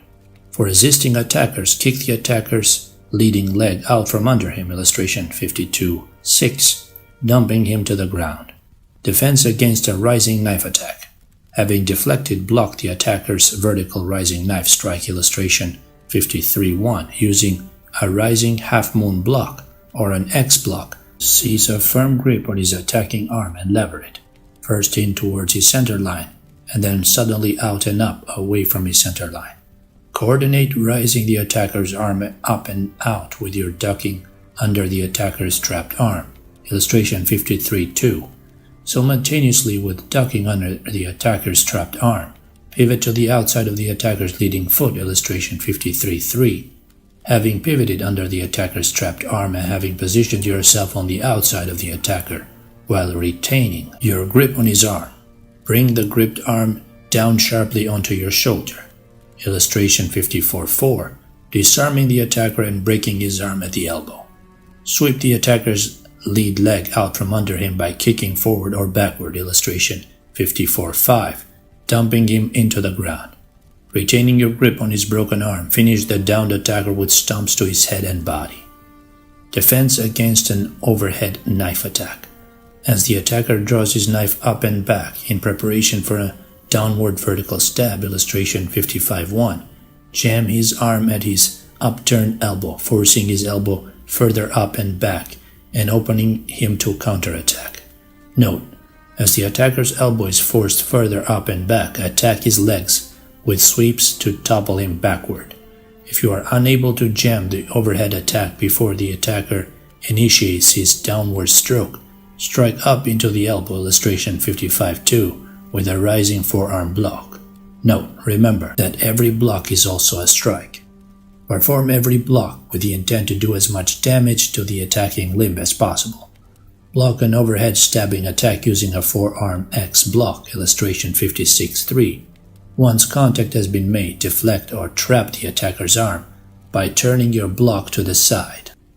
Block an overhand stabbing attack by using a rising half-moon block, illustration 57-4, designed to sweep the attacking hand aside and in towards the attacker's center line. Having blocked a downward stab, use your blocking hand to seize a grip on the attacker's arm wrist, illustration 57-5, while simultaneously chopping into the crook of the attacker's arm, depleting the strength of the arm. Having greatly weakened the arm and retaining your grip on the attacker's arm's wrist, with your other hand in the crook of the attacker's arm's elbow, press in with your elbow to lever the attacking arm back, illustration 57-6, forcing the attacker to the ground. Note, augment this technique with a leg sweep, a variation. As your half-moon block deflects the attacker's arm in towards his center line, grip the attacking arm's wrist, and using the attacker's momentum, direct the descending arc of the knife into the attacker's abdomen, illustration 57-7, in effect making him stab himself. Note, this technique is aided by your stepping past the attacker on the outside of his leading leg, as this momentum impales him on his own knife. Defense against a knife attack to the throat from the rear. As the attacker encircles your neck, intent on pressing the knife to your throat or slicing your throat, illustration 58-1, duck down and shift to the outside towards the elbow of the encircling arm. As you shift to the outside, position your inside foot behind your attacker's outside foot, illustration 58-2. When necessary, liberally apply softening up strikes, instep stomps, groin strikes and grabs, and backward elbow strikes to the solar plexus to loosen the attacker's grip, illustration 58-3. Having ducked out from under the encircling arm, grip the knife-wielding arm, illustration 59-4, and push it towards the attacker. Coordinate the pushing of the knife towards your attacker, illustration 59-5, with pulling your other arm, still gripped by the attacker, forward and down. This move turns the attacker into the path of the blade. Sweep the attacker's leg out from under him by kicking forward with the leg you previously positioned behind his leg, illustration 59-6. Defense against bludgeons and flexible weapons. When defending against bludgeons and spinning flexible weapons, chains, nunchakus, etc., the same rules and tactics apply as when dealing with a knife. Keep distance between you and your attacker. Find a shield and weapons to help in your defense. As with untrained knife wielders, untrained bludgeon wielders use exaggerated inward swings that close off their center lines, tying up the bludgeon wielder's arms, or wide outward swings that open their center line to counterattack. Bludgeon defense. Allow the attacker to swing his bludgeon along its exaggerated arc, illustration 61, outward and inward. When he swings outward, wait till the bludgeon reaches the furthest outward point, then close and counterattack into his exposed center line. When the attacker swings his bludgeon inward, close and pin his bludgeon arm under the bludgeon has swung in across his center line. Having jammed the bludgeon from a returning outward, counterattack into the exposed groin, illustration 62, or face. When an attacker thrusts his weapon or fist forward, duck under the thrusting arm and come up on the outside of the attacker's thrusting arm, illustration 61-3. Coordinate ducking to the outside of the attacking arm with counterattacking into your attacker's throat or face, Illustration 61:4. After striking the attacker's face or throat, your inside hand proceeds past the attacker's head and links up with your outside hand behind the attacker's head. Illustration 62:5. To complete a half stranglehold that traps the attacker's weapon hand. Coordinate linking your hands behind the attacker's head and kicking back with your leg closest to the attacker. Illustration 62:6. Sweeping him to the ground. Flexible weapon defenses. Flexible weapons are any weapon that can be spun, whipped around, or snapped forward like a wet towel. Traditional Occidental flexible weapons include the medieval chained mace and the combat flail. Flexible weapons in the Orient include the nunchakus, and the marikunigasari, fighting chain. Makeshift flexible weapons include such things as a can of beer tied to a sock, a motorcycle chain, or a heavy electrical cord. The rules for defending against flexible weapons are the same as for all weapons. Keep your distance and find a shield and a weapon to turn the odds in your favor. The key to defending against flexible weapons is to interrupt their swings, either by putting an object in the path of their swing, or by waiting until the flexible weapon has reached its furthest point, outward or inward. Whatever the particular flexible weapons are either snapped forward like a rat tail towel, or swung in one of the three ways, over the head, at the side, or in a figure 8. Many untrained flexible weapon users swing their weapons over their heads, illustration 63:1, in order to intimidate their victims. As flexible weapons technique goes, swinging a flexible weapon over your head is least effective, as it exposes you to counterattack. Flexible weapons spun at the side, illustration 63:2, usually strike during the downward stroke. A notable exception is nunchakus. The most efficient way to use a flexible weapon is to spin it in a figure 8, illustration 63:3, which allows it to build up momentum and therefore acquire more striking power, thus permitting the wielder to attack inward toward a victim from both sides. Chapter 12. The Old Ways. Miscellaneous Historical Assassination Methods. During his time, the Prophet Muhammad not only survived numerous pitched battles, but he also survived attempts at his life from bludgeon, strangulation, and even poison. During these times, the unconventional dagger to the heart was not an option. So assassins were trained to improvise and find alternative means for disposing of enemies. In the end, it didn't matter what method of murder an assassin used, as so long as the job got done. Death is death, no matter what direction it comes from. Bludgeons. A man once tried to kill Muhammad by hitting him with a huge stone while the Prophet was praying in 750 CE. 80 ruling Umayyad Arab princes were invited to a banquet where they were trapped and clubbed to death by rival Abbasid usurpers staging a coup. For medieval assassins, the use of bludgeons included any club that could bash a person's brains in, any heavy object that could be dropped on a person, or the dropping of the person himself from a high position. Mastery of the use of bludgeons included pushing an enemy target off a high balcony or in front of an oncoming wagon. A modern translation of this would be shoving an enemy in front of an incoming truck, auto or train, subway, onto a sharp object or into a live electrical device or wire that would electrocute him, all of which are methods commonly used by today's assassins. Care would be taken when choosing a bludgeon, avoiding a top-heavy bludgeon that would throw the assassin off balance. When striking with a bludgeon, assassins used a chopping motion, rather than the extended follow-through technique your little league coach taught you, as this would open the assassin to counterattack. Strangulation. Members of the Quraysh tribe once tried to strangle Muhammad, but were prevented from doing so by Abu Bakr.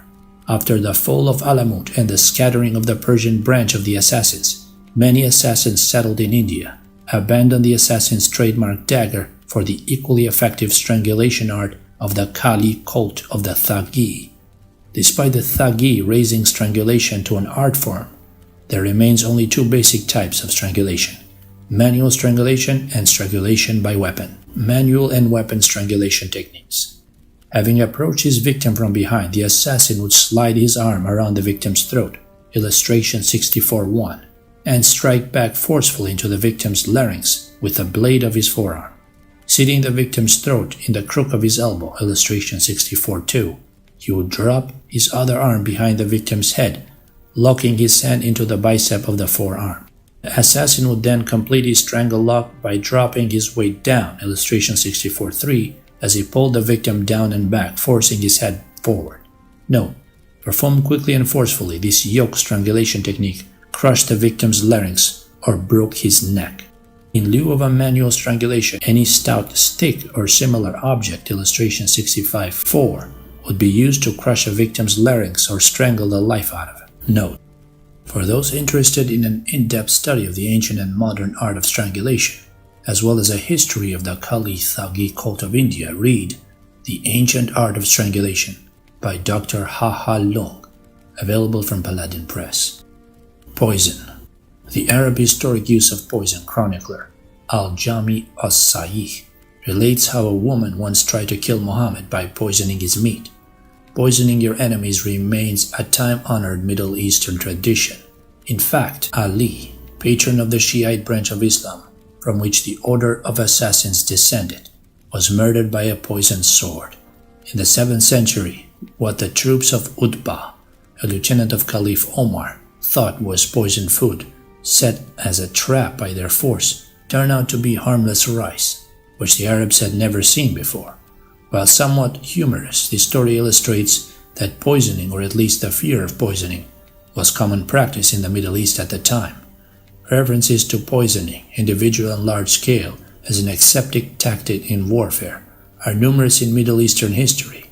During the Second Arab War, 722 to 737 CE, conquering Arabs poisoned the entire water supply of the city of Bab al-Awwab on the Caspian Sea in an effort to bring the fierce Khazar tribes of the Caucasus under control. The assassin use of poison ran the gamut from a toxic powder used to blind an enemy during one-on-one combat to sending poison gifts to enemy officials. Assassin sappers always poisoned their blades, and given their mastery of poisons, dying instantly from a straight thrust to the heart was much preferable to lingering agony a victim could expect from just a scratch from an assassin blade. When Prince Edward of England, 1239-1307, was wounded by an assassin wielding a poisoned blade, only his wife's quick action of sucking the poison from her husband's wound saved his life. Though in agony for weeks, the prince survived to become King Edward I. Poisons were useful when more subtlety and subterfuge was called for. Many influential figures in Middle East and European politics in the Middle Ages died of dysentery or fevers, often fortuitously on the eve of a great battle or just before signing a pivotal treaty. Given the subtlety of poison use, we will never know how many medieval notables who died of natural causes actually succumbed to poison. However, you will recall the fact that in a 1277 Mamluk warlord, de facto assassin Grand Master Rukn Baibars got his cups mixed up and accidentally poisoned himself while trying to poison a rival, which testifies to the widespread use of poison as a viable political tool at the time. Assassin grandmasters refer to the use of poison as giving the gift.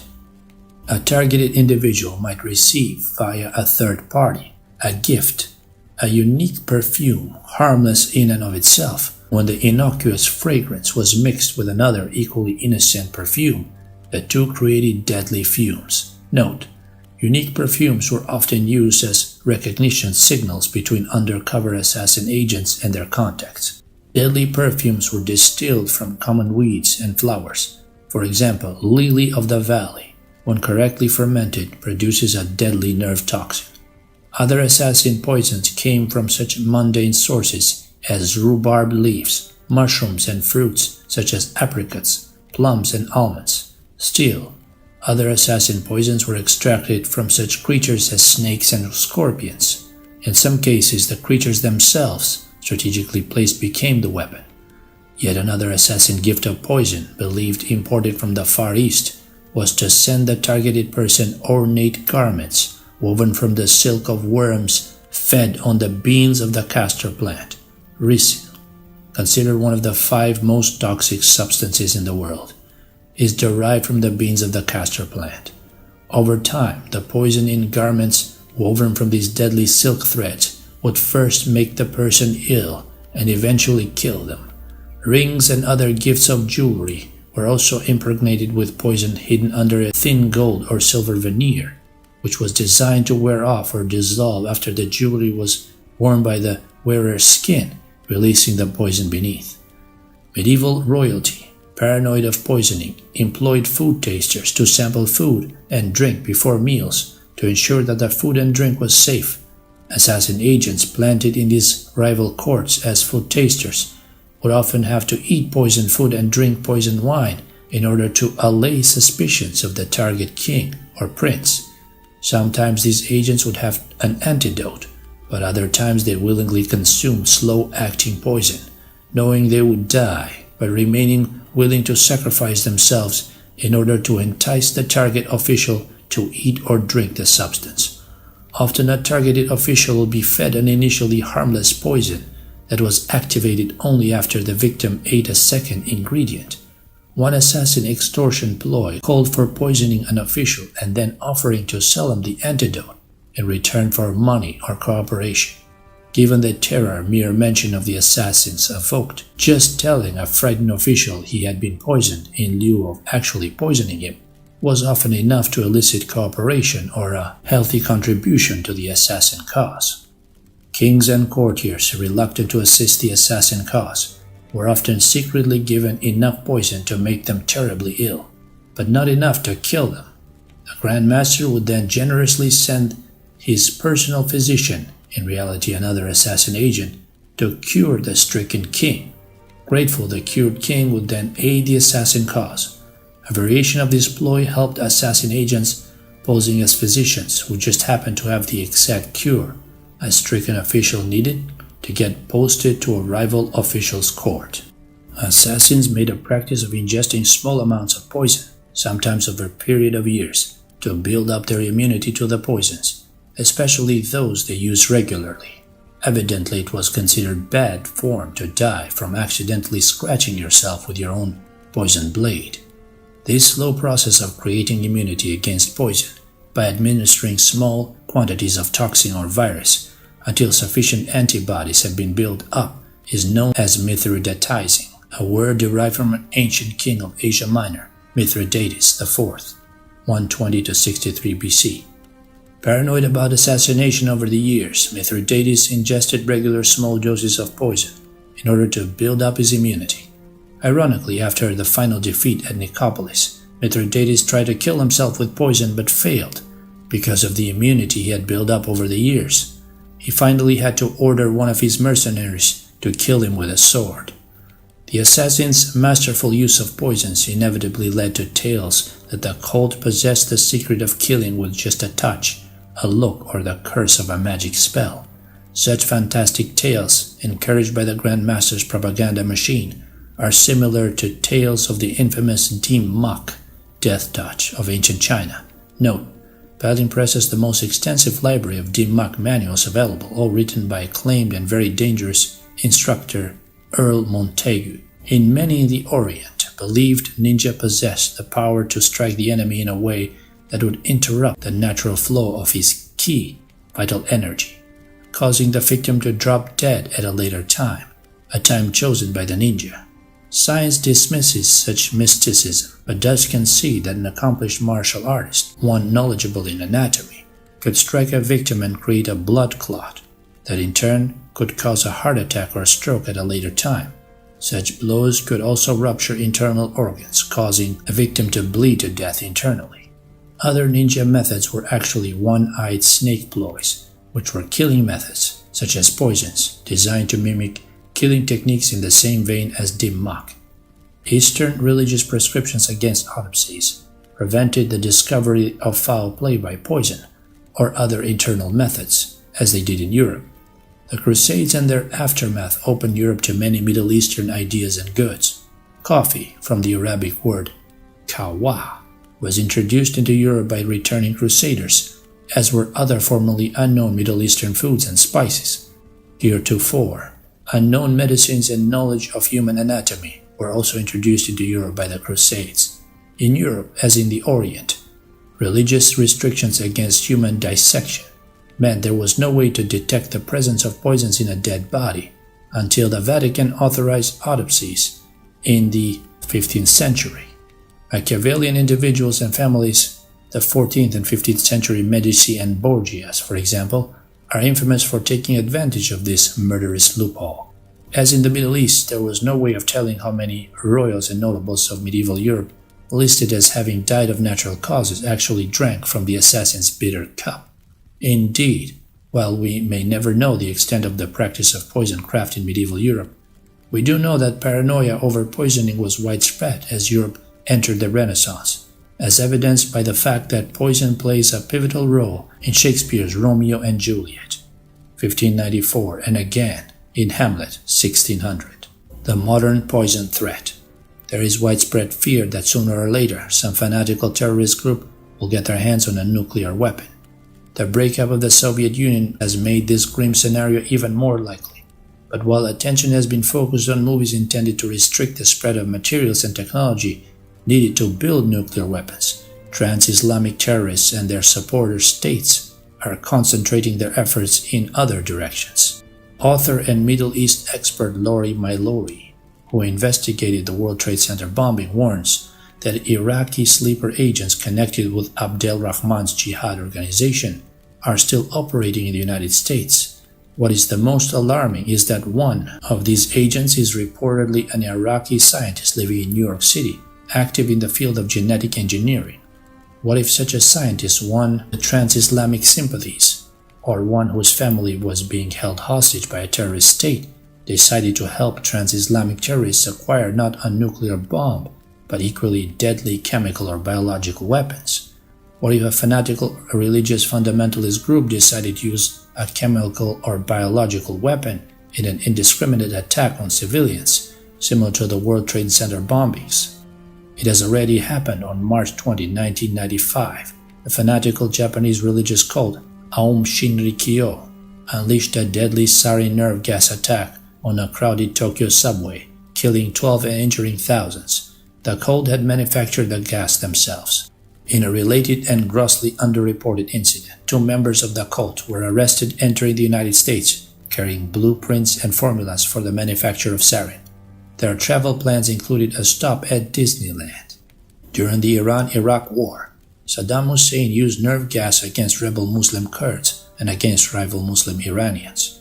If a Muslim leader like Saddam Hussein thinks nothing of unleashing nerve gas on his brother Muslims, how can we expect him to treat infidels in the West who oppose him? In March of 1996, the CIA revealed that Libya was, and still is, busy building the world's largest underground chemical weapons plant, designed to manufacture mustard gas and nerve agents. According to experts, unless destroyed, the new factory could keep Gaddafi's favorite terrorist well stocked with chemical poisons for decades. Given Gaddafi's track record and his dedication to trans-Islamicism, is there any doubt that sooner or later a small canister of one of those deadly chemicals will find its way into a commercial jetliner departing North America, bound for Europe or United States? What about poisoning an enemy with a biological weapon? How hard would it be for a Middle Eastern terrorist group to unleash a modern-day plague on the West? Consider this troubling news bit. On May 11, 1995, authorities raided the home of a self-styled microbiologist in Lancaster, Ohio, where it was discovered that the man was holding bubonic plague, Yersinia pestis, bacteria that he purchased through the mail form Maryland laboratory supplier. Or consider this, the African Ebola virus has a 77% fatality rate. What if a Middle Eastern terrorist purposely infected himself with a virus or a similar deadly virus 24 hours prior to boarding a plane for LaGuardia or JFK? How long would it take just one infected terrorist riding a New York subway to infect thousands, and each of those thousands in turn infect thousands others? And let's not forget the hundreds of travelers the terrorist deliberately brushes up against, sneezes on, and kindly helps with their bags while passing through the airport terminal, hundreds boarding scores of planes bound for dozens of other major cities in the United States. A far-fetched scenario? Remember that we are talking about the same fanatics who think nothing of strapping bombs to their bodies before boarding buses filled with children. And never forget that we are talking about killers who take pride in tracing themselves back through the most murderous of lineages to the old man of the mountain.